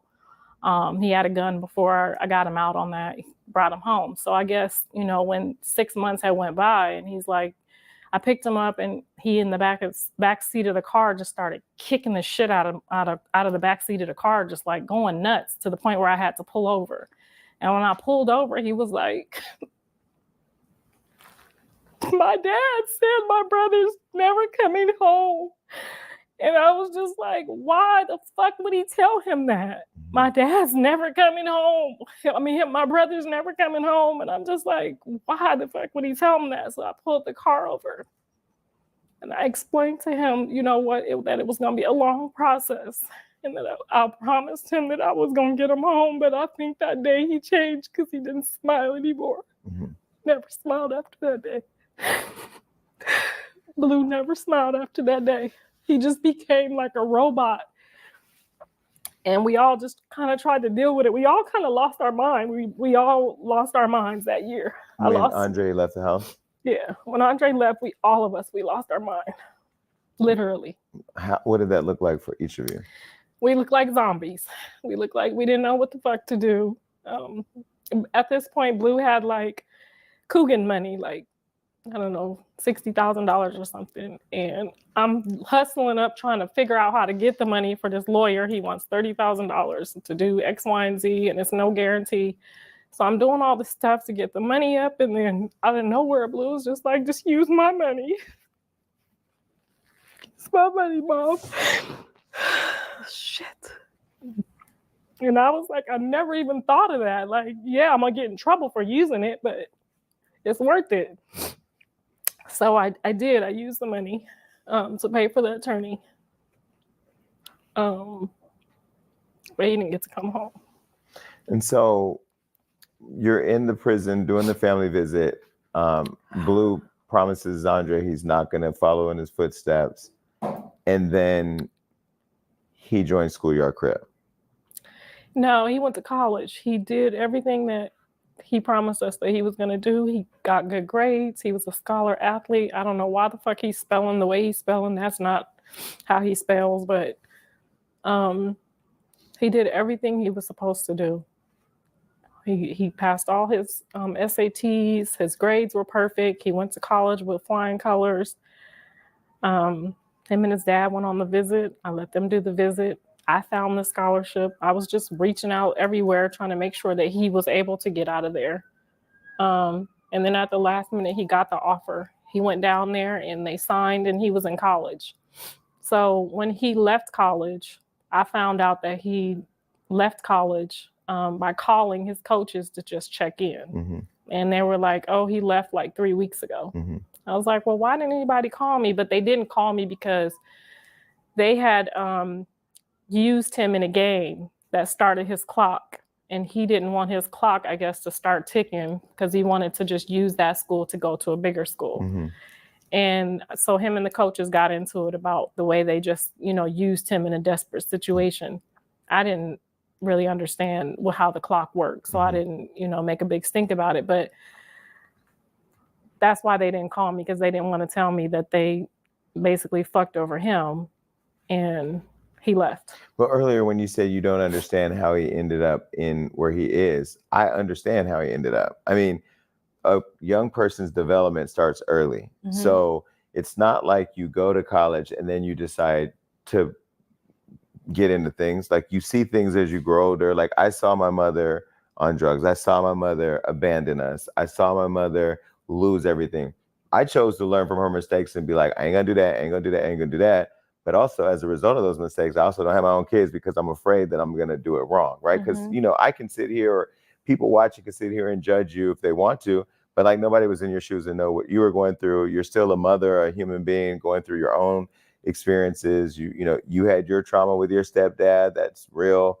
And then somehow that manifests in ways that you may not even acknowledge, so, or know, or see coming. So like, I understand a little bit now more because he hasn't really shared. Like anytime I ask him about his upbringing, he just like avoids the question. He like comes up with an excuse. He changes the topic. He does not go there. And I just always wonder why. He might have checked out. Like I said, I think he checked out after that. Mm-hmm. I've always been able to make something happen for them. So when I couldn't make that happen, I think they realized I didn't have a cape. And this shit's real. So when he goes to school, he checks out. Where does it go from Jonathan Porter, the athlete, the student, to Schoolyard Crib, Blueface? So he left school and he went to Jaidyn's house. He moved in with the mom. Yeah. So when he leaves school and moves in with Jaidyn's mom, I was pissed. I wanted to choke her out. I just didn't say anything because I still had to respect the fact that she let him come in and put a roof over his head. She didn't call me and say Blue dropped out or nothing. and by that time he's grown. Right. So but we have been raising them, Jaidyn and Blue together, her and I, since, 9th grade. So we had a relationship, a good relationship. But at this point he's grown. Yes. So he can move wherever he wants. Oh yeah. When he left the school, there was no way to tell him he couldn't leave. So when he moved in with her, was he Blueface then? No, he wasn't schoolyard working a cripping job then. and Where did the schoolyard crip come in? I'm trying to figure. So one of my best friends says that the boys, hanging out in the hood, they made those friends. So the schoolyard crips that they're friends with, they've been friends since they were babies. Got it. You know what I'm saying? So some of those kids, they raised up together. Yes, 2 or 3 years old. Okay. So all of those people that he hang with are from babies. And that was his family. That's his family. Okay. I mean, the people that run up in the schoolyard, the people that run up and down the street, playing on the on the street all day. Once you know a couple of them, and those are your brothers basically. They're like cousins and brothers. So once they get into that, then you kind of like, oh, I want to get into it too. My daughter said that she hung out with John and one of his friends, and somebody rode up on the car they were on a bus or something, and somebody rode up and where you from and pulled out guns on them. And she said instead of them being afraid, they were excited. So I have no idea if the lifestyle is, from what I've learned from, Andre or the other kids, is that the lifestyle is addictive. It's not just, oh, my brother was a Crip, I'm gonna be a Crip. You know what I mean? The lifestyle is addictive too. Okay, and so your son goes on to become a successful rapper. He drops the single Tatiana, blows up, which appears to be overnight, links up with Whack 100, and becomes a star. What do you think of that when you see your son, who's gone through all these different changes, instability, is moving around with different situations, going to college, dropping out, but now is actually garnering some success? It was bittersweet because on one hand, I was like, okay, he was trying to become this. So I thought, I said some things to him, probably to discourage him because he was calling every night for studio money. Give me 40 more. So I'm going through the process of thinking, is he on fucking drugs or what is it? I mean, even my husband, it's 2 a.m. for us because we're in Ohio. And we get in the call, he's still in the studio, it's, midnight. He's already called for $40 3 times. So we're like, fuck, he's on drugs. So my husband was like, well, just get the number and tell him we're not going to give him the money if he's really at some place that we'll pay the people. So we paid the studio, and it was actually a studio. He didn't make it up. The people said he had been there for hours. So when he was trying it, and he was working too at the same time, but I was just like, you blew it. Like, you're a loser. Like, I said some things, and then he got the tattoo on his face, and I said some more things, and I was heartbroken and frustrated. It was kind of like I messed up with Andre, but when Blue went to college, Callie went to college, they both had full ride scholarships. It was kind of for me like, oh shit, I made up for, I'm not the worst mom in the world. I made, I'm doing better. So for them to just throw them scholarships away and all that hard work, it was like, fuck, I failed again, But so you're back in Ohio, and you're back in Ohio with your husband. Yeah. Okay. Mr. Sappho. Right. So I met him in Jonathan's 10th grade, maybe 10th, 11th grade. We kind of just dated back and forth. I didn't bring him around until, I was sure. And then that was basically my plan. Like, once Jonathan went to college, I'm going to run off and live for myself now. And you're getting ready to celebrate, or you celebrated 7 years. Who? Married. Yes. Okay. Well, we can clap it up for that. I mean, got it right. They say third time's a charm. Is this like fourth or fifth? No, that's third. I got married. He's my third. Yeah. Okay. And so this has been Blue's stepdad, your kid's stepdad, since Jonathan was about what? Sophomore, maybe. 19. Well, no, sophomore. high school. Okay, but you got married when he was around 19. Yeah. Okay. And so No, I got married because we flew them out. So I got married. Yeah. 7 years, about 1920. Yeah. Okay, and we did our research. Oh shit. Can we play no games over here? I'm getting old. Okay, and so when you started to see him pop, was there a part of you that had animosity because the career that you had pursued for so long and not really obtained that type of success, was there animosity because he had done it? No, I was so happy for him because I was like, you know what he said to me? I bet you he doesn't even remember this. He was like, see, Mom, you can get back in now. It never even dawned on me to even try again. Mm-hmm. I had just like let it die when I lost, you know, when Andre went to jail. I just kind of like, I let go. In fact, I let go so tough. I took those little headshot cards. I don't know if you had any, but we had I've never had, but I know what they are. We had these little headshot SAG cards. I was so happy. And I took that card, and it's still to this day under a church bench. And I promised myself I would come back for it when Andre was like 13 or 14, because he started getting in trouble. So that's when I was like, okay, I got to let this go. I got to watch him. Why you didn't take your picture from Soul Plane and tape it under there? Because that picture was cute, and it had my phone number, it had the SAG, and it was the card on me in church. Yeah. So I planted it in there and said, I'll be back. And I just forgot all about it until recently. Like, damn, it's probably still under that church bench. So when he makes it, you know, I'm super happy and proud of him. I'm so happy and proud of him. And then when he said, you know, this is, you know, because at the time, Callie is, you know, pursuing acting in Atlanta. So we kind of looked at it like, we called Blue the gatekeeper when he was little, because he would we walk him in there to do the commercial. He read above, you know, reading average, and he would just walk in there and get the jobs. So, you know, because there was rooms that I wasn't even allowed in until Jonathan started booking, and then people started seeing us, and it was like, oh, okay, like, oh shit, okay, I'm his mom, they let me in. So the kids used to call him the golden child, like, you know, this gonna be the gatekeeper, he gonna get us all in. Well, the movie The Golden Child, if you watch it, everybody honored him and held him up like Simba in The Lion King. How do you go from that to what we see now online every day? Because Jonathan didn't honor anything that I instilled in him when he got there. And what was that? And that was basically reach back and grabbing your siblings. So they also promised me, him and Callie, that they would set up a situation financially for Andre. That was the whole, I paid almost $10,000 a year for Callie to play basketball. Blue had private quarterback lessons. I'm sitting in the car reading my book, they throwing the ball. You know, sometimes I'm out there so long, they have to use my car lights to finish, you know, with their training and stuff. And this training and this thirst and this journey that we were on for them to make it was so that Andre didn't get trapped in the system, coming home and going back in again. We have family members. We know if there's nothing for them when they come home, they're going right back. So that was the plan. And when I saw that wasn't, like, they lost their way for the plan, I kind of grew angry. And then it was like, when we went to go stay with him, he was like, when he first signed, he told Callie, when he went to Atlanta, yeah, come on out to California, I'm gonna help you, you know, get on acting or whatever. So I'm like, okay, cool. He got a foot in the door. Boom, she should come. I co-signed that. So when she sold all her stuff and moved out of her apartment and came down here, he said, I had already paid for an apartment for the whole year, you straight. It's not his fault, and it's not her fault. Who paid for the apartment? Blueface? Blue had paid for an apartment for a year. For the sister. But he had a roommate. So he had just paid his rent, you know, forward for 6 months. And then once he got his house, he was like, oh, she can stay there. But what happened was that we didn't find out until years later, while we were at each other's throat, is that his friend never ever responded to let her in. He was supposed to give her keys.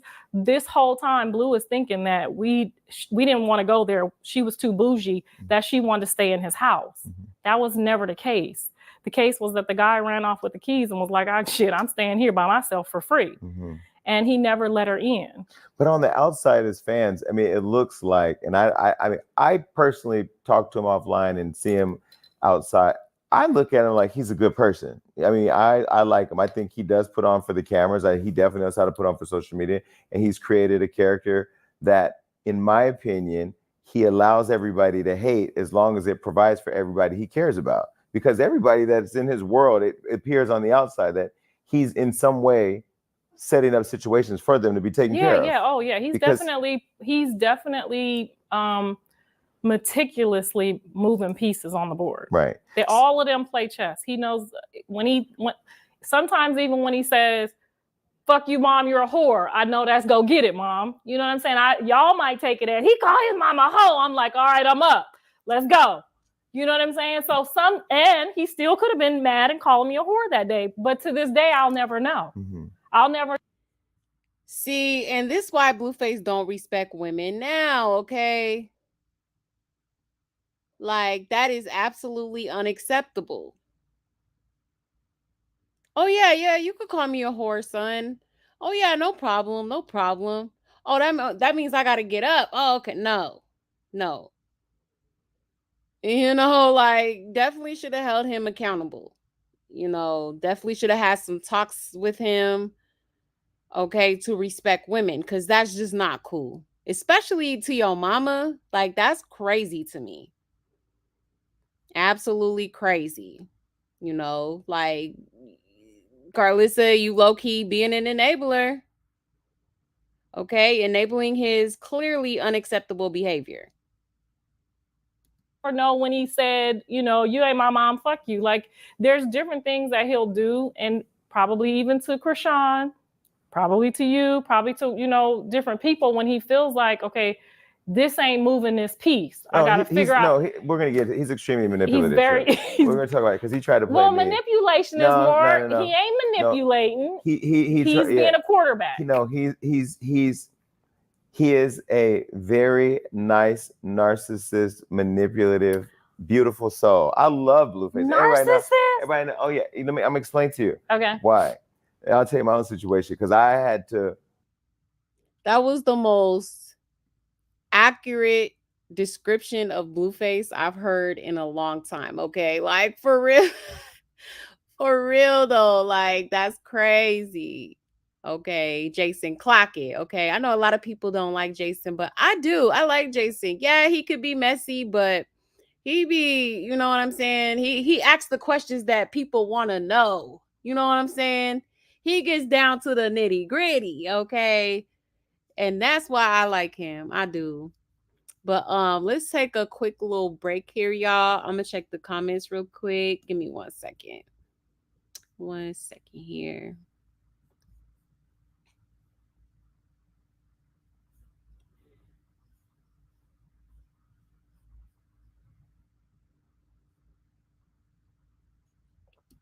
I agree. He wanted a struggle. Yeah. And now he got one. Exactly. You know, he wanted to be about that life, quote unquote. Okay. All right. Now you see where that got him. Okay. Yeah, he wasn't raised how he making it. Exactly. That part. Girl, you are running the circus. Get Bonnie together, free Blueface, and y'all could just leave Rock in there, right? Right, Angelica. Exactly. She is Rock. Yeah, she do act so much like her. She do. And that's why she let Rock beat her up. Right. Just like Rock, that is why they don't get along. Yeah, exactly. One and the same. Okay. For real. Karlissa was a Rolling Stone. Karlissa was a Rolling Stone. Do. Wherever she laid her wig. Oh, darling. Oh. Wherever she laid her wig was her home. Look at as I'm so dead, right? Oh, child. Well, how many men was messing with at one time for her not to know who the boy's pappy is? Exactly. Okay. I would have kept that at home. Exactly. Like, that's embarrassing. I couldn't even imagine. If there's a choice between two men, then damn who he look and act like. There had to be more men. Hollywood. Yeah, exactly.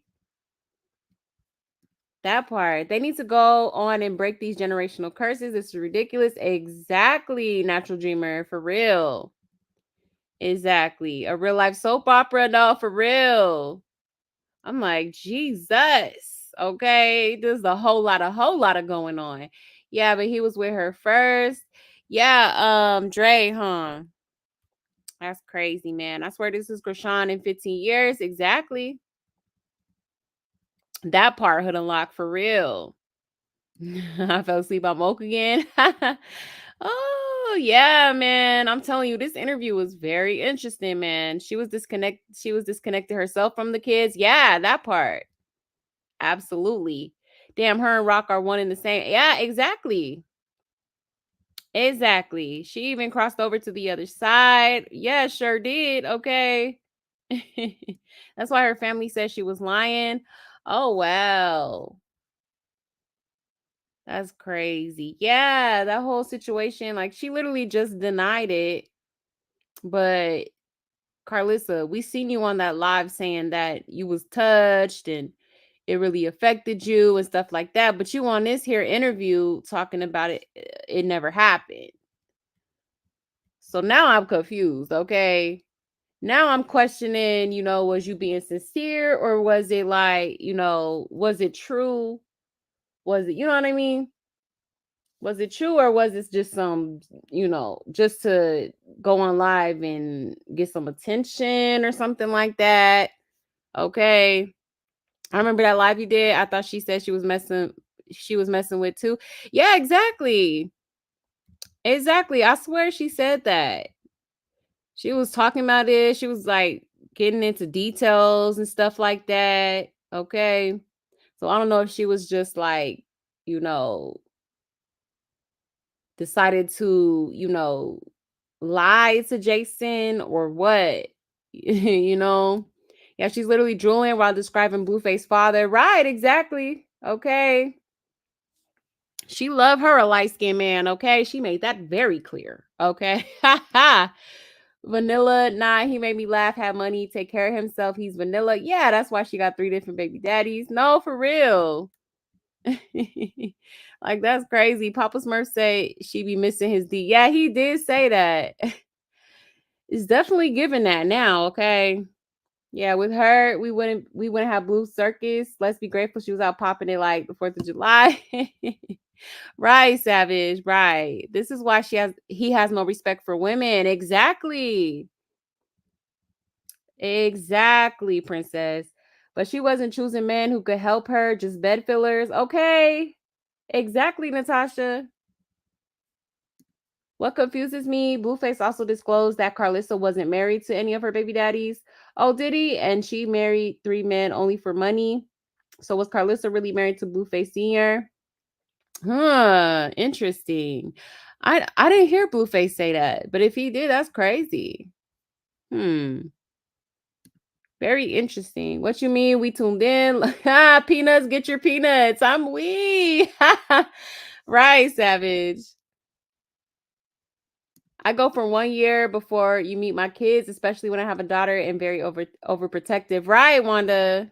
That's how it should be. You don't want to let just anybody around your kids. You know what I'm saying? That's serious. Karlissa Life is a novel. Right, exactly. Not next on Tubi. Oh, not Tubi. So this whole interview is about being a hoe, I guess. Right. Yeah, that whole first part for sure. She about to get into it though. She finna start talking about Krishan. She gonna talk more about Blueface. Like it gets interesting. Blue always said Krishan remind him of Karlissa, and I see it. Yeah. For real. They're literally like the same person. For real. She know they felt sorry for her mental abuse like a mug. Yeah, exactly. Yeah, no wonder her kids are a mess. Exactly. Okay. Exactly. It's starting to make sense, isn't it? Okay. When I seen this interview, I was like, oh wow. Like crazy. Typical Black portraying to be the victim towards the children. I don't like none of you right. Yeah, this is not even funny. Blue grew up hard to trust people. Yeah, she gives absentee mother. Yeah, she do. She do low key. She's just not making any sense to me. Right. I think she is definitely leaving out some details or something for sure.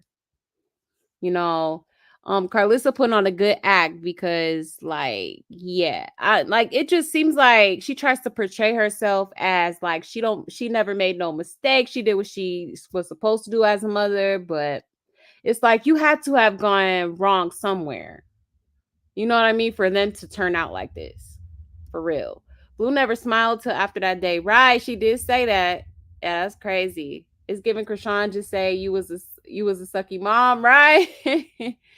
Right, Mimi. Out of all this foolishness, the only interesting is her color of lipstick. Is that sharp girl? Yeah, I was looking at her lipstick too. It is cute.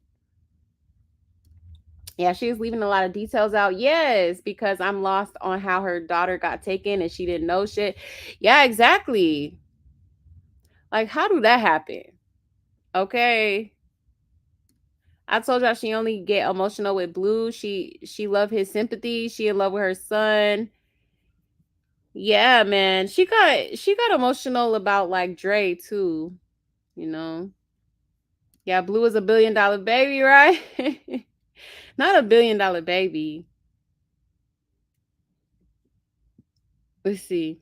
Bingo, it's easy to see the game, right, Saint? Okay. Exactly. These Hollywood types are down for whatever if they see the dollar signs. Oh yeah, for sure. For sure. That's more than what he could say for Krishan. Exactly. She said she slept with other friend too. Probably why the mama went to see the baby behind Karlissa back. I don't blame her. Right. Exactly. Exactly. She's clearly a stage mom. This is a tale as old as time. Right. Why is everyone acting shocked? No shade. Yeah, man. Yeah, exactly. You know, she's always wanted to be an actress. Okay. Yeah, it was fun. Bit. I gotta run y'all. Oh, okay, Wanda. No problem, love. Thank you for coming through. I appreciate you, love. I hope you have a great rest of your night. Okay. But yeah, y'all. All right. I just wanted to check the comments real quick. All right. Let's get back into it, y'all. Remove myself from the toxicity of whatever this is, because I'm enthralled in it like everybody else, but I have a job to do, right? Like I love talking to everybody and I love talking to him, and I'm sure he'll come back at some point after he manipulates his way over here. And let me say this. It looks like to all of us on the outside that he was taking care of you guys. Because I remember one of the first viral moments that I saw of you guys was when he was kicking y'all out of his house. Uh-huh. Now, did you feel a sense based on this pact that you all believed you had that you were entitled to be taken care of? Absolutely. It was a pact. Okay. Explain that, because I love that you guys all own your shit. It was a pact because we were a family that had went through a very traumatic situation. And we had made the brother, Andre. Yes, we had made a plan. Remember, this is the person that said, use the money, steal it from the Coogan account. Mm-hmm. Now, mind you, this is an 8-year-old. So that's why I say it's not manipulation, it's calculation. Calculation's a better word. He is very calculated. Because I would have never thought to go take that Coogan money. Now I'm a grown-ass woman and I'm out here like, I might have to do a strange thing for a piece of change at this point. Who earned the Coogan money? He did. Right. So this is my point. I feel like Blue has always been required to be an adult in the situation. And not required. Like I said, I didn't even think of that. That was his suggestion. I'm not saying you required it. Oh. I'm saying his heart, in his mind. Blueface has a big heart, yes, in my opinion. And I feel like there was this sense where he felt he needed to be the provider because his dad wasn't there, Andre's dad wasn't there, Callie's dad wasn't there.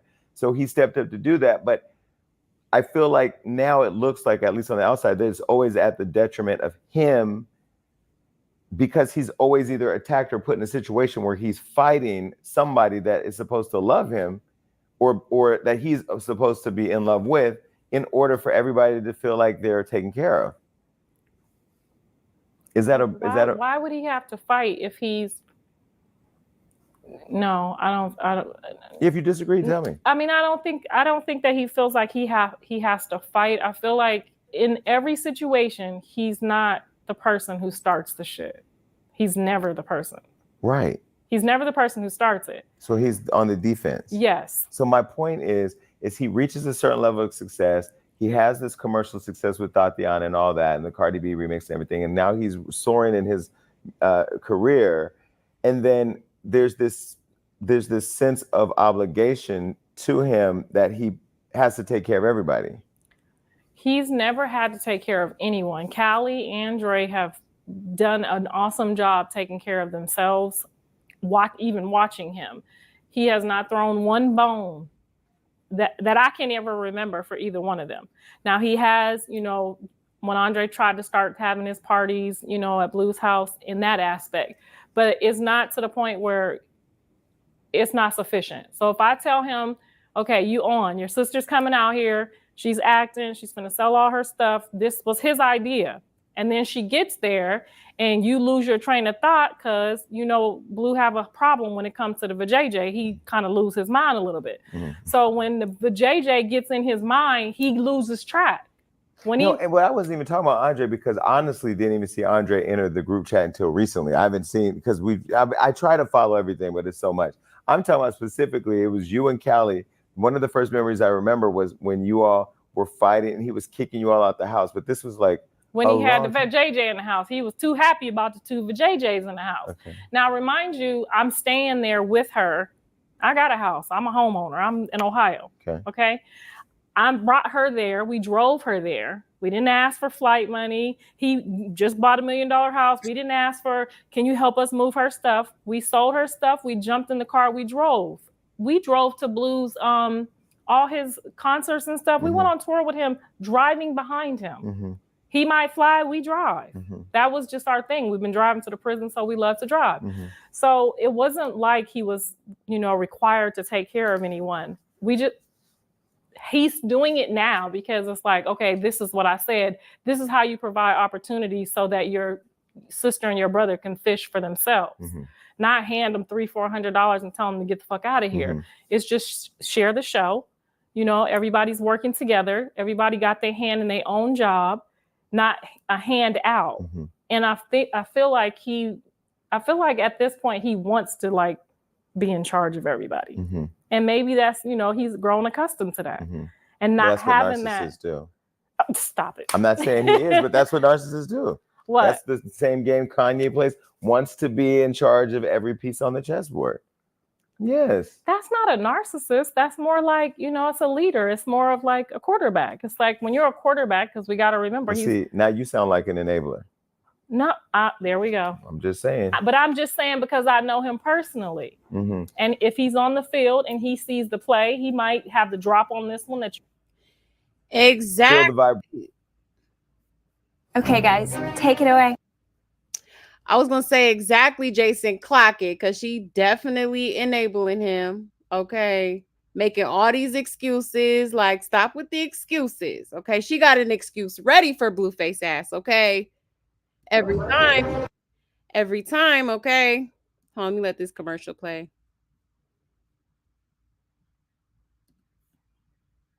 And they did. I'm glad that you were able to make it have a good time. Thank you. And we had some problems with my stepdad. So, and I guess he thought, okay, my brother's going to come home. They're getting ready to go to court. We had gone to court before I got him out. He had a gun before I got him out on that, brought him home. So I guess, you know, when 6 months had went by and he's like, I picked him up and he in the back seat of the car just started kicking the shit out of the back seat of the car, just like going nuts to the point where I had to pull over. And when I pulled over, he was like, my dad said my brother's never coming home. No, I don't. If you disagree, tell me. I mean, I don't think that he feels like he has to fight. I feel like in every situation, he's not the person who starts the shit. He's never the person. Right. He's never the person who starts it. So he's on the defense. Yes. So it may seem like I want to be in control of everybody, but I already got the drop. This dude's faster than you. You can't get over here in time. You do this, you do this, you do this. And then if you don't do that, that's where the narcissist comes in, that he's not happy with, oh, you thought we was finna just sit here and wait for you all day? No, we're not. Okay, so when he kicks you out the house and you go viral on social media, why not just pack it up, go back to Ohio and let Blueface be a rapper? How do you then stay in it all? Like, why are you then still? No, we left. Okay. We were done that day. And Callie went to a shelter. Callie went to a shelter. She was in a shelter for like 6 months. In LA? Yes. She refused to go home with me. She was like, I'm going to stick it out. I'm going to figure it out. I'm going to stay here in this shelter. I took her baby and left. She was in the shelter with the baby? 6 months. She was in the shelter with the baby? 6 months. For 6 months? 6 months. And then, okay, so you take the baby, and then from that point to where are you rolling around in the dirt with Krishan? Like, when did Krishan? He done went from the shelter to Krishan. Because at some point, before we even get to Krishan, did you always hate Jaidyn, or did you at some point like Jaidyn? What? I don't hate her to this day. I love she Jaidyn. snipped like a Barbie, and she ain't worried about nobody, clearly. But you did not, I mean, you at some point didn't like Jaidyn. I've always liked her. I've just always seen different things that she would do. I would say as a narcissist and try to control like what he disperses to us. You think Jaidyn's a narcissist over your son? Yes. Oh, hell yes. Karlissa, you must have smoked Oh, a fat hell one yeah. here. She's a good one too. What? Jaidyn? Yeah, Jaidyn is controlling this whole shit. Y'all think it's John. She told him, go on over there and get that bitch money. Bring it back. You better stop fucking playing. You ain't picking up what I've been putting down this whole. Child. Go over there and get that bitch money is crazy, okay? Whoa, but I've been saying that. I'm like, I think Jaidyn is in on this whole scheme, okay? This whole game he playing with Krishan, okay? You know, I low-key think it's some truth behind that for real.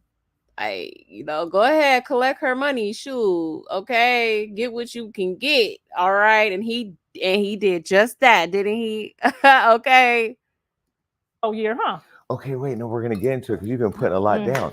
All right, so Jaidyn, she's the pimp. So you've always hated her? No, hell no. I raised her from she was like 14. I taught her to cook and clean, and her mom is her and her mom have their own thing, but she was at my house a lot. You taught her to cook and clean, and then you call her the housekeeper. Well, she was always over my house, not cooking and cleaning and eating up all my damn food with him. They act like they was married at 14. And because I was afraid to lose John to the streets, how I was with Andre, when he looked at me one day and said, she's not going anywhere, she's going to be here for the rest of my life, I literally had to swallow my pride and say, well, where the bitch sleeping at? But you couldn't be mad at that because you weren't with any man who looked at you and said that to you. Yes, I was. No, not until this man in the back. No man looked at you and said, I'm going to be with you for the rest of my life. Yes, they did. I just decided to go. Let me tell you something. What? Let me tell you something. Nobody never left that me, man Jason. that's in the back with you ain't letting you leave. No. He ain't letting me leave. Okay. So stop feeding me bullshit because you ain't talking to Blueface. We gonna be on this motherfucker next. We gonna be on here next. You talking to the king of the internet over here. Let me explain. So if he looked at you and said, Mom, this is the girl that I love and she's never gonna leave. At 14 years old, did I look like I cared? But 11 years later, 12 years later, they're still together. Right. I just didn't see her with no ambitions as a kid. And so I was like, okay, if she's going to be here, I tried to instill something. I helped her get her grades up and, trained her okay, he's going to college. He's not staying here because I'm leaving. So you're going to have to get your homework and bring it over here and do some homework too. And if you get pregnant, you on your own. So she went and got her birth control and her permission slip and she came back. And we went almost every other day. She went to every game with me. I picked her up. I dropped her off. I made sure she was safe. Bought her first promise ring. So absolutely not. I was on board. And then when did she become a spick? Because you called her that on social media. Don't say that. I said chick. No. Listen, we have to talk about it because I have siblings who are Latino or Hispanic or whatever y'all Spanish. My fans are livid at you for calling her that. I apologize I'll apologize to anyone who I offended. I do say some shit that I don't mean sometimes. And I definitely am not prejudiced by any means to any nation or any religion or any color at all. Well, and she was here and she said that she was not Mexican. She said that she is Mexican. She said, she said she wasn't full Mexican. She said she had a daddy little black Mexican, in her. That's good enough. She said she didn't grow up with Mexican. She also said she was black too, and light skinned black. So we're gonna talk about this. She a little bit of that, and a little bit of that, and a little bit of that. But she got some fried chicken. She got some. She got some shrimp fried rice. She got some salt and pepper. You know what I'm talking about. Isn't that stereotyping? Because I don't eat fried chicken. You don't eat fried chicken, Jason? I mean, I've had fried chicken, but I'm not sitting around with a KFC bucket. But you in my know what back I seat. mean. You know your mama made some chicken. My mama was white. Oh shit! You ain't had no fried chicken. No, we had sloppy joes. Anyway, so with the cheese on top. So we've cleared it. No, so we've cleared it up. You're not a racist. No. You don't hate I love Mexicans, everybody. Latinos, Hispanics. No, I love everybody. Okay, including Jaidyn. I love Jaidyn. Yes, I do. You love Jaidyn? Absolutely. Why she still got you blocked? They all take turns blocking me. The fuck? Every week I'm blocked. I just try each number to see which motherfucker gonna take the call. They all take turns blocking me. Okay, so you don't hate Jaidyn. You love Jaidyn. I love Jaidyn. Okay, and you have 2 beautiful grandkids. Yes. Right? Okay. Yes. And I will say I have 7 now. Well, I just met her for the first time when her and Blueface were here, and although you're we didn't call him a narcissist. What we call him? Calculation. That calculator. Neighborhood, that calculated neighborhood Crip son of yours was mad that I had Krishan right after I interviewed them. You can't call him a neighborhood Crip, Jason. Why? You know better than that. Why can't? Because I don't think that's... Oh, school. You set tripping, Jason. Sorry. No, just playing. Sorry. My baby is not... First of all, y'all, my baby is not no Crip. My baby is Jonathan Jamal Porter. And he is not no fucking Crip. So we're going to stop saying that today. In Jesus' name, my son is not no Crip. Okay. He got a lot of Crip friends and he hang with a lot of Crips, but I'm not fixing to accept that. Well, can I also say, I apologize to the schoolyard Crips and the neighborhood Crips. I love all Crips. As y'all know, I'm talking See, you prejudice. Okay, no. So, no, it's all blue. We're staying within the same color. I'm not disrespecting. But no, I have a respect for the street life and the street culture because I understand what it represents. I have family in the streets. My brother died in the streets. And so like, I never want to be disrespectful or inconsiderate of like what people are going through in our community. Now, okay, so you love Jaidyn. I love Jaidyn because like a daughter, because I've been with her since she was 14 years old. I've prayed with her. I've cried with her. I wanted to snatch her, you know, I waited outside for her to come out for hours and she disappeared somewhere. I've watched her and John go back and forth their whole life. Jonathan over this girl house, that girl house. They about to bust out my house window. So I've been through a lot with her. So I naturally love her. I don't like her right now, but I do love her. But you also have said, it is no measure of sanity to be well adjusted to an insane society. That you wanted Blue to be with a woman your color, your darker skin woman like a Krishan, not a Jaidyn. So when you say Krishan you're not racist, ain't dark enough. She ain't dark enough. But when you say you're not racist, No, when you say you're not racist and you say stuff like that, are you not a racist but a colorist? Like, what is it that makes you bring race or color into the equation when it comes to the girls? Well, naturally, it's not racist or colorist. I just think that, you know, black people should be with black people and white people should be with white people and Mexicans should be with Mexicans. I've grown not to think that, but that was my way of thinking. Where did you get that I'm from Ohio. We didn't do this, all that. You know what I'm saying? Like, what's this? I don't have any, like all my friends, none of my friends are mixed. Like this is a new thing for us. You know what I'm saying? I'm 50, I'm from the 70s. You know what I'm saying? So I'm from the 70s too. You deep in the. I am deeper in the 70s. You own close to the 80s. But I grew up. You're telling the truth. My mother's family did not like her being with black men. You see what I'm saying? Yeah. And we just felt like, you know, it's safer. And, you know, when the police come or, you know, something goes on, if they see it's 2 black people, it's 2 black people. But they're going to treat. My sons have been through a lot with mixed situations. So I know. Mm-hmm. Okay. So what is Andre and Blue's relationship like now? They're not on bad terms or good terms. They just don't see eye to eye. You know, Dre tries to stay away from some of the stuff that, you know, he's going through. And I've probably scared him happy. Don't be with that motherfucker. Don't go nowhere. You know what I'm saying? So he over here, so I kind of probably scared him. Like, you know, I don't want him to get in trouble or, you know. But what changed their relationship where Blue was in the backseat crying for his brother who was going to prison and going and visiting him and promising not to end up like that to now not being close? I probably scared both of them. Like I threatened John, like if my son goes back to jail with your bullshit, you know what I'm saying? So it's a lot of behind the scenes where, you know, I'm panicking. I'm a mom, you know, and Blue got bail money. Dre don't, you know, and I don't know, you know, I'm pretty sure he would make sure, but it's just, why even get in the situation?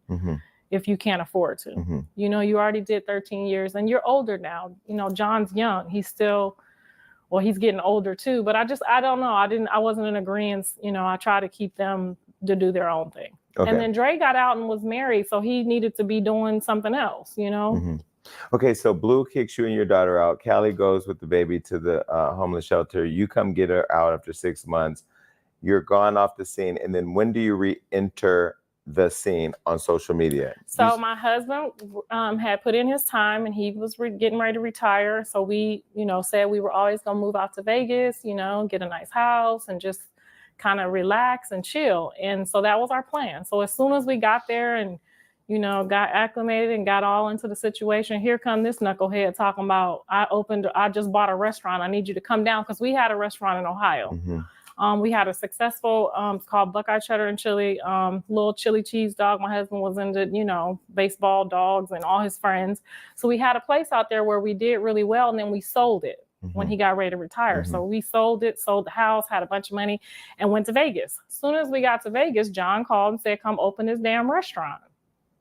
I already bought it. You can't say no. And then Karlissa re-enters the chat. And Karlissa re-enters the chat when she should have said, hell no. So do you move to LA or do you just come here from Vegas? He's like, well, you got to come stay with me because it's right down the street from my house. And this how he got me, you know, and then you could be here with the kids and stuff.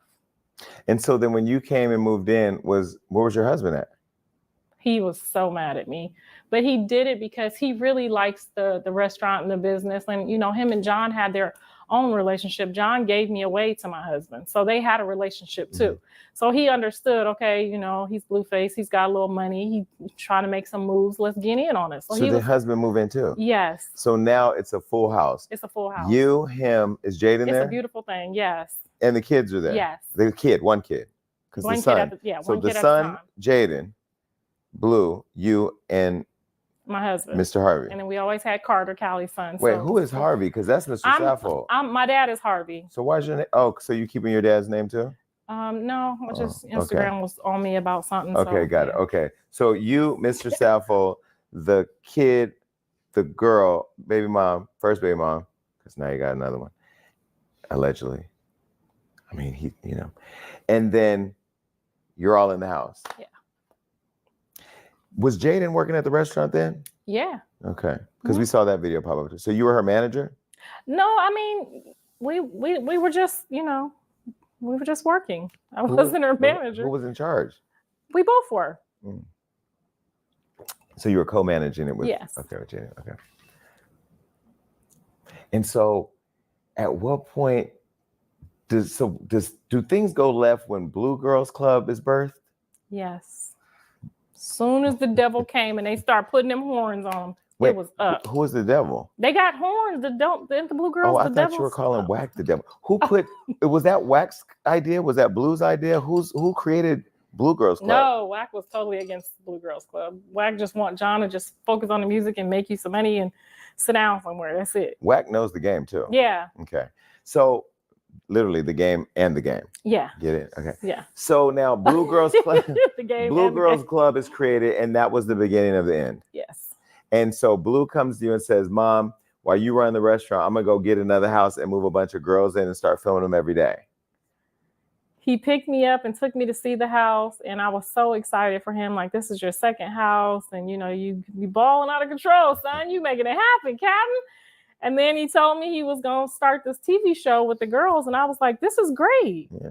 I'm giving them ideas. You thought it was like Charm School? I thought it was like America's Next Top Model. I didn't know it was like. Hosted by Tatiana himself? Yes. I mean, he had a family. We was at his. I mean, you had the hot dog shop going. You had the baby mom who you said was nothing but a housekeeper, co-managing it with you. You're going to keep saying that. I said that when I was mad. I'm just using your words. Okay. And then you had Mr. Sappho there, not understanding what Blue's Clues you guys had going on. And then Charm School is not top model. It's actually a bunch of ratchet ass girls who want to fight for the love of your son. I don't think they fighting for the love of him, or they just was fighting. Yeah, they were just trying to come up. They was thirsty. But it was also kind of brilliant because he made a lot of money and he started to figure out how to go viral on social media. Mm-hmm. So when he was building that And then he found this rising star named Krishan Rock under a rock and moved her in. What were your thoughts on Krishan?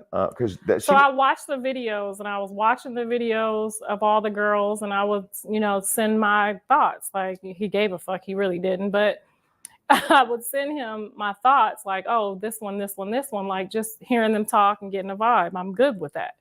So when I saw her, I said, I don't know what it is, but don't pick her. Whatever you do, don't pick her. You hated on Krishan? Literally on the video screen, the cute little girl, she's on there like, and she's so cute. Did you see her? You gotta go watch it. And I was still like, no. And I don't know what it was. See, that's why I said, man, okay. Mama knows best, okay. So Karlissa had a bad feeling about Krishan from the beginning, okay? Talk about, I told him, whatever you do, do not pick her. Okay? Mamas be on point, okay? Absolutely. That's crazy. Were you just hating? No, I was literally like, no. Like, I just didn't, it wasn't anything, like, I didn't get a bad vibe. I just felt like, And then when he picked her, I was like, oh, okay. I saw, like things that she had already done. And, her video just wasn't it. I don't know what it was, but I was And out at the time she had her tooth. At the time she had her tooth. Okay. So you don't want Krishan. But I mean, it was kind of jiggity anyway. So it was like. She was cute. Yeah, she was very cute. Stop hating on Krishan. I was just saying, like, it wasn't like she had, So she gets in the house. She's doing everything she needs to do to be the standout. She becomes the Beyonce of Blue Girls House. She becomes the 5150 of the house. Which in reality TV is the star. Yeah. So she becomes the star of the thing. And then where's Jaidyn? She's at home with me and at the restaurant. So by day, he's family oriented, running a burger joint or whatever food you guys have on the menu over there. Soul food. We had seafood, soul food. Seafood, soul food. Mm-hmm. But 5-star restaurant. But then the real food for his soul was happening in that other house with all them Blue Girls Club girls. I don't even think he was ready for that. And do you know at what point he started to fall in love with Krishan?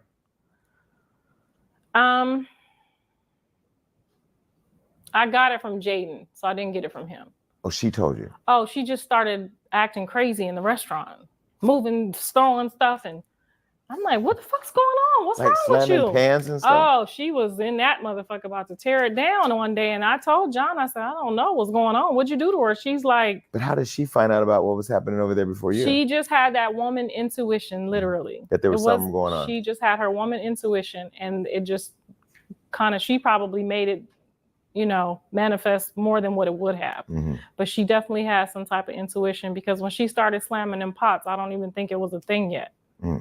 And then he starts to fall for Krishan, or do you think it was more of a business transaction? I think it was started off as a business transaction. But then he fell in love with her. Yeah. I didn't know he fell in love with her. I thought he was just, making moves. Do you believe he's in love with her now? I did not believe it until that lie detector test said, you love her. I said, what the fuck? What lie detector test? He took a lie detector. Nobody paid attention to that but me, huh? I said, huh? Where was this at? On their show. Oh, yeah, I didn't watch it. Oh, girl. It's fine. He took a lie detector test, and that motherfucker Actually, my pronoun is that nigga, but I'll let you, Okay. He took a lie detector test, and when it said, I love you, I promise you, everything just went out of me like, this is real. It was not real to me until I seen that. So how did you go from that to rolling around in the dirt with her? Oh, that was before that. So the rolling around the dirt was... so you... Okay, so... Because I never understood how... So Jaidyn acted up, and then he brought her home, and I was like, are we really doing this? And he was like, we're really doing this. And I'm like, I don't have no time to move out and get another place. Like, she's just gonna be here with me like this. And he was just like, this is what I'm doing. I'm managing her. He was bringing Krishan into your home? Yes, he brought her right in. No, Jaidyn was gone. Okay. She just dipped on the set. Oh yeah, she did say that. Okay, I'm trying to figure this out. Because you guys literally manipulate so not even manipulate. That's my favorite word. You guys dominate social media every day, all of you. So I'm trying to figure it all out. So Jaidyn's gone. He moves Krishan in, and he tells you have how much time to figure it out. He didn't tell me I had time to figure it out. He just, I'm working the restaurant. So I'm like, damn, I can't just leave the restaurant. And, my husband made a couple complaints about it. Like, what the hell have we gotten ourselves into type of shit. Like, you know what I'm saying? Because we love Jaidyn and she's there with the kids. And now the kids are out and this girl's in. So naturally it was like, damn, like, I don't want to give up the kids. I mean, you can take Jaidyn, but the kids, like, I'm just kidding. Bitch can go and leave the kids. No. So it you was don't like Jaidyn. I don't like the way she played me. Like a week before her and my son got together, we was locked hands, daddy, talking to Jesus. Whole Heavenly Father, bring him home safe. Do y'all really be talking to Jesus? What? We was going in. We had the chills. We exchanged. Now, mind you, 4 months before that, I got a chill and said, "Oh, he's gonna marry you." She said, "Bitch, if he married me, I'm gonna give you $100,000. I ain't got that money yet." But I said, you don't have to give me $100,000. Just let's get into this show that I'm creating, because I've been creating this show for 4 years now. I slipped and told Krishan. That's how she ran my shit over to Zeus. Okay, but before we go to Crazy in Love, so Jaidyn's out. Wait, Jaidyn's out. Krishan's in. Krishan's in. And how long did it take for her to be introduced to you as it's a thing she's moving in, to you all rolling around in the dirt? Oh, we tried our best to like work it for about, I would say, a month. Okay. Took about a month. And what made you guys start bumping heads to the point that it escalated? You know how the young people are. She going in my room, taking my stuff out. I'm setting booby traps. She's going in there anyway. I tell John, he's like, okay, I'll tell her. So she come back. You tell him, no, I'm going in your room. Just little stuff that was just like, oh God, just young people stuff. They go in their mama room when they not home type stuff. And so then you would call her out on it? Yes. Where's my makeup? The bitch got my shit again. Just stuff like that. It was just going on and on and on. And it was starting to drive me crazy because I don't like people going and taking my stuff out without telling me. So, he. Damn. So Krishan was stealing from her too. Talk about where's her makeup and stuff like that. Yeah, duh. I can't say I'm surprised, okay? That is crazy. I could just imagine like Krishan moving into where you live, like, child. Okay, you gotta lock up everything, okay? For real. That's crazy. He acted like he was gonna try to fix it, but it just wasn't able to be fixed. And then you guys end up in the brawl that has been seen all over the world. Well, they tried to get me to take care of a third dog. Now I'm already dogged out. I'm doing dogs, dishes, kids, restaurants. I'm dogged out. My husband's like, tell him to do it. You ain't got to go get the dog shit. So I'm arguing with my husband behind the scenes, like, this nigga trying to have you do this and that and that. And I'm just, how husbands are. You're doing too much. And I was exhausted. I was mentally and physically exhausted. So on the last round, when she came home from the Zeus, now I didn't know she went over there and made shit do what it do. Else I probably would have sucked it up. I'm like, you got this bitch, she ain't making no money. You know what I'm saying? So you thought she was freeloading it? I knew what they was trying to do, because mind you, my son was working with her before Blue got serious. Dre had already had her out fishing her, trying to work with her. So Dre kind of like built her as an artist to begin with. Because Blue was trying to be at home, so Dre was picking up the slack. So Wait, was Dre involved with Blue Girls Club too, or he was doing something? He just kind of sort of just there with my son. Yeah, maybe security type stuff. Okay. And then, helping him with Krishan, helping him, invest in her. Right. So it became like a family investment almost. Because then when he brought her to me, I'm like, okay, she's here, I'll help. Then the Zeus started calling me and I started seeing like, okay, somebody needs to help her. I literally, nobody knows this, but when I dropped her off at Zeus, I literally cried. She had no shoes on her feet and her feet was black.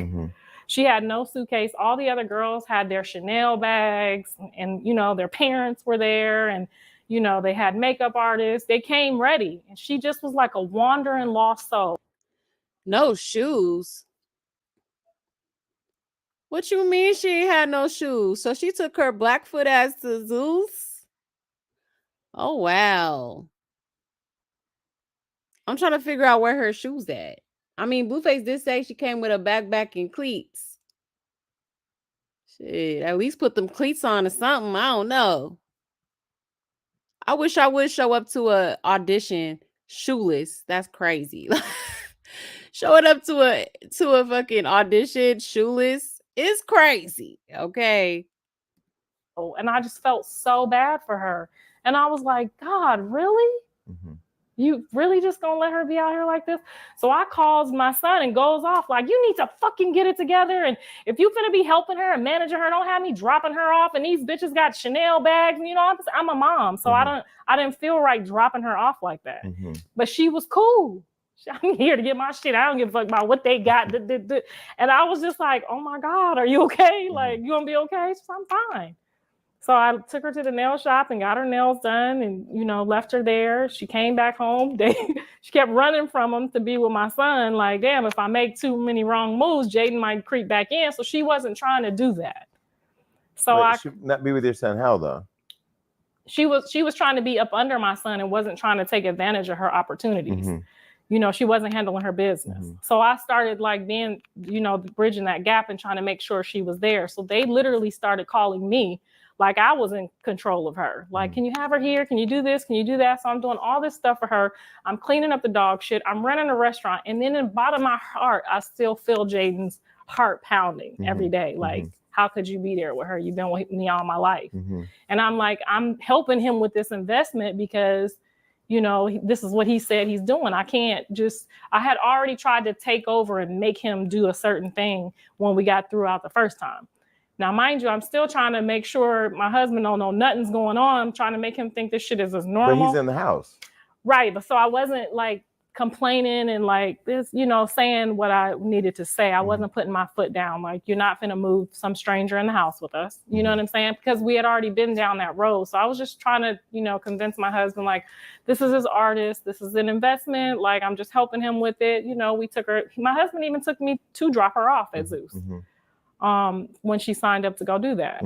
So it was just like, we just got involved with his investment and it became more of like, you know, it was overwhelming. And what was the thing that, because I missed this detail, that started that brawl that we've seen on social media?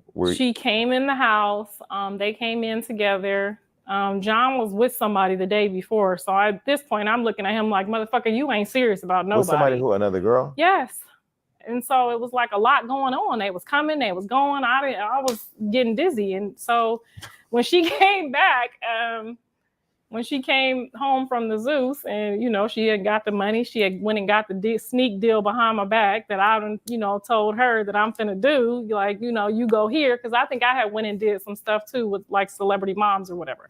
So we kind of like tag team, like, you go get yours, I'm gonna go get mine. We'll meet back here.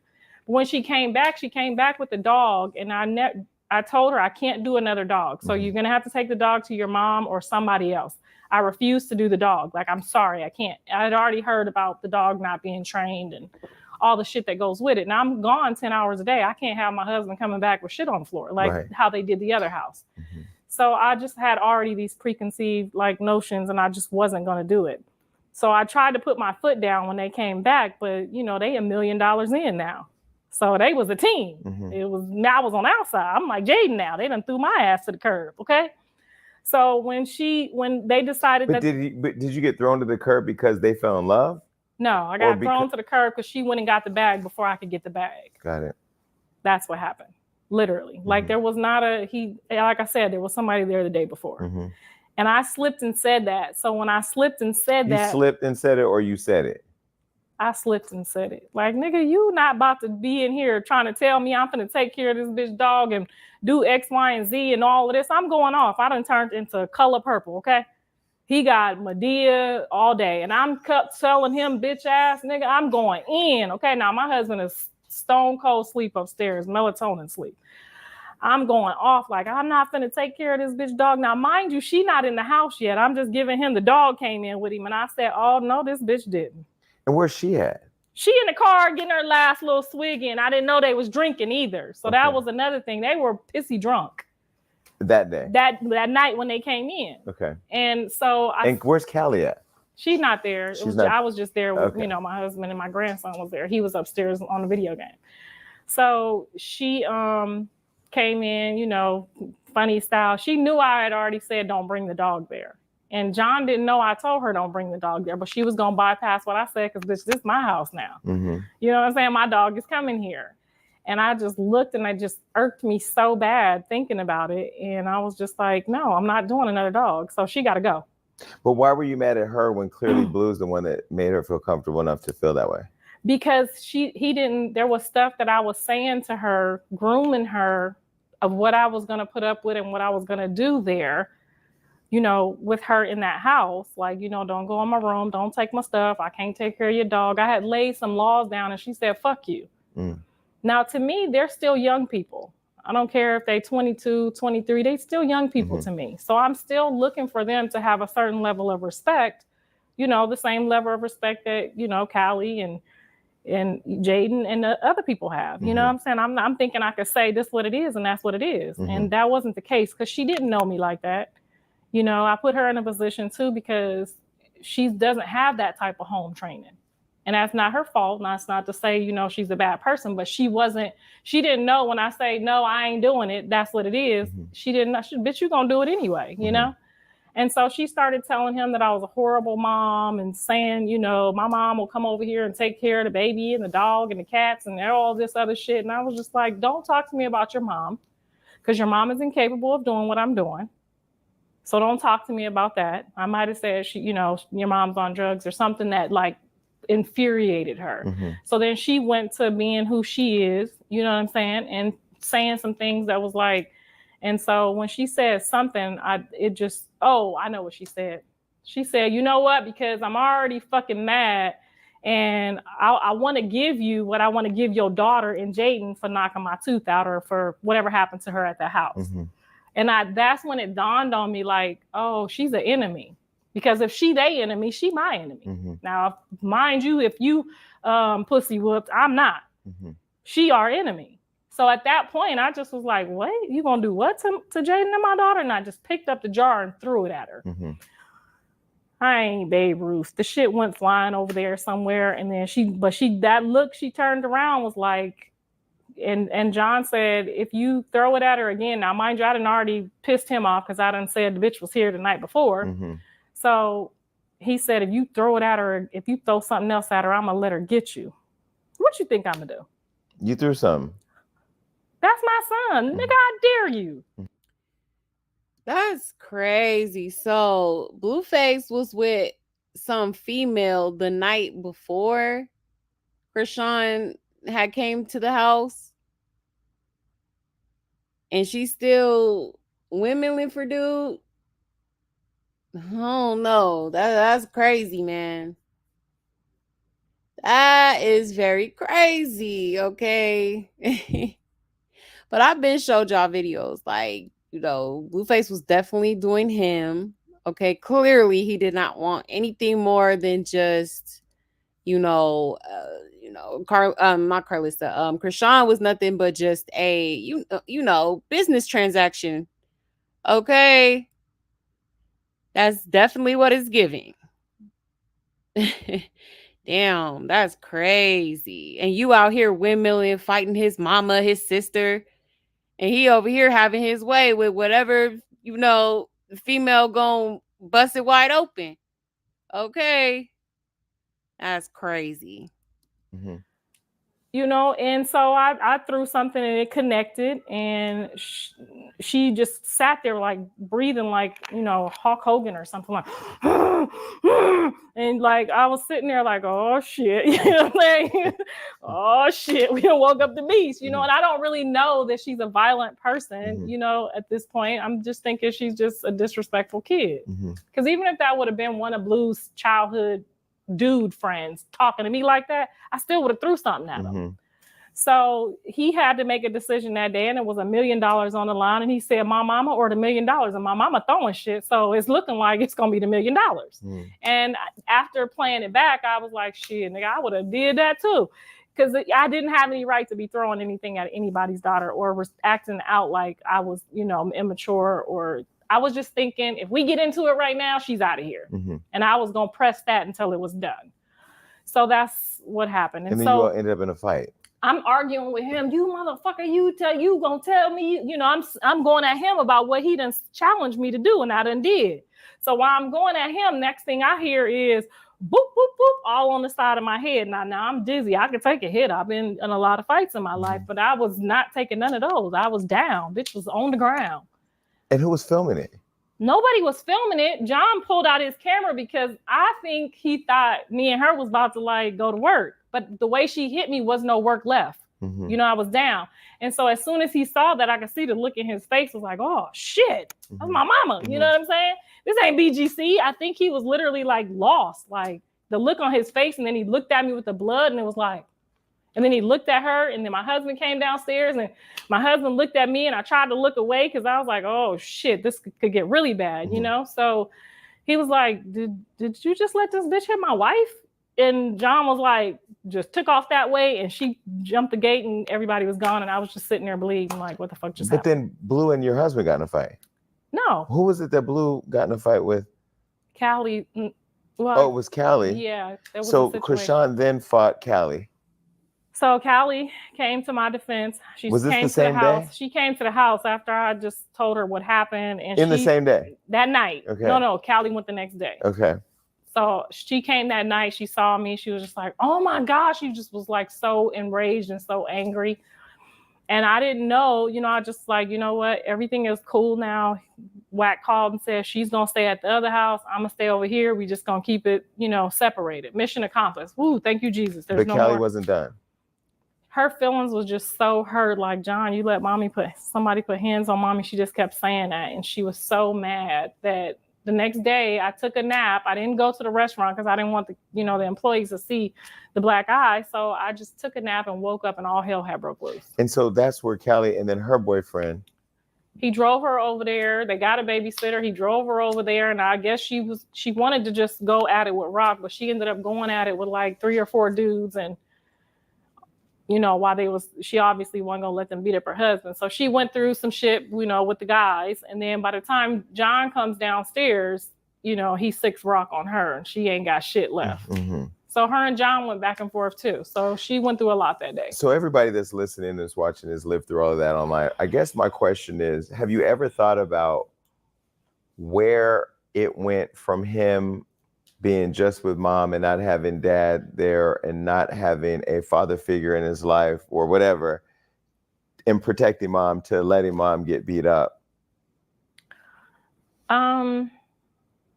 When I talked to him about it, he's like, you beat everybody up. You be punching everybody. I thought you had it. So I really, because when he got on one of the interviews and he was like, oh, she's a disgrace. He was more or less like, I thought you was going to beat the bitch up and we was going to have her in check. You know what I'm saying? She going to help me get the dog shit up. He told you that? It was just more or less like, I thought you had it. And I was, putting words in his mouth from the conversation was like, it was more or less like he thought I had it. He thought it was, going to work in my favor. Because later on when I saw Crazy in Love and Blueface ended up punching her dad, I really felt like he was showing a lot of restraint in that whole situation until it got to a point where he was just back literally against the wall and he was disrespected to a point where there was no they had just disrespected him. So he punched him and I felt like, damn, she's punching you, he's punching him. At some point, y'all all just need to move in a house like Big Brother and see who makes it out alive. I don't know. Shit. Bet I don't never do that shit again. Couldn't none of my kids, not even my grandkids, say, Grandma, can you come stay the night? Yeah, because this is literally the real Family Feud. All right, so now you have been going on live a lot. And this is where I guess I'm questioning, trying to understand. Is it because now you have your own show, which is Toxic spelled backwards, as I understand, right? It's what, Six Odd? Six Odd.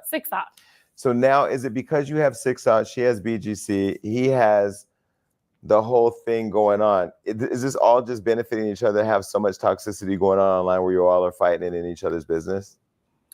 I don't think any of us honestly have done it to benefit our personal businesses. I think all of us are just like, it can't get any worse. Who fucking cares now? Who sees what? I'm gonna say what I want to say, and since everybody's blocking each other, we can't say it personally. I know you'll get the message from these 5 million people, or whatever many people is gonna reach out to you to tell you. They get the message, and then sometimes I get unblocked, and they say little shit, and I say little shit, and I block them, or they block me, and we back blocked again. Mm-hmm. So a lot of our communication, unfortunately, has been through our followers or social media. Mm-hmm. But why do you feel you need to keep entering their group chat? So whatever he has going on with Krishan, or he has going on with Jaidyn, or just him in general, why do you feel like you need to say something publicly? I originally started getting on the internet and being weird on the internet, and I know it was very immature and very weird, and I don't give a fuck who don't like it. So self-awareness ain't a problem. What? Nigga, please. No. No, it's just that I got wind that somebody said that I was going to get embarrassed and run off and be scared on the internet. You got the wrong motherfucker. Who said that? So I don't know. Somebody told John they gonna chew her ass up in these comments, and she gonna basically run. Mm-hmm. And Jonathan should have looked at him and said, "No, the fuck she not." Mm-hmm. But he did not. And so when you're commenting on everything that Blueface is doing, is that because you're a concerned mom, or are you cloud chasing, or is it just a part of the mix? So lately it's been clout chasing, because you know what I'm saying? The numbers is like, fuck, okay, let's clout chase today. But at first it was more of emotional. Like I went through a lot of, like my husband will tell you, like I done been to the emergency room for, my chest and my blood pressure, and just, I was so hurt and so betrayed. Like, now mind you, this is my team. These are my kids. These are people that, you know what I'm saying, that I would have died for. So a lot of that was just like me, just like acting out, like emotionally a lot of times, like, mm-hmm. you gonna get my response too. And, my motto has always been like, oh, if you embarrass me in front of these white people, I'm gonna embarrass you too. Mm-hmm. So that was my way of, okay, we're gonna embarrass each other then. But if you notice, I was Team Jonathan. I support him. Y'all call it enable, because I get on the phone and call him a word. I talk to him how I talk to him and say what I gotta say before he blocked me, because Jonathan wouldn't block me for a long time. He didn't actually block me until Krishan blocked me. Because I asked Jaidyn, I said, can you ask him if he blocked me? And she said, I think she blocked you. Mm-hmm. So a lot of it honestly was just the hurt of him just letting an outsider come in and feel like they have this much power over something that we all damn near fought and died for. Mm-hmm. You know what I mean? What, the fame, the what? No, just trying to stay sane after what we dealt with Andre. Mm-hmm. Like he was facing 175 years to life. Mm-hmm. Like we thought we lost him. Mm-hmm. But how does that become Blue's responsibility? It wasn't, it became all of our responsibility. But why Blue? Because we made, not just Blue, Callie as well. No, but I mean, they're his siblings. They're not his parent. That was their motivation. That was our motivation to make sure that he was straight when he got home. Mm-hmm.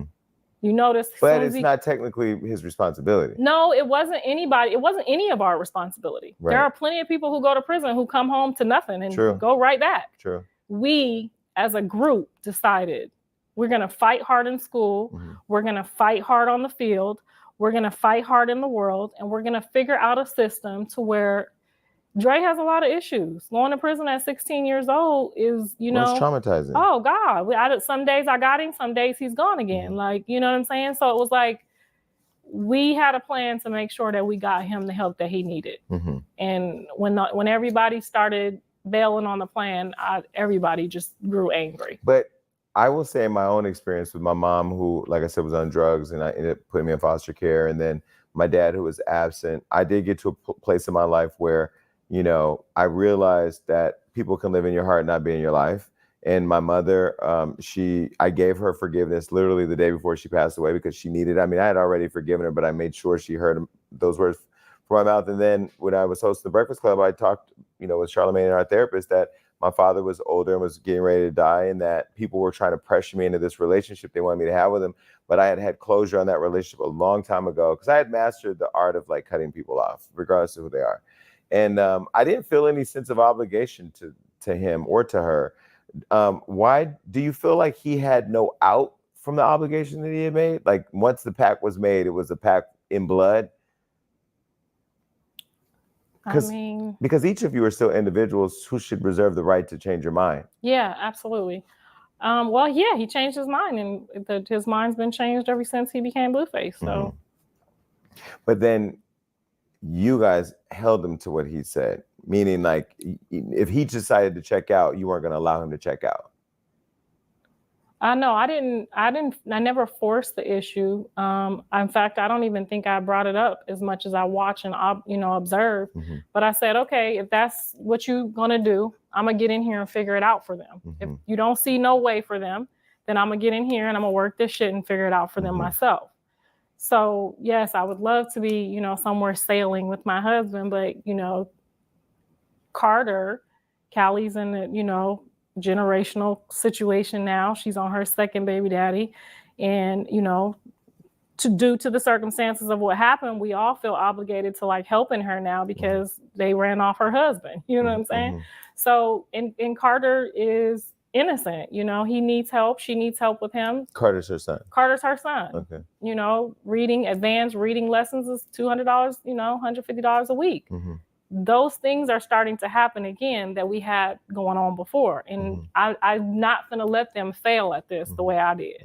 I'm not going to let them go without, or, her have to go do this or that to help feed Carter. You know what I'm saying? When you say the generational, like repeating itself that we went through, it's really what you went through and what you put them through. There we go. Okay. Oh, I'm not scared to take accountability. Yeah. Absolutely. And that's why I'm here. That's why you see me every day working these numbers and working these deals.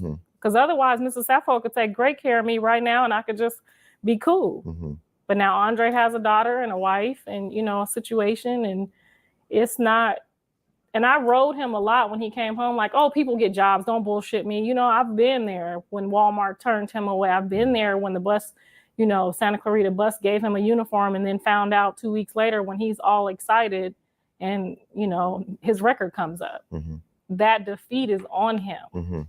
I don't blame him. When he goes off on his rants and talks shit about me, it makes me hungrier. I'm going to figure this out for you. I'm going to figure this out, how to make sure that you can still stand. And it's hard for two kids that know they were on the same boat with this, with their brother, to see one a millionaire and we barely making rent. You know what I'm saying? So I'm trying to make them, they're CEOs on our network. And I'm just manifesting that network. It's LA Family Blues. We sharing, everything across the board that we're going through as a family. And, trying to work the system. Dre is good with, marketing, and he's good with directing. So, okay, this is your job. There's directors in Hollywood. You don't need a rap sheet for that.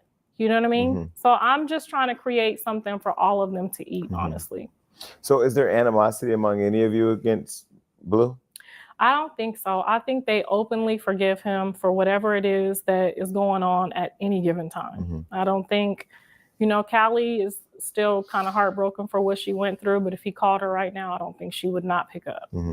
So Blue, he gets with Krishan.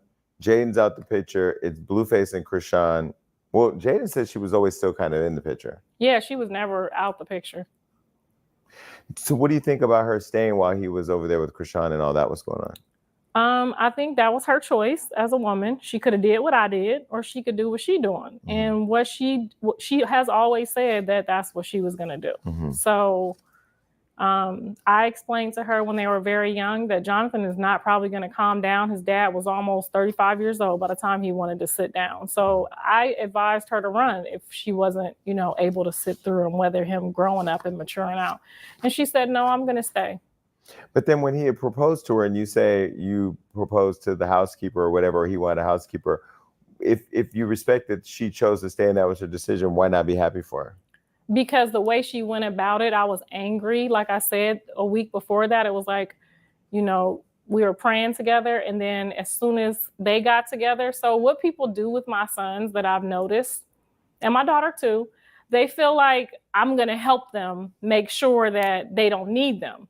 And most partners need to be needed. Blue picks women that need to be needed. That's why they get out here and fight so hard for him. And I'm in the way of that. Same thing with Dre.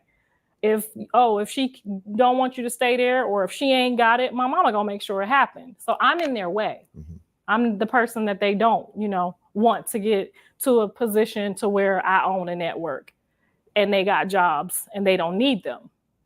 That takes away their driving force in life per se. Like I feel like Chrisean and Jaidyn both want him to need them. And so him helping me with my show or sharing my show, he did against her will, because he ultimately knows what's going on too. She forbid him to share the show, promote the show. Jaidyn or Chrisean? Jaidyn. She forbid him to help me. Love and Hip Hop Atlanta is dropping its first cast album. I want to put this album together with real artists. But for what though? And her reasoning was, and I was in shock, like, why doesn't she want you to share my show? Because you called the kids motherfuckers. I call all y'all motherfuckers your whole life. What the fuck are you talking about? So she used that as an excuse to and even when she was going to court, when I went on July 4th, I popped up right after John was like, okay, I'm done with Chrisean. And I gave my son the biggest hug. And I looked over at her and she looked at me like the devil. And that was the day I clicked. I said, oh, you don't want me here. You don't want me nowhere near him. And I'm thinking since me and her working together with the kids, she's working on okay, because I've heard Chrisean say, you should call your mom, you should do this for your mom, or you should do that for your mom. So she has said stuff like that. I feel like Jaidyn is the opposite of that. So is Jaidyn the hater? Jaidyn is definitely got something going on. And so when my son first signed and he had his jury all out and me and Callie popped up, she told him to put the shit up like we was gonna steal. Like she had forgot that I was the first person that put you on an airplane. We don't steal. Wait, so you're happy that she's happy and you're happy that they're back together, or I'm not happy that he's back together with somebody I feel like as soon as he just basically put himself in the same shoes again. As soon as she gets to a place of power, her whole thought process is to do you the way that you did her. What makes you think that? Just by the stuff she said when she had that last outburst. Remember that last outburst when she was like, my new manager would never. Thoughts are already being created once I get to a certain place, I'm gonna do what I want to do. But you're not gonna bump his head twice. I'm pretty sure the way he's moving those chess pieces is not gonna work in your favor. So do you think that he knows he's being played, or do you think he's being played? Do you think he thinks he's being played? I think he's just hopeful. At this point, he don't have nobody at this point. He feels like, I haven't seen him with his dad in a while. I haven't, thank God I've seen him with a couple of his, friends that I love and respect that have never, caused him no problems. But he was away from them for a while. So I really feel like he just doesn't have anybody in his life on his team that he came with. I think a lot of this, that's a lot for an 18-year-old to come in that type of money. I feel like he feels hopeless at this point. And so he gets with Chrisean, and then Chrisean ends up getting pregnant. Did you believe it was his when she said she was pregnant? No. Nope. What made you believe it wasn't? I just was hoping. You didn't want that to be his kid? No. Because he was with Jaidyn and had the two kids? Because they was fighting and they was knocking each other down. They was going crazy. I was like, by far, a kid would make this crazy. You mean there was physical stuff between them? Chrisean and Blue, y'all didn't watch it?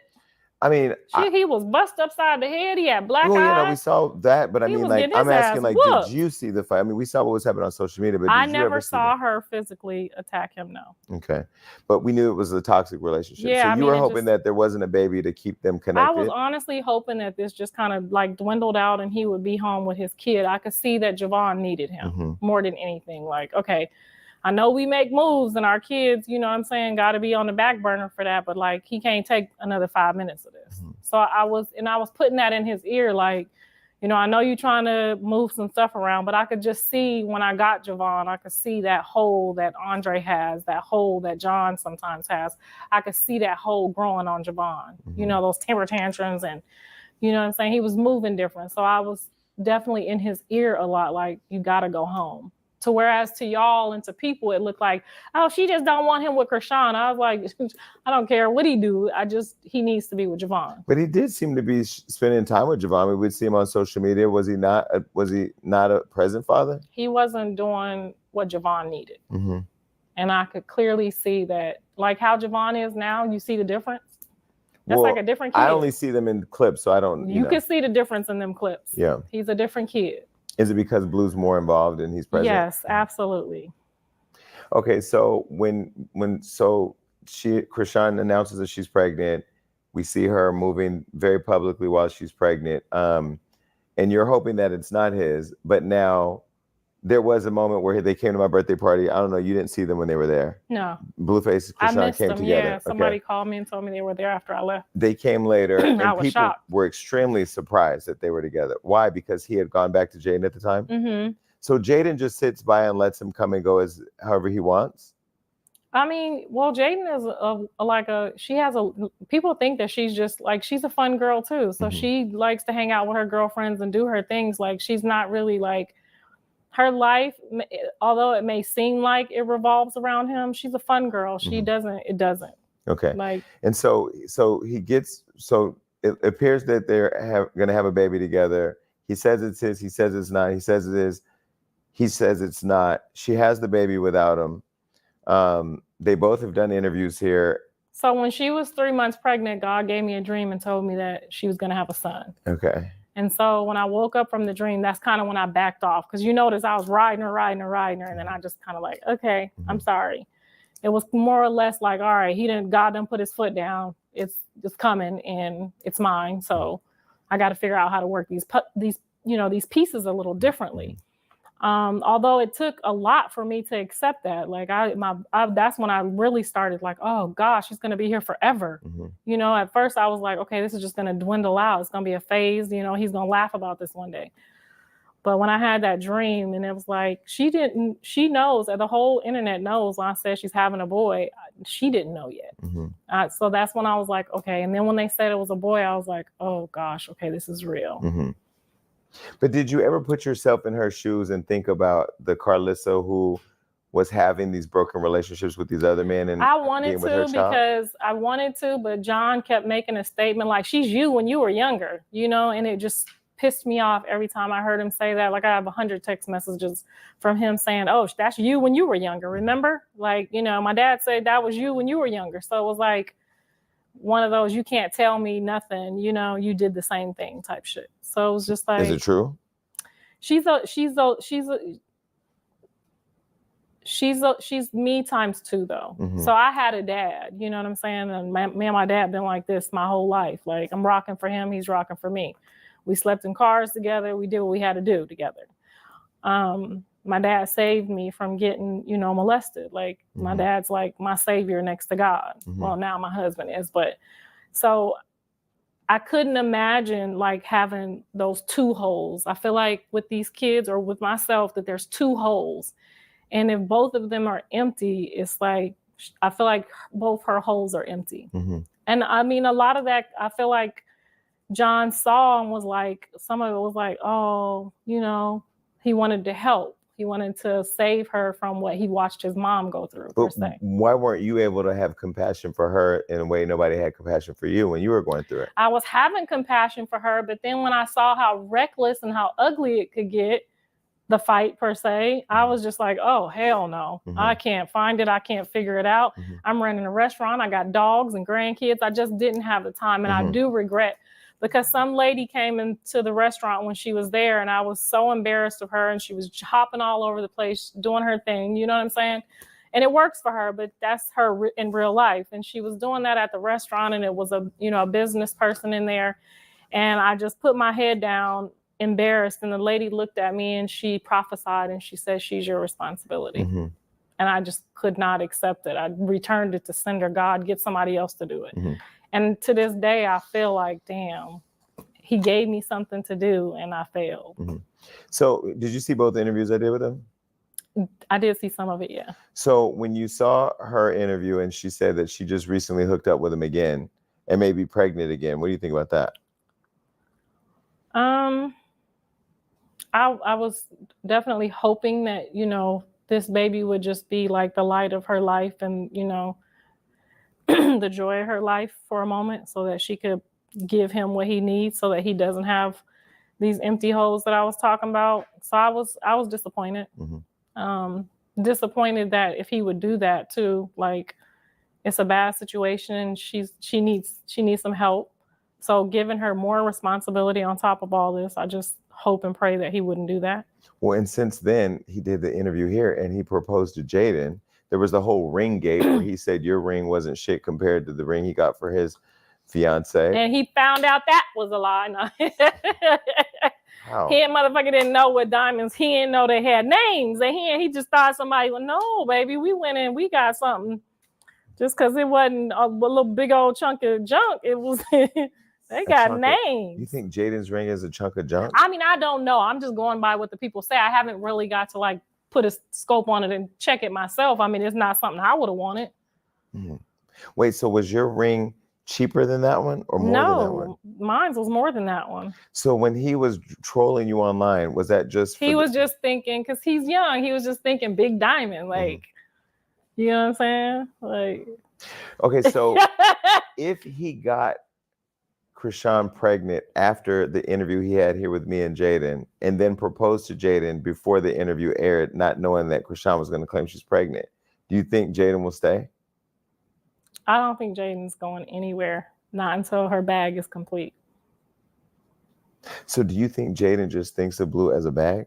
At this point, a mom could feel it. So like I could tell when Krishan was like, when she was at the house and John was doing too much, I can tell when these women are fed up with my son and it gets to a point where it's like, oh yeah, this is your exit route. You need to, they're not feeling you like that. You know what I mean? We know that, you know, like you're not a mom yet, but.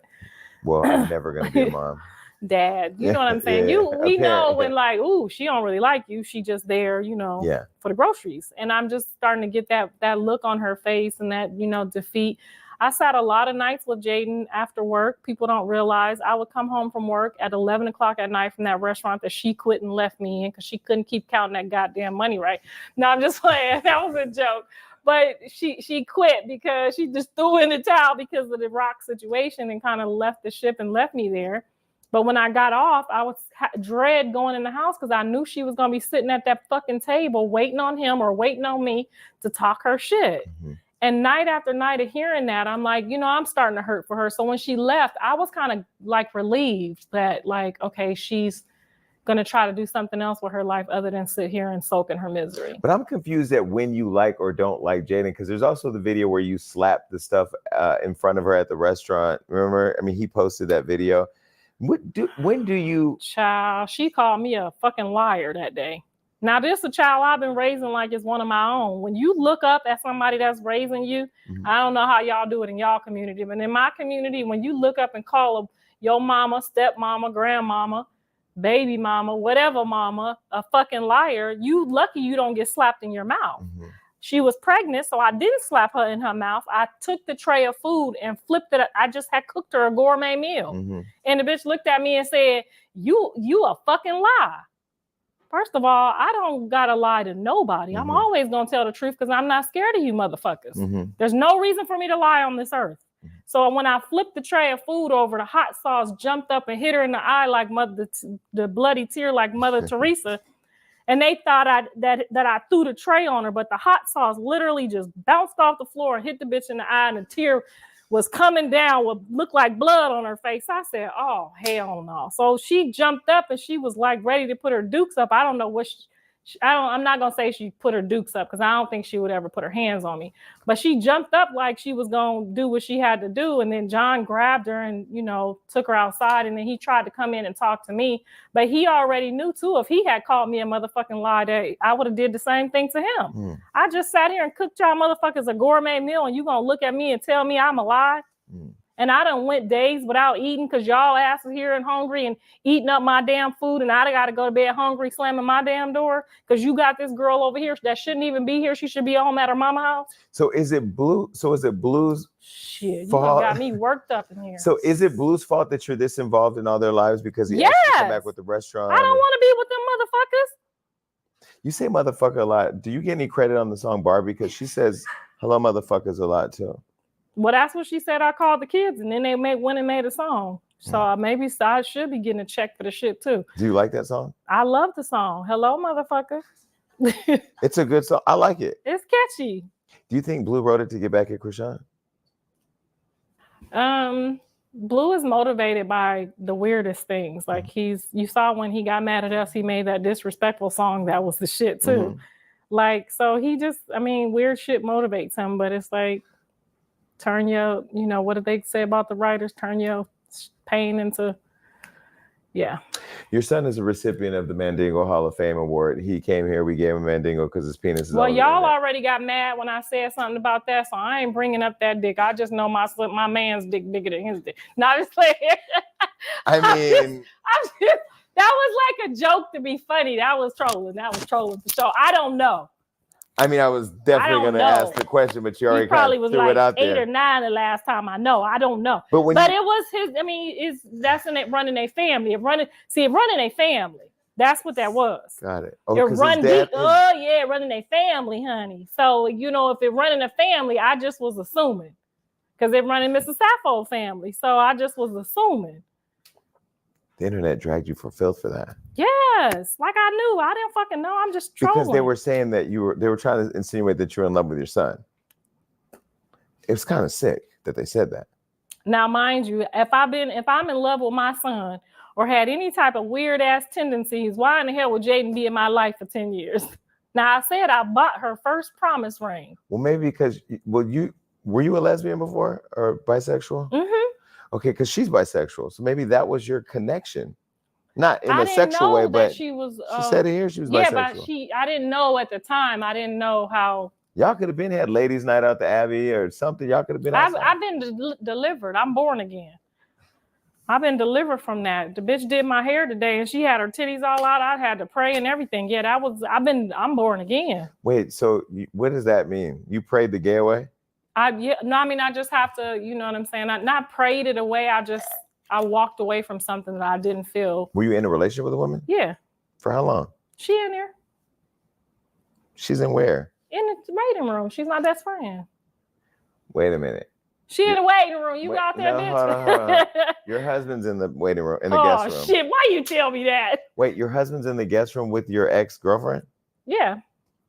She gonna be mad I told y'all that. Don't do that. Have the three of y'all had sex together? No. Because she's strictly clickly. She born again too. So she's not gay anymore? No, she's married too. To a man? Yes. Who the fuck is delivering y'all? Child, the Holy Spirit, Father, Son, and the Holy Spirit. And sometimes Jesus Christ, honey. So your ex-girlfriend and your husband are friends? We're all friends now. We're all 50 years old. We don't think like that no more. Do you ever have, y'all never have like couple sex? Because you had sex with her, you had sex with him. They haven't had sex together, but now y'all can all get together. No, even when I make a little joke, my husband be looking like I'll be paying them. Would y'all ever do couples like OnlyFans together? Because y'all could really run the bag up if we born again, Jason. Oh, y'all are like real Christians? Yeah. Yeah. Like y'all go to church? Oh, because ain't you doing like the holy fitness thing for the big girls? What's it called? Yeah, but since Jonathan kind of got me out of character, they don't fuck with me that much. That's what I was wondering. What church is letting you come and set up? They've been backsliding me through the two. No, I never was part of a church. Could you imagine Karlissa's in somebody's church with those mats down for yoga? Put your motherfucking head down. We finna pray, goddamn it. No, I'm a sailor. I know I'm a potty mouth. I've been working on that. I've been really working on that. But I really would like to try being a comedian. So I want to be free with my vocabulary. How did you teach Andre how to eat pussy? Like, what was that? So what had happened was I never taught him how to eat anything. I just taught him what not to eat. And he took it as what? He came home. He was asking. Wait. How do you teach somebody what not to eat? What was that? You just don't eat it. He had them little fast girls from the neighborhood. Okay. Okay. Neighborhood crip or just neighborhood? Neighborhood fast girls. Okay. Just the neighborhood. She was a crip though. The bitch was a crip. And so he was like asking questions because I guess he was getting ready to sow his royal oats. I wasn't, he was like 14 years old or something. And he was like asking questions. So there's no dad there. Like, I got to tell him about the condom and the birds and the bees and all that. And maybe the girl wanted him to do something. So one day I said, you got your liquor license? And he said, huh? I said, did you lick her license? And so I was trying to. He was 14? Yeah, he was 14. Okay, so you asked him if he had his liquor license. Right. Go ahead. So, but I was trying to hint around to see if that's what he was trying to get at. Because he was like, the girl wanted me to do some, he wasn't trying to say it because obviously I'm his mom. Yeah. But he was trying to get around to like, is this normal, And so I said, son, I really wish that you would wait till you got married. But if you can't, because most of us didn't, don't lick nobody's booty. Please don't lick nobody's booty. And then come in this house and drink out my shit, okay? So that's how that went. And so he took it as like a dig, like, because that's probably what he remembers. Don't lick no ass. And he probably wanted to lick some ass. I don't know shit. What he said was, you never taught me shit except how to eat pussy one time, which was weird as fuck. I learned everything I ever knew on my own. I forgot you exist most of my life. Now, how could that be all I taught him? Nigga, you came home from prison. I had to teach you more than that.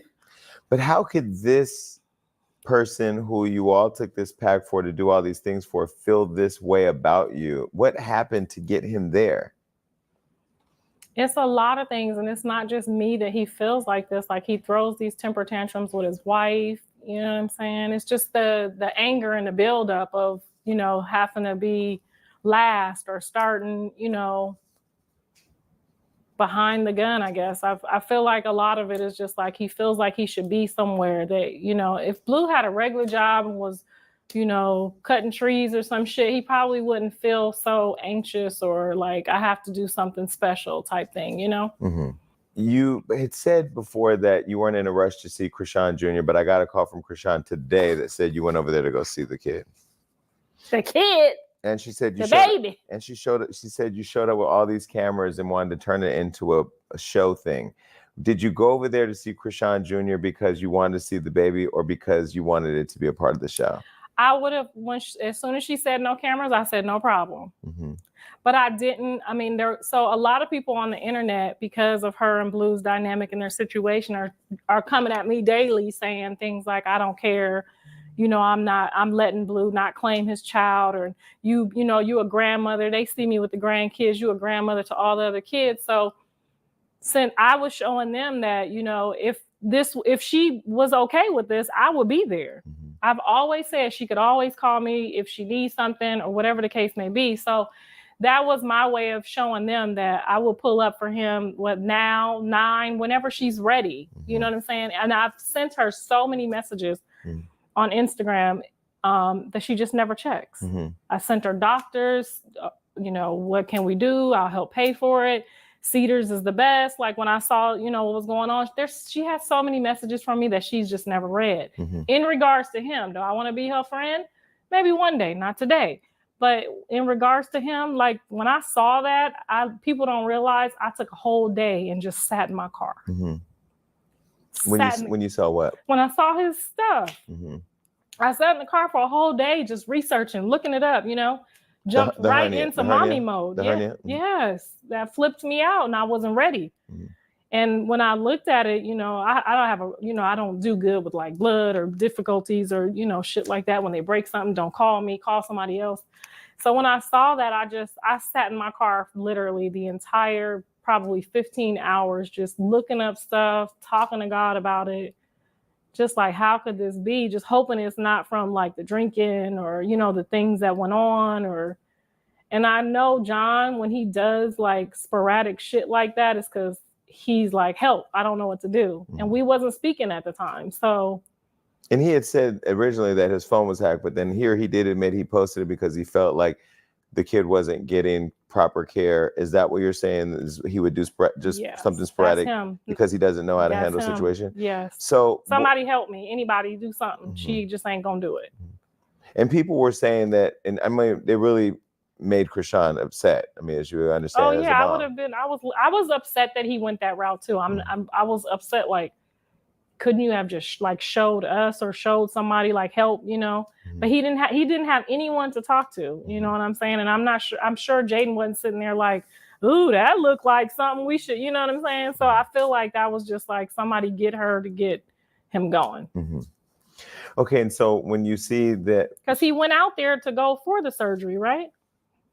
well, he said that he had asked her to go and have the surgery taken care, have it taken care of, but there were some shows and that it was hard to get her to go and get the baby care. She said that wasn't true. Few days before he just was like, okay, I'm here. You need to get the fuck over there and see what's going on. I feel like something's wrong, something's not right. You need to go and make sure. You know, I understand you got your wife thing going on, your new life, but we need to go check on him and make sure, because at the end of the day, if it's our baby, it's still our baby. Like, I can't sleep knowing that you just ain't gonna go check on him. Well, here he said he's not going to claim the kid as his until he has the test. I mean, and I feel like, well, I saw him on Instagram with him today, rubbing noses with him. So, I mean, it probably just was a hard pill to swallow at the beginning. You know, I'm back home with my kids and Jaidyn's probably freaking out. That's a lot for somebody to handle, you know? So you said that if there's a holiday photo taken without all the kids, you're going to file legal action. Who are you going to file against? Child, they told me in California that I can pull up and see my babies. With the grandkids? Yes. Who said you don't have a right to do? Yes, I have grandparent rights in California. Who said that? You better go look it up. I got Wait, them. but today when you went over there with the kids, I didn't need them. But you had a whole posse with you. Why not just go by yourself? Why bring camera crews? Go by myself? Yes. Have you seen Krishan beat people up? Yeah, but nigga, please. But she knew you were coming to see your grandbaby. No, she right? didn't. She would not answer. You just pulled up without. I just pulled up because I was tired of like not. Just like the thought of like, damn, it's when she took him to Baltimore, I was like, oh my God, I'm going to have a grandkid in the whole world that I may never see. Like the thought of that. Wait, like, so you went to go see the kid today? You forced your way in? I went and I just was yelling over, Krishan! And filming the whole thing. Filming me there, yeah. But when she said you can visit him with no cameras, I turned the cameras off. We going to see the baby today. Turn the cameras off. Oh, God. Karlissa, you're a lot. I'm a whole lot. But I mean well, and my heart is pure. So that's really all that matters. Let me give you some gifts really quick, because I thought about you when you were coming on the show, and we give our guests gifts. They're right on the side, right over here on the side. Do you see a bag? Oh, okay. And it matches my nail polish. Well, we thought ahead. We knew you'd wear blue. You guys are all Crips. We are not Crips, Jason. You're a Christian Crip. You've been delivered. You want me to open it now, or you want? Okay. And it was taken out one at a time. As soon as I get a gift, honey, I'm ready. We have a couple things. Okay, so first, we know you like to wear bonnets. That's our bonnet. That's the gagging bonnet. This is for my jacuzzi top time. No, wait, show the gift at once. Okay, so point that, show it up to the camera. This is your whole family is this. Right. Y'all we played this. This is a family game. So get Krishan, Blue, Jaidyn, Mr. Sappho. I had a dream last night that they was all in the backseat of a car together playing with the kids. They're playing Trouble. Okay, so hopefully you guys can do that over Thanksgiving. All right, that is, do you know what that is? It looked like a dog collar. No, it's a ball gag. It's used for sexual reasons, but you put it in your mouth and you can't talk. I just think. So you want me to shut up? The world does. I mean, all of y'all. It's just the group chat. I'm trying to. Y'all want me to shut up for real? No, we want you to keep talking. I want to know. No, not during this interview. No, I want to know. Do y'all know? Should I shut up? Because if y'all tell me to shut up, I'm gonna shut up. Okay. Tonight. To Blue and everybody behind the scenes, my team is encouraging her to go to Twitter as soon as she leaves. Yes. we need the content. Know what time it is. We need the content. Okay. That is a really nice bonnet that we designed. Is it for my head or Jaidyn head? It look a little big. Not playing. I'm sorry, Jaidyn. I'm just playing. So Jonathan said if I make fun of his wife, he gonna beat up my husband. So I'm sorry. I didn't mean that. I was just joking. Do you think she looks like Stewie? I mean, now that y'all brought it up, I mean, I've always thought she was a very, pretty girl, but things change and, we get older and we start moving different and that makes us ugly. I don't think she's ugly. No, she's not ugly. She's a pretty girl. And I didn't say she Beauty looked is like an to eye of the the internet. beholder. Wait, so when your ass got leaked on the internet, who were you trying to send that to somebody? I was trying to send it to Mr. Sappho, but He I know what got it looked these like. funny eyes now that I'm 51. So no, I'll be sending him pictures at work, honey. Now, Karlissa, why is you lying?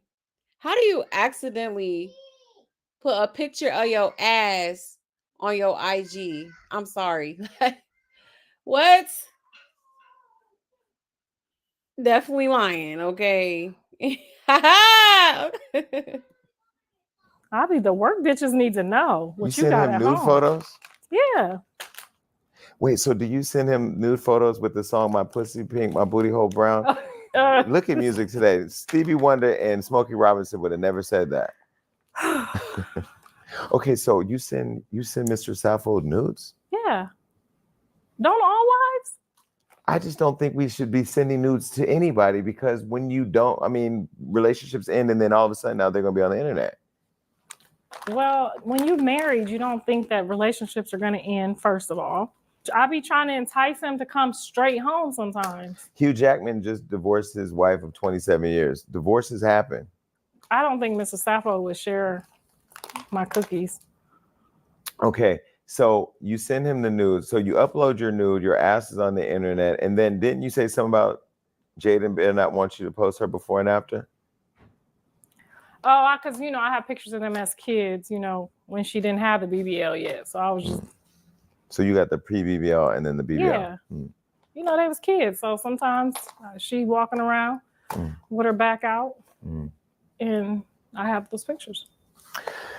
Okay. Let me see what else. I really, so what happened was, and this is the God's honest truth, I posted them and then I clicked go, and then immediately somebody said, "Did you mean to post that?" And I was like, oh, fuck.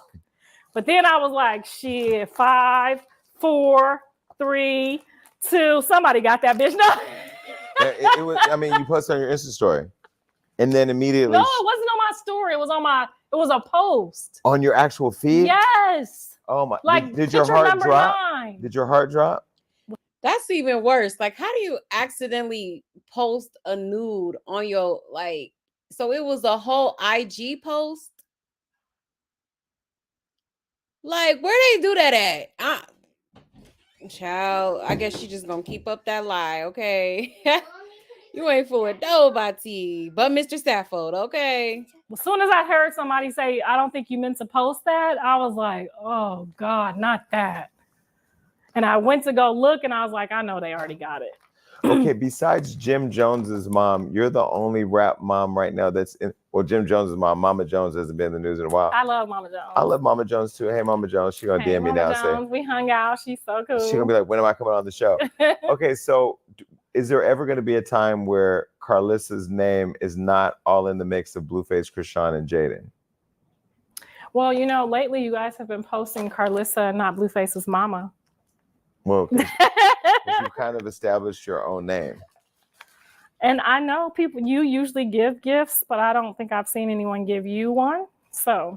Oh, this is a gift. That is a gift for you. Well, I don't know what it is, but I'm. No, you got to open it like I opened my trouble. I'm 80 days sober, so I'm going to assume it's liquor. Aww. Of course. Okay, so Merlot. Yay! Is that your naked photo on the bottle? Yes, it is.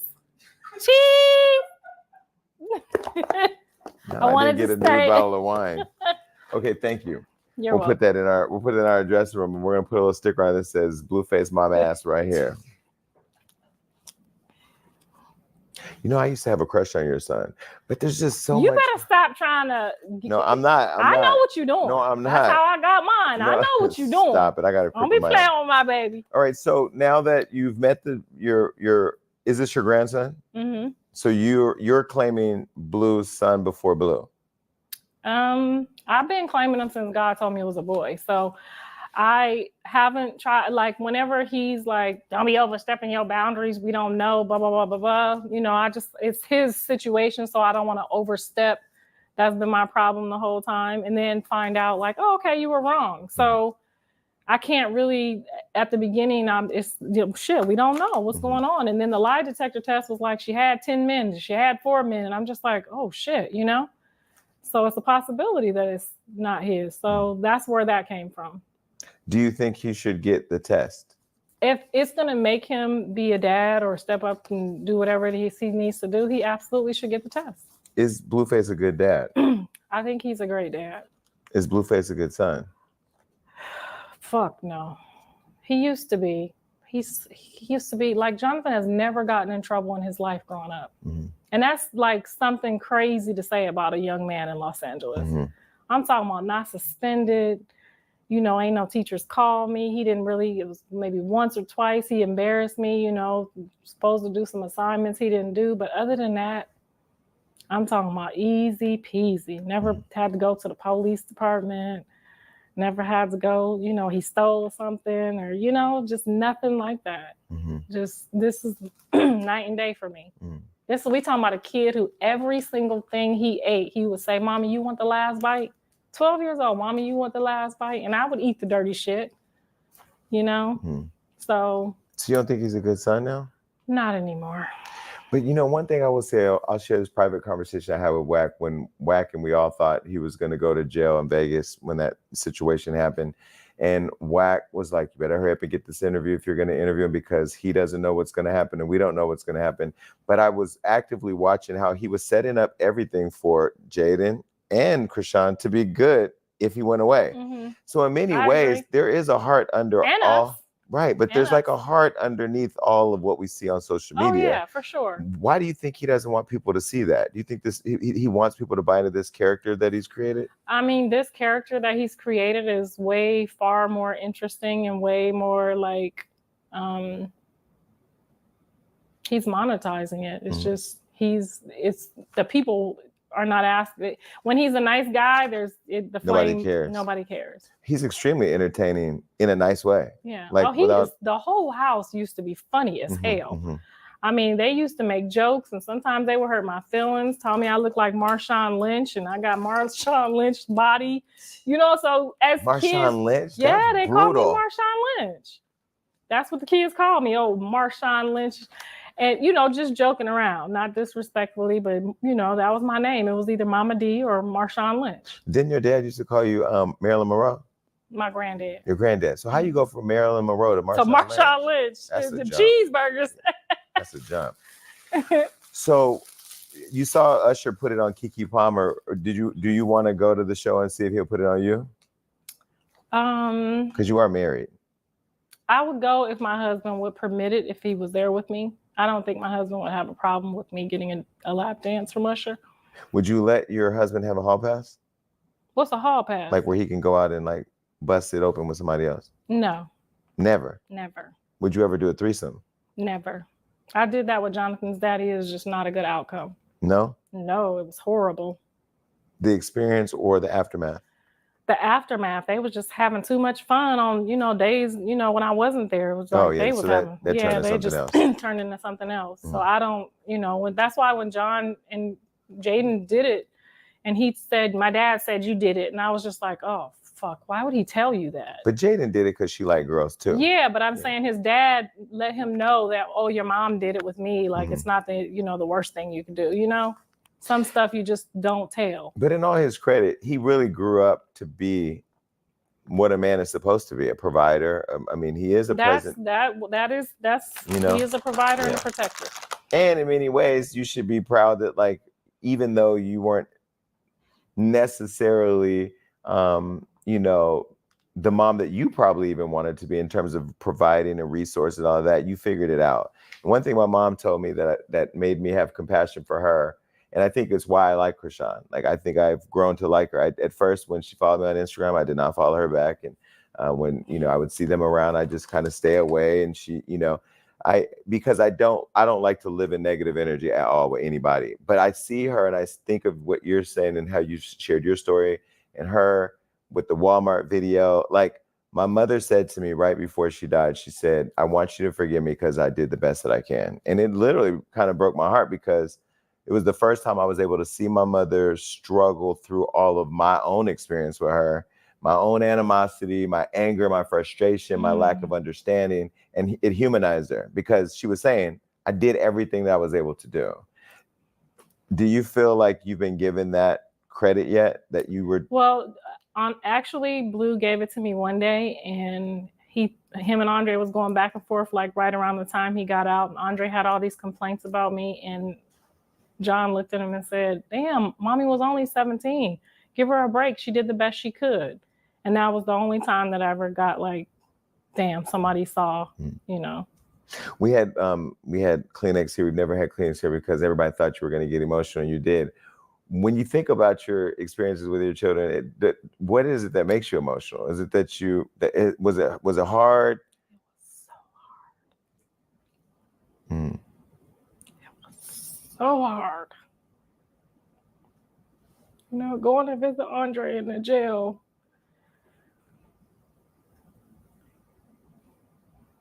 Was like I had died. Like I literally lost one of my kids. You know, it was bad. It was bad. It was so hard.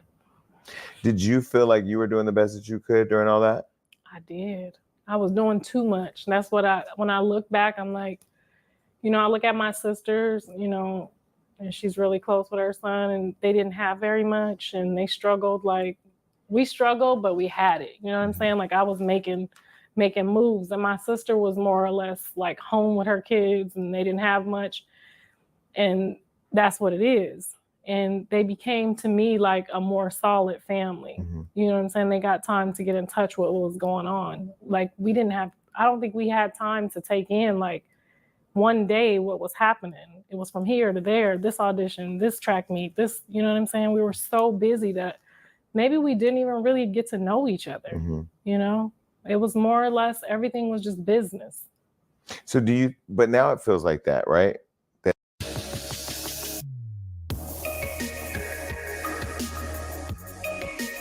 everything is business. Because you have your show, Six Side, he has his stuff with Jaidyn. She's going to figure something out because Krishan got the motion. Is it all, I mean, when does the family come back to being a family? Or do you ever see that happening? I think that we've outgrown each other as a family. I would love to see like all of us be able to sit down, like, you know, 4 Christmases ago, we were exchanging gifts and, you know, like we was the Huxtables and everybody was so happy to be there. John's dad was there with his girlfriend. I was there with my husband, you know, all the kids and all their spouses. And we were taking pictures and opening gifts. And like for a quick moment, I just took it all in. Like I missed all of this and this is all I wanted. And it was just gone again, you know? So I don't know that I want it anymore, you know? It's just too hard. It's just too heartbreaking. It's heartbreaking as fuck. I don't want it anymore. I don't want to try anymore. I don't want to try anymore. But do you really mean that? I'm just so angry that it's just so hard for people to just like have love for each other after all we've been through. Like, how does Andre spaz out and not see me, you know?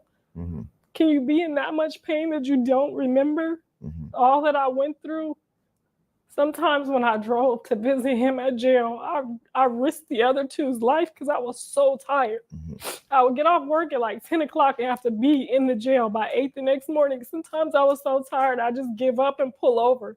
Callie, poor thing, 13, 14 years old, she would just drive 8 hours while I'm asleep in the damn car to get to him, you know? And it's like, he didn't see that, but the other two did. So that's why sometimes I look at them like, why don't y'all tell him what we went through?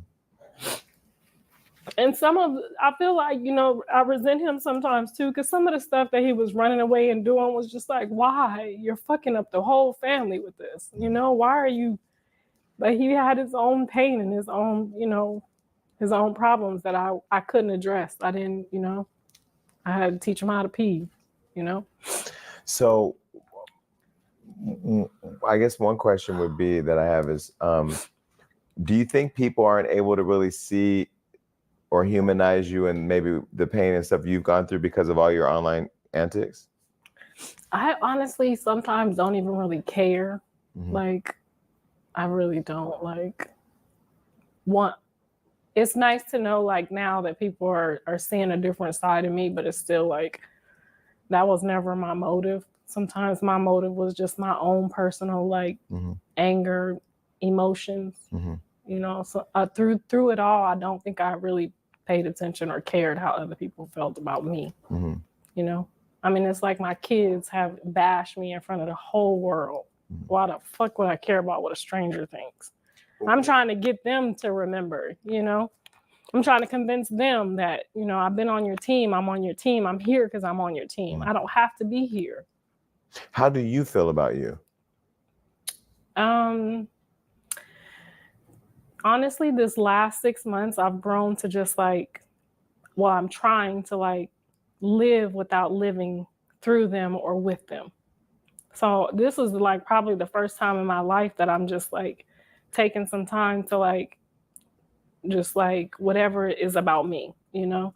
I used to get so emotional, like if I couldn't see the kids or if Callie had something, you know, and I'm learning to like, just like let them be right now, you know?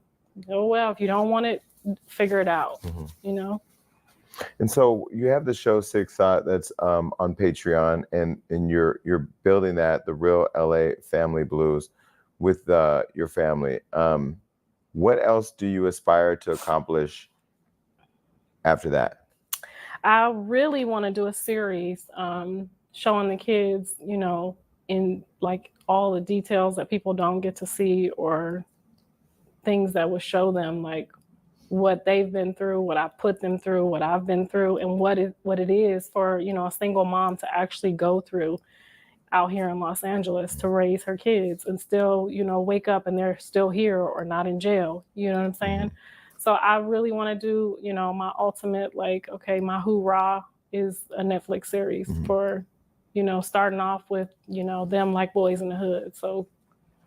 But before you show that series, how do you show that softer side of Karlissa in having that compassion for Krishan, who's now a single mom, or Jaidyn, who's not a single mom, but she's in a relationship that you're saying at some point she's gonna. I feel like I gotta work more on myself, like what I'm trying to do for me, instead of like, oh, these kids, you know what I'm saying? Like, because I'm getting distracted again. You know what I'm saying? I'm missing the mark. But after seeing her today, and just, she probably didn't even notice it. I just looked at her and looked at him like, damn, here we go again, you know? Because they were together. No, not her and Blue, but the baby. The baby, yeah. Like, here we go again with this, you know, this kid with a hole in this, you know? Well, it's going to be interesting to watch it all play out. I mean, I honestly want the best for everybody. I want the best for you. I want the best for you and Mr. Sappho. I want the best for Blue and Jaidyn, or Blue and Krishan, or Blue. I don't know who's going to end up where. I mean, it's literally a rotating door at this point. But you can't put them all together because that would just make life easier. But the personalities and I said the Zeus Network should do the show Crazy in Love 2, TOO, and have all of that. You know, but you know, I don't know how that would work out, but it would definitely, the internet would be glued in for sure. I'd executive produce that. All right, well, listen, that was our interview, but now we gotta get to some games. Well, now we like to have a lot of fun here at the Jason Lee Show, and we're gonna get into some games. And this first game is one of my favorites. And you look like somebody who doesn't care about what anybody says, so it's name drop.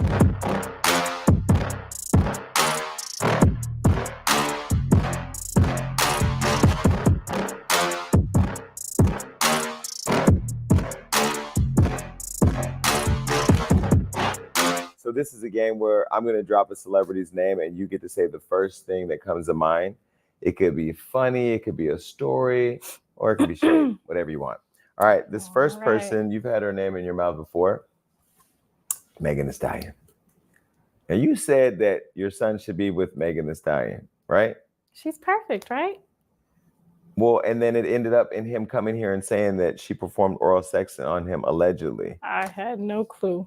You didn't? None whatsoever. But you kind of look like Megan Thee Stallion a little bit.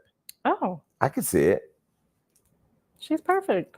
I love Megan. Okay, so what's the first thing that comes to mind? Wifey. Well, for you or for Blue?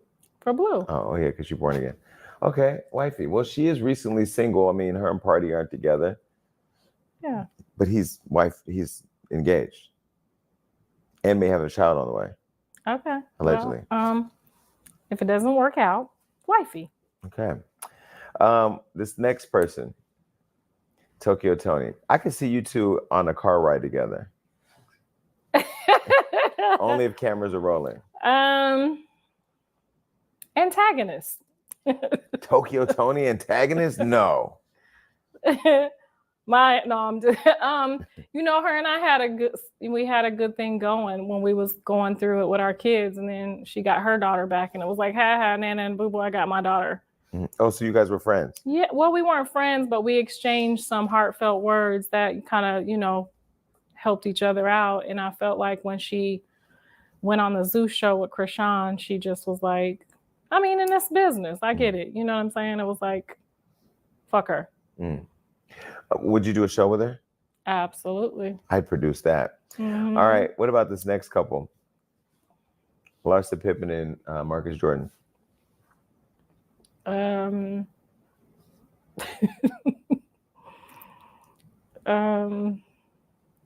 Shit. I don't even know what to say about that. I don't know what to say. You have no opinion? I mean, I had one, and then y'all said I wasn't, you know, everybody was saying I wasn't, you know, I shouldn't have been talking about, you know, helping Michael Jordan out because I didn't, by the way, I have met him. But I don't know. How about I say 3 more years? 3 more years to what? Till they done. Oh, really? Yeah. I don't see that going. I see them getting married. Well, She's in love with that man, and he's in love with her. I think it's going to take about 3 more years before he realizes this isn't good for me. This next girlfriend to the show, Karlissa. Callie likes her a lot. Like Callie, you see Callie always post her, and she's like, "Mom, leave Karlissa alone." But I feel like she didn't have much room to talk. And when she called me an old lady or whatever she called me, I felt like it was a disrespect. And if it was Callie calling somebody's mom an old lady, however she felt, I would have checked her. Why did she call you that? Because of all the stuff online? Because of, you know, being her befriending Krishan for unknown apparent reasons. I just didn't feel like, I don't feel like she's genuine. I would like to, you know, hope so, but I don't feel like she's genuine. Do you think her friendship with Krishan is real? No. I don't think she's a genuine person. Okay. This next person, Erykah Badu. Love Erykah Badu. I can't say nothing negative. I'm scared of the spells. I don't want nothing to do with the spells. I don't want to play with the spells. I told her, I'm sorry. I don't got shit else to say. But when you called her and Young Miami Rent-A-Center bitches, what prompted that? Because I just feel like women that are single and like, you know, okay with, you know, this guy and that guy are just, you know. Well, she called Blueface trash. And was that you defending your son? Like, how did, you know what I'm saying? Yes, I was definitely feeling like some people were, you know, stepping out on a ledge, you know, to side with her without all of the information that they needed to make that decision. I love how you can attack your son in one tweet and then one post and then go right into full defending him. I mean, he my son, so I should be the only one telling him, you know, what it is. Do you blame people like Erykah Badu or anybody else that may sit there and judge him based on what he puts out? I mean, how do we blame them? Because that's what they see. I mean, now they're looking and they're like, oh, okay, she is a handful. You know, by now it's like you should have mind your own damn business in the first place. You know what I'm saying? Like if I'm his mom and I know what's going on behind the scenes, I'm not. They thought I was enabling him. You might have thought that, but I say what I have to say to them. But now you don't want any smoke because she can get the chicken bones and put a spell on you. I don't even want to play with the chicken bones, honey. All right. What about this next person? Jesus ain't feeling my family right now. What about this next person? Young Karlissa. Oh my God, where did you find that? How you gonna play me? I mean, I'm just saying, you got the salt and pepper haircut. Oh. Just pushing it. What's the first thing that comes to mind? About to fuck up my whole life. Yeah, about to fuck up my whole life. You had Blue there too. Were you a Crip? No, I didn't even know a Crip. I ain't never even dated a Crip. Really? Mm-mm. Okay. Well, let's get into this next game.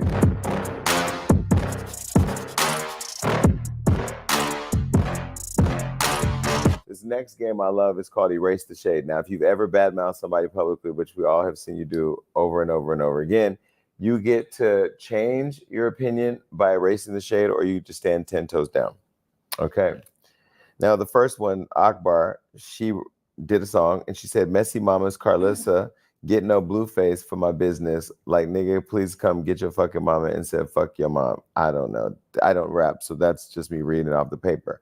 You reposted and said, I'm not arguing with no young women with old knees. I'm going to have to stand on that. Really? No, she actually reached out to me and we had our, it's business, bitch. Okay, I got you. You know what I mean? We had a little behind the scenes conversation and she let me know it was business. And I respect that. You know what I'm saying? I respect that she came to me afterwards. But I'm not arguing with no young lady that look older than me about nothing. Me and Akbar recently ran to each other and we've established that everything's cool. These are her words. So you're standing on that. 10 toes down. Okay. Just the knees. I mean, she do got some old lady knees. You know, she's lost a lot of weight. She looks great. She look good, but she still got some old lady knees. She's a sweet girl though, but she's got some old lady knees. You want me to lie? You can tell the truth. I mean, this picture is her pretty much telling you what she thinks about what you're saying. Exactly. That's why I'm standing my 10 toes down on them knees. Okay, next, let's get off the knee photo. My bum got papers on mines, but got that downtown LA in the swap meet district. This was you talking about the ring that he got for Jaidyn. I'm standing on that all day. You think he got it in the swap meet? I don't know where he got it from, but it looked like a baseball. And it's a little too shiny and it didn't have no name on it. And when people brought it up, he didn't post the receipts like he normally do. I have to stand on that one till we see the receipt. I mean, if I see the receipt, then I obviously will backtrack. But Blue's a receipt. Okay, standing 10 toes down on that. This next one, there's so much here in the text. I'm just gonna read it. Okay. Now, you went viral after you revealed that you had some celebrities that wanted to get with you back in the day. You said you turned down 50 Cent, Shaq, Ice Cube, Usher. You see they ain't say shit. And even Snoop Dogg. Which one of them said something? Because you know. Wait, so 50 Cent, Shaq, Ice Cube, Usher, and Snoop Dogg all tried to sleep with you back in the day? Mm-hmm. And none of them have said anything after you put them on blast? Which one was going to say something? Well, Jess said, I guess she must have said on the Breakfast Club or somewhere, she said that you turned all them down and ended up with Blueface's dad and made him. It looks like you shouldn't have been turning them down, baby. And then you went and posted this, which was a screenshot of Little Meech ignoring Jess Hilarious and said, I ain't never been turned down. Somebody sent that to me and I was so tickled to let her know that she wasn't the people's choice. And I think I hurt her feelings. So, but she started it. I didn't start it. So you're standing 10 toes down? Definitely. So was this showing that she had no right to? She ain't. Who she got? Who she with? Well, she's not with Country Wayne anymore. But I remember. Okay. You're saying so. She basically you said all these people you turned down, and there's no receipt of you not being turned down by them, but you posted the receipt of her being turned down. Right. See what I'm saying? She has. Hers was out. Mine wasn't. They didn't come for me. Not one of them. Okay. Usher was like, please come here. I said, no, I'm gay. Were you gay at the time? Yeah. So a lot of that I ain't going to take credit for. So you wasn't going to give him the pussy because you was getting pussy? Yeah, I wasn't. I wasn't. You ain't doing this to me in no club. Come on now. I do that. You ain't doing that to me. So you told him just sit there and let it burn. Yeah, I just let that sit right there. And then Snoop, I was on my period. Thank God I didn't go there because that would have just been horrible because him and my son, you know what I'm saying? I'd have been sitting there like, oh. But Snoop is married. I know, but back then it was like, I don't know if he's he been was. married I don't think he was. This is like, I was like really young. How young? Like maybe 19, 20 young. Okay, so maybe not. Maybe not. Or about probably just about to try to figure it out. I'm not sure. I know she was there though. What about Shaq? Well, he came to my house and the damn Jonathan woke up. And so I couldn't even go out. So he just calling and calling and calling and in front of my house. And Jonathan was, I'm trying to put him to sleep. You know, I don't want him to know, you know, I got the kids in here. So I'm trying to put him to sleep. I couldn't put him to sleep. So I just stopped answering the phone. Shaq's definitely going to text me when he sees this. Just tell him his nickname, his daddy code name was Donovan. He will know what I'm talking about. His daddy code name? What do you mean? Donovan. My husband gonna kill me. He gonna be like, bitch, what the fuck was you in here talking about? This was back in the day, babe. 50 Donovan. Cent? So 50 Cent and then this football player that they was tugging my arms like this in the club one night. His song was playing and I was like, ooh. And then I ended up going with the football player, Raheem Brock. Because 50 was like, people was just doing too much. And I don't like to get in lines. You and end be up waiting. going with him where? Dating him for a few minutes. Got it. Yeah. So that was my choice that night. Then they had me like this in the club. So Ain't that funny? In the club is actually a hit. Yeah. So that's what happened with that. And then actually I doubled back and then I went to the hotel, me and old girl that's out there waiting for me, and we both panicked because he was just in a towel. Who, 50? Yes. No. And there was a lot of stuff going on that I just was like, whoo. 50 had a visibly big penis? Yeah, it was something going on with the towel. And it was just a lot going on with the towel right there. And I was just like, yeah, not today. He just came to the Sofitel. We went up there. We went to the room. We went in. Nice room and everything. We thinking we about to all go hang out. He in the towel. Well, y'all probably were all going to literally hang out. Yeah. What about Ice Cube? No, he was actually very respectful with his. So I came in and I did the little twirl around. And he was going to supposedly get me some work, and then what work? Twirled around again. Wait, what work? Some TV work. Oh, got it. Yeah. So, weren't you in Friday though? Yeah, I pulled up and I walked up and I was like, I walked by the front car and him and Mike was like, damn! For real? Yeah, so they end up putting her in that. If you notice, old girl has the same outfit on. She had that red shirt on, so they took, it was a whole thing about my outfit. So anyway, they was on me tough. So then, they send the little boogie boy, like, Q want to holler at you for a minute. So I go up there like, okay, you ain't gonna do this, but you gonna see what's going on. Like, leave a headshot, try to get on. I go up there. He like, so what makes you think? And I'm just sitting there goofy and giggling, all nervous and shit. And he was like, well, let me see you walk. I got up and walked a little goofy because, at the time I'm a little stud. So I didn't really have the heel game together, right? Right. So I walked and came back, and maybe it wasn't the walk because then I didn't hear from him again. Okay. Yeah. But you're standing on this because she didn't have all these experiences. Yeah, no, they wasn't coming for her. Got it. Okay, this next one. So you reposted Hollywood Unlock's post where we said Blueface reveals he watched Krishan's episode of my show. And you said, poor baby, didn't want to believe his mom was getting played though. Got to be more careful with his player's son. Game recognized game. Because I was trying to tell him, like, once I seen, like, she would have conversations, random conversations on the phone when he not there, same way Jaidyn was doing, and they get to talking, and I'm like, ooh, he can't handle this. Mm-hmm. She a little too much for him. So I started thinking, like, oh gosh, like everything she said she was finna do, she did. Krishan. Yes. Mm-hmm. She flipped the whole thing like she said. And, she's very vocal how she talks. And I'm like, I wanted her to win. I want her to win so bad. But I'm like, ooh, not at the expense of my own child, So that's what I meant. Like, you couldn't see that coming? We all saw that. Mm-hmm. So do you want to stand on this? No, I think I'll take that back. Okay. All right, this next one. Because I ain't about to lose my visitation, honey. Right. Not today, boo. This one you said, thank you for not throwing me under the bus, Rock. Time heals all wounds. I promise to speak nothing but the truth about y'all because Lord knows I've earned it.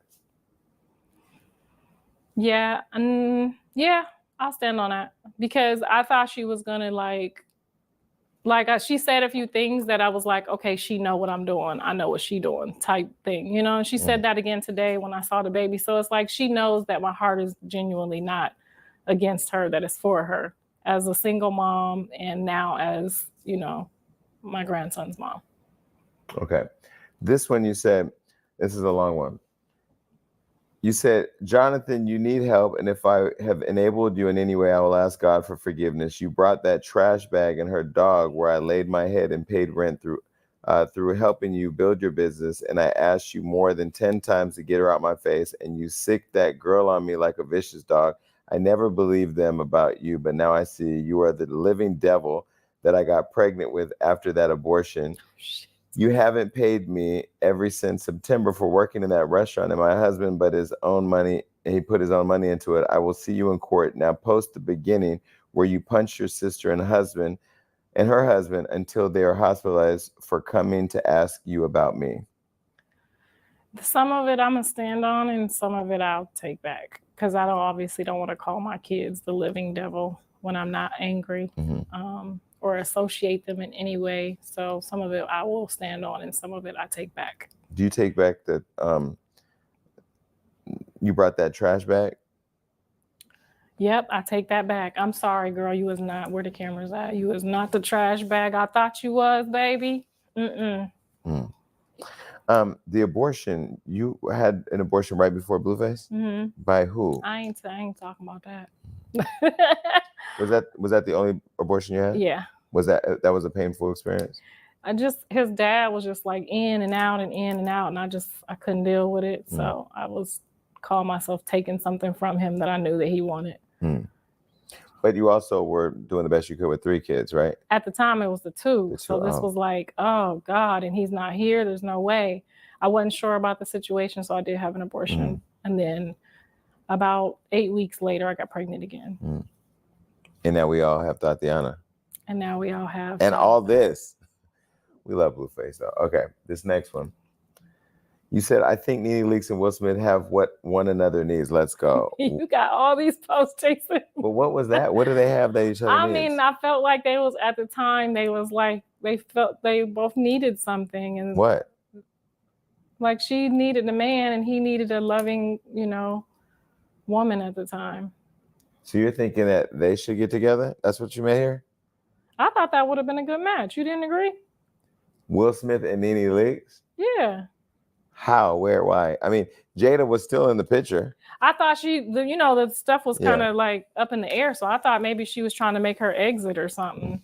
And so I just felt he felt bad at the time and Nene felt bad at the time, And so you thought maybe they could get together and comfort each other. You tried it. So do you want to stand on this or get rid of it? Well, now that they're together, I'll get rid of it. Okay. Now that they're working on their marriage and that was just a publicity stunt. Let me just move on. Okay. The next one, you said, y'all please excuse my son. He is hurt and suffering from trying to do the right thing with the wrong person. They always take it out on the one telling them the truth. You can't marry no B that don't accept your kids. I'm standing on that. 10 toes to the wheels fall off. And that was about him doing the right thing with the wrong person. Is that the right thing with Krishan? Because I just feel like Jaidyn is not going to accept Krishan's baby. And can you be with somebody if they're not going to accept your children? Like I would never, ever be with anyone that didn't accept them. But you don't think if the DNA test is taken, you don't think that Jaidyn will accept? No. What's she going to do?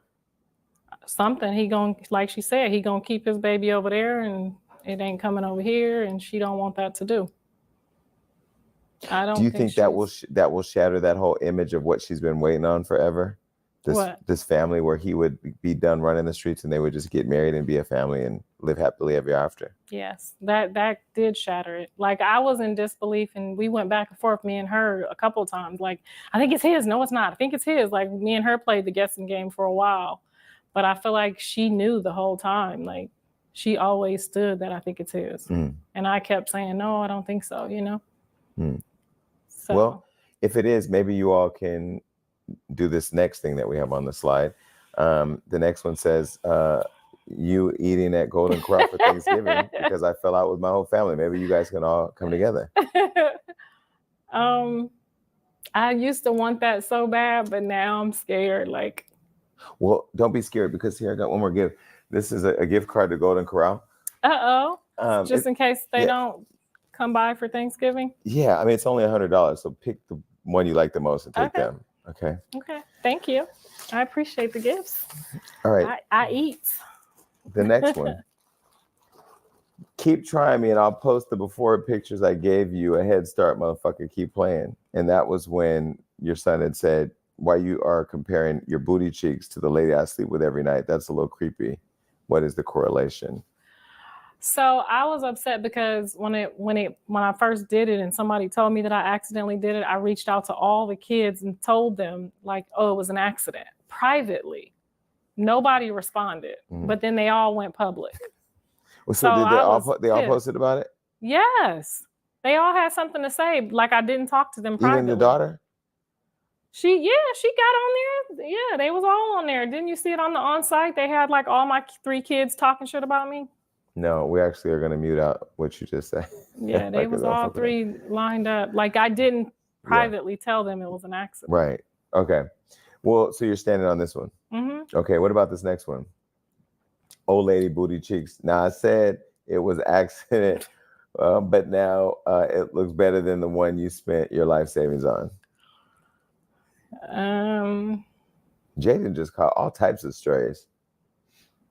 Well, that's because he was with her and they was being funny together at the same time. So I just like kind of lost it. You know, she texted me and said a lot of foul things to me privately, you know, calling me a dick sucking whore and like just got real disrespectful. And so ever since she did that, and I sent him the text, like, you need to get her together. He never got her together. So I said, I'll get her together myself.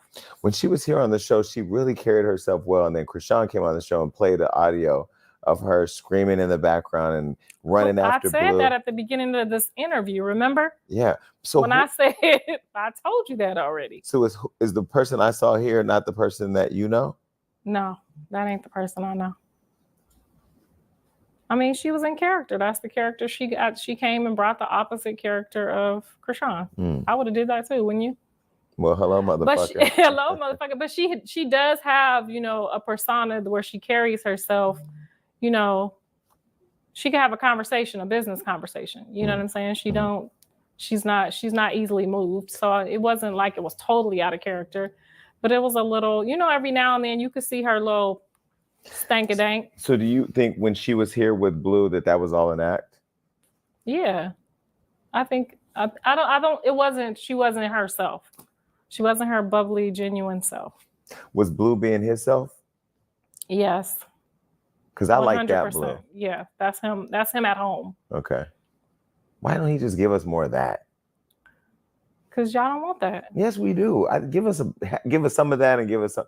The other stuff is just too much. Like all the tweets, because he said, why does your team post everything I say? Because it's all crazy. Post some good stuff. We'll post that too. I like that. I would like to see him, you know, in a more positive light too, honestly. What's the biggest misconception of Karlissa Sappho? That I give a fuck. Because I don't. At all? Not at all. About anything? I mean, at this point, they didn't call me hoes and bitches. At this point, no ma'am, no sir. It's just, I'm just in that place right now. I mean, hopefully next year, you know, I'm definitely gonna seek some type of counseling for myself for the first time ever. You know, I've went through the marriage counseling stuff, but you know, own personal stuff where I can try to dig in. I'm seeing people doing that and it's working for them. I used to think it was the dumbest thing ever, but I see some people doing it and getting some results from it. So I'm willing to try it. My husband has been trying to talk me into it since I almost lost my mind this last year. So when you look back over your life, do you have any regrets? Oh, absolutely. Really? Oh, yes. Of course. Doesn't everyone? I don't. Good, bad, or indifferent. I really don't. I've just learned how to accept it all. Like it is. Well, you ain't got 3 baby daddies. That's true. What do you regret? I regret not, well, I can't really regret because I didn't know. I never had anyone sit me down and say, you know, enjoy your life, chase after your success, look for your dreams, do all this before you have kids. Like, I never had anyone sit down and tell me. I was with my dad and he worked a lot. So I really never had anybody tell me, don't get pregnant. I've never heard anybody say, don't get pregnant. You know what I mean? So I can't really say that I regret not knowing. But you don't regret getting pregnant. No, I don't regret any of my kids. No, I don't regret it at all. No. What are you the most proud of?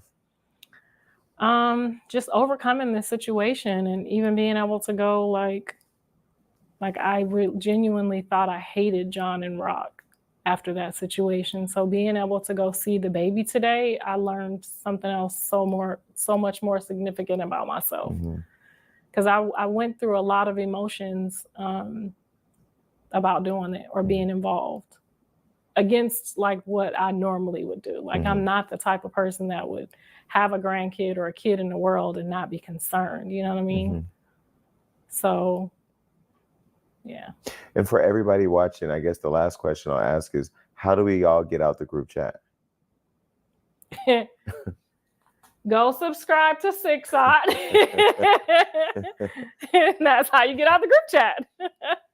Go subscribe to the Patreon and check all this madness out. I appreciate you coming on. Thank and you the fans have been demanding that I interview you. After I interviewed them, I feel like the holy trinity has been formed. And now I am exiting this damn chat until tomorrow when they do something else. But no, thank you for coming on and being transparent and honest and open. And I love the fact that you said, like, you participated in the cloud chase like everybody else, and now everybody's winning. But I hope that two things happen. One, I hope that you all and the public give Blueface some credit for the fact that he has created an opportunity for everybody. I mean, he has, whether he's actively, intentionally did it or not, just by way of his life and his world. And then the other thing, that people learn to have a little bit more compassion for Chrisean, because regardless of whether or not she was Blue's side chick or whatever, she is a single mom who's literally trying to figure it out as you did in front of the whole world, and being judged and making mistakes and dealing with postpartum. And, I don't know what postpartum feels like. I totally agree. But Yeah. I could see that today. She's definitely going through something. And Andre, I wish the best for you too, and Kelly, and everybody, and the little kids. I want everybody to flourish. I don't want Jaidyn to twerk at any more high schools. I just don't know who allowed that. That principal should be fired. Well, John started baptizing them. That's what he used to do with that water. These motherfuckers gonna like this shit. Keep dancing, baby. Hello, motherfucker. Goodbye. That's Bye. it. Thank you, Karlissa.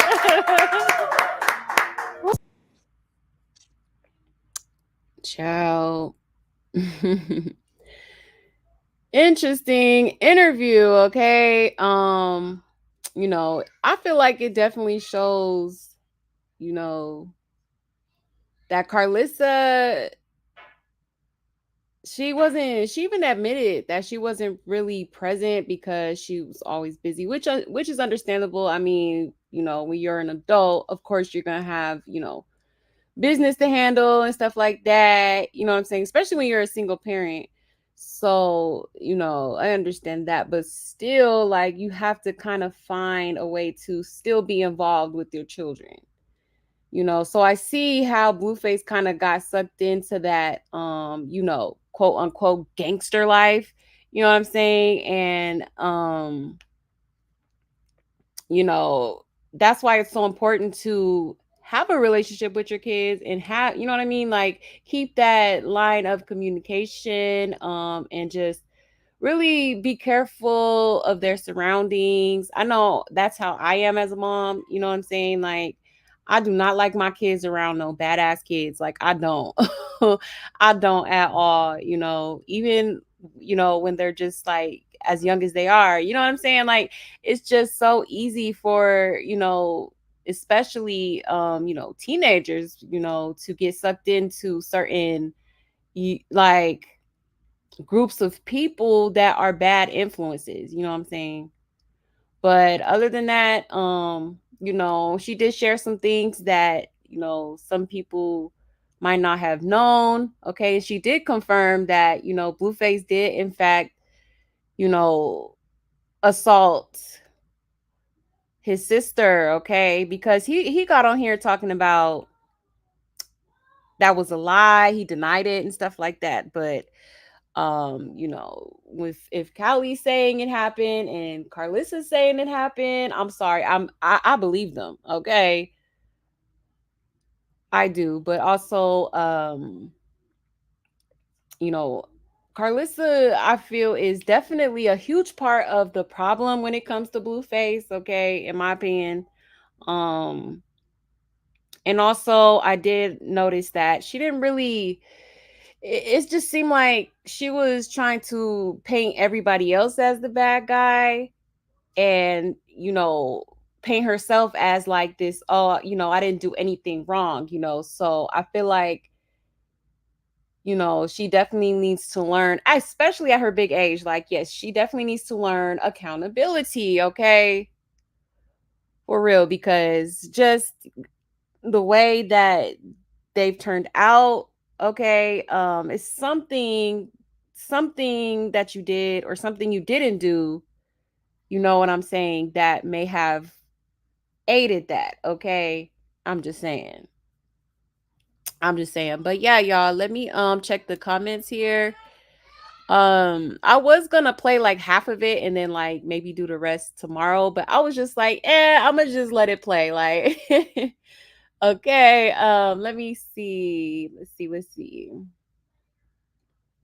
Yeah, that was one of the longer interviews. Let's see.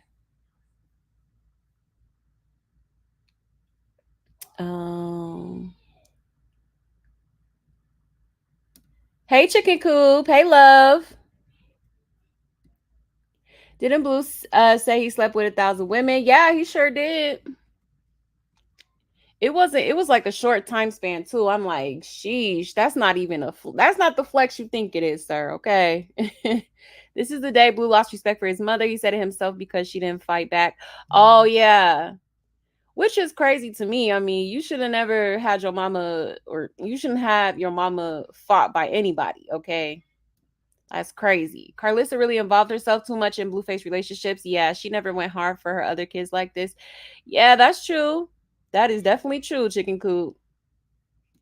Callie fought her own granny behind Karlissa. Oh, wow. Really? Damn, that's crazy. Your team is weird. Yeah, they're your kids. Exactly. Okay, like, team? Really? That's crazy. And you know what else is crazy? She did admit that she felt entitled, you know?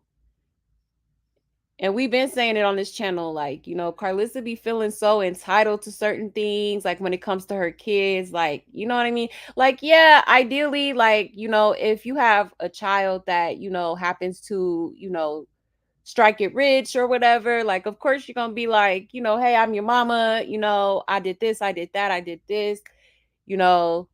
I mean, me personally, you know, just the person I am, I would definitely, without a question, help my family. That's just point blank, period. But at the end of the day, like, am I entitled to do that? Absolutely not. Okay, absolutely not. You know, yeah, she's definitely a toxic mother. Yeah, she is. For sure. It is not enough money in the world for my boys to let a girl disrespect me like that. Right, exactly. Exactly. No way I'm going to let anybody lay hands on my mom. That part, okay. Absolutely not. Not happening. Not happening. Okay. You tell your mama about herself, but ain't no way I'll allow somebody to touch her. Exactly. Never that. You know, he really should be ashamed of himself, you know, and that's why I really hate that Callie, you know, issued an apology. Like, girl, what is you apologizing to this man for? He stomping you out in your stomach. He made you, you know, pee on yourself. You know, he got like, you know, schoolyard cribs beating you up. Like, ain't no way no. You know, like, hell no. I'll never understand why she did that. She needs to butt out and allow her kids to break the generational curses. Right. Exactly. Exactly. I don't know if I missed everything about this, but why did Jason Lee ban and block her? Oh, so they had that award ceremony. I don't know. I think it's the Hollywood Unlocked like ceremony or whatever. They have this like annual awards that they do. But basically Karlissa was there and she basically like tried to start a fight with what's her name? Claudia Jordan. Claudia Jordan. So yeah, after that, Jason Lee was like, I want no parts. Okay. He's just done with Karlissa and he definitely expressed that he don't want her coming to any more events from here on out. So yeah, he banned her for sure because of that. Crazy. Karlissa's gonna mistreat anyone dating Blue. Yeah, that's kind of what it gives. She does definitely seems like the type of mom that is like that for sure. Yeah, they all need to stop using God. Right. Okay. For real. Okay. Our Lord and Savior Jesus Christ ain't got nothing to do with this buffoonery. Okay. Absolutely not. Hey, Pink Princess. Yeah. I can't believe he got 4 years. Yeah, man. Absolutely crazy. I can't believe it either. It's unfortunate. Hopefully he learned from this. Okay. I can see why Jaidyn limits her access to her kids. Yeah, exactly. Exactly. So low class, right? Okay. Very much so. It's so crazy they're making an example of this guy. It's pretty sad. Yeah. Exactly. I just wish he never did what he did because he wouldn't have, violated his probation. Like it was totally avoidable. Yeah, I need to stop I need them to stop referencing God in this mess. Right. No, for real. For real. My son is 25 years old. Ain't no way raising him ever did. I tell him no ish like this. Learn as you go. Oh yeah, right. Right, exactly. Exactly. She ain't taking no responsibility and accountability, right, for the way she half-assed on the raising of her children. That part. Okay, not none. Like that's crazy. And that's why, he's the way he is now. He probably don't see no wrong. Like he kind of that's why I say him and Krishan are like literally one and the same. They've been coddled and coddled all their goddamn life. Just like, Krishan's family, they always like enabling her, kissing her ass and stuff like that. Like that's exactly what Karlissa do. Making excuses, all that. Karlissa treats her children like her friends. Right. I don't believe in that. I'm married with 3 children and I have never cursed in my mom's presence. I still don't talk back to her. Right, Angelica. Right, exactly. My mama used to always tell me, hey, I ain't your friend.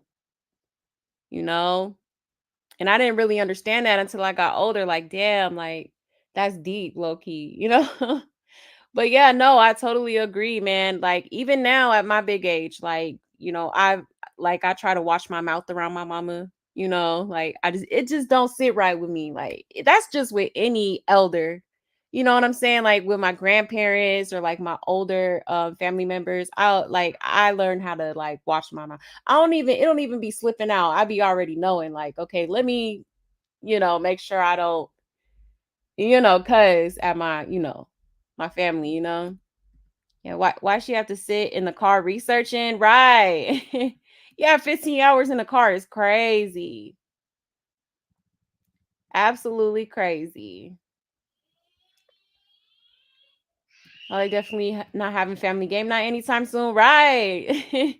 Okay. Not at all. Smokey Robinson would have said that shit. Oh, oh, lusty green-eyed devil. Right. I'm weak. She was drunk when she did that on IG where she accidentally out ass on there.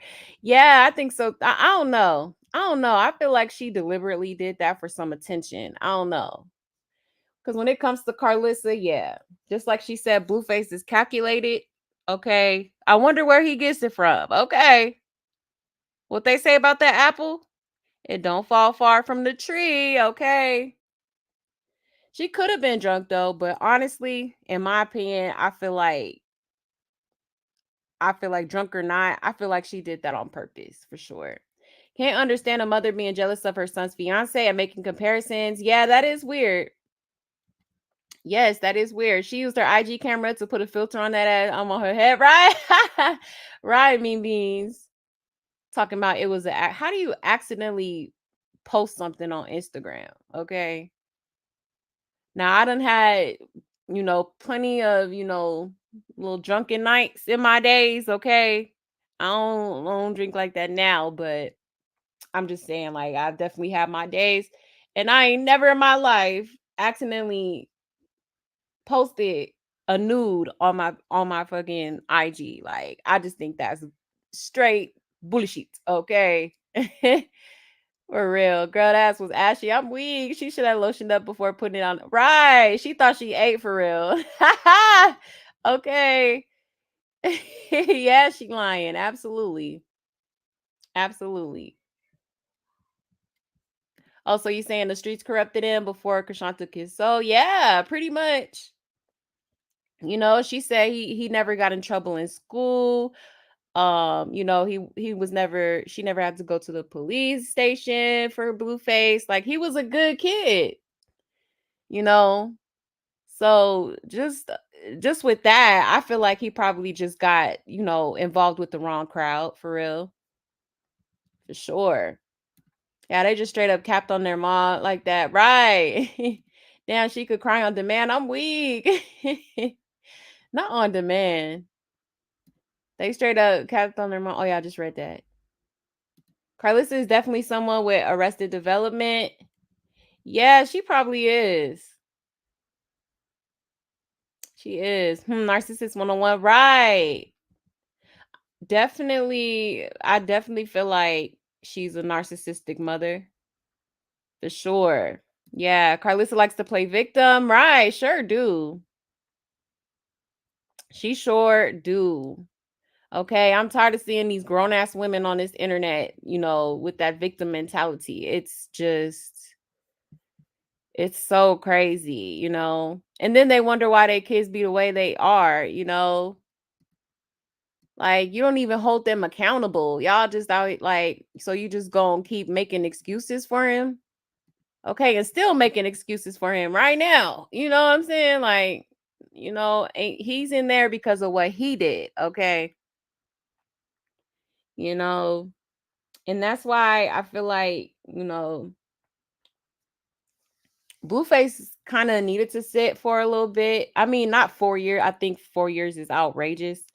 But I'm just saying, like, I really feel like he has, like, a substance problem that he really, really needs to work on. Okay. Because I think that whole thing that went down with his, the whole situation that caused him to violate his probation, I feel like he might have been on something. He clearly wasn't in his right mind. You know what I mean? Either that or he really just don't care.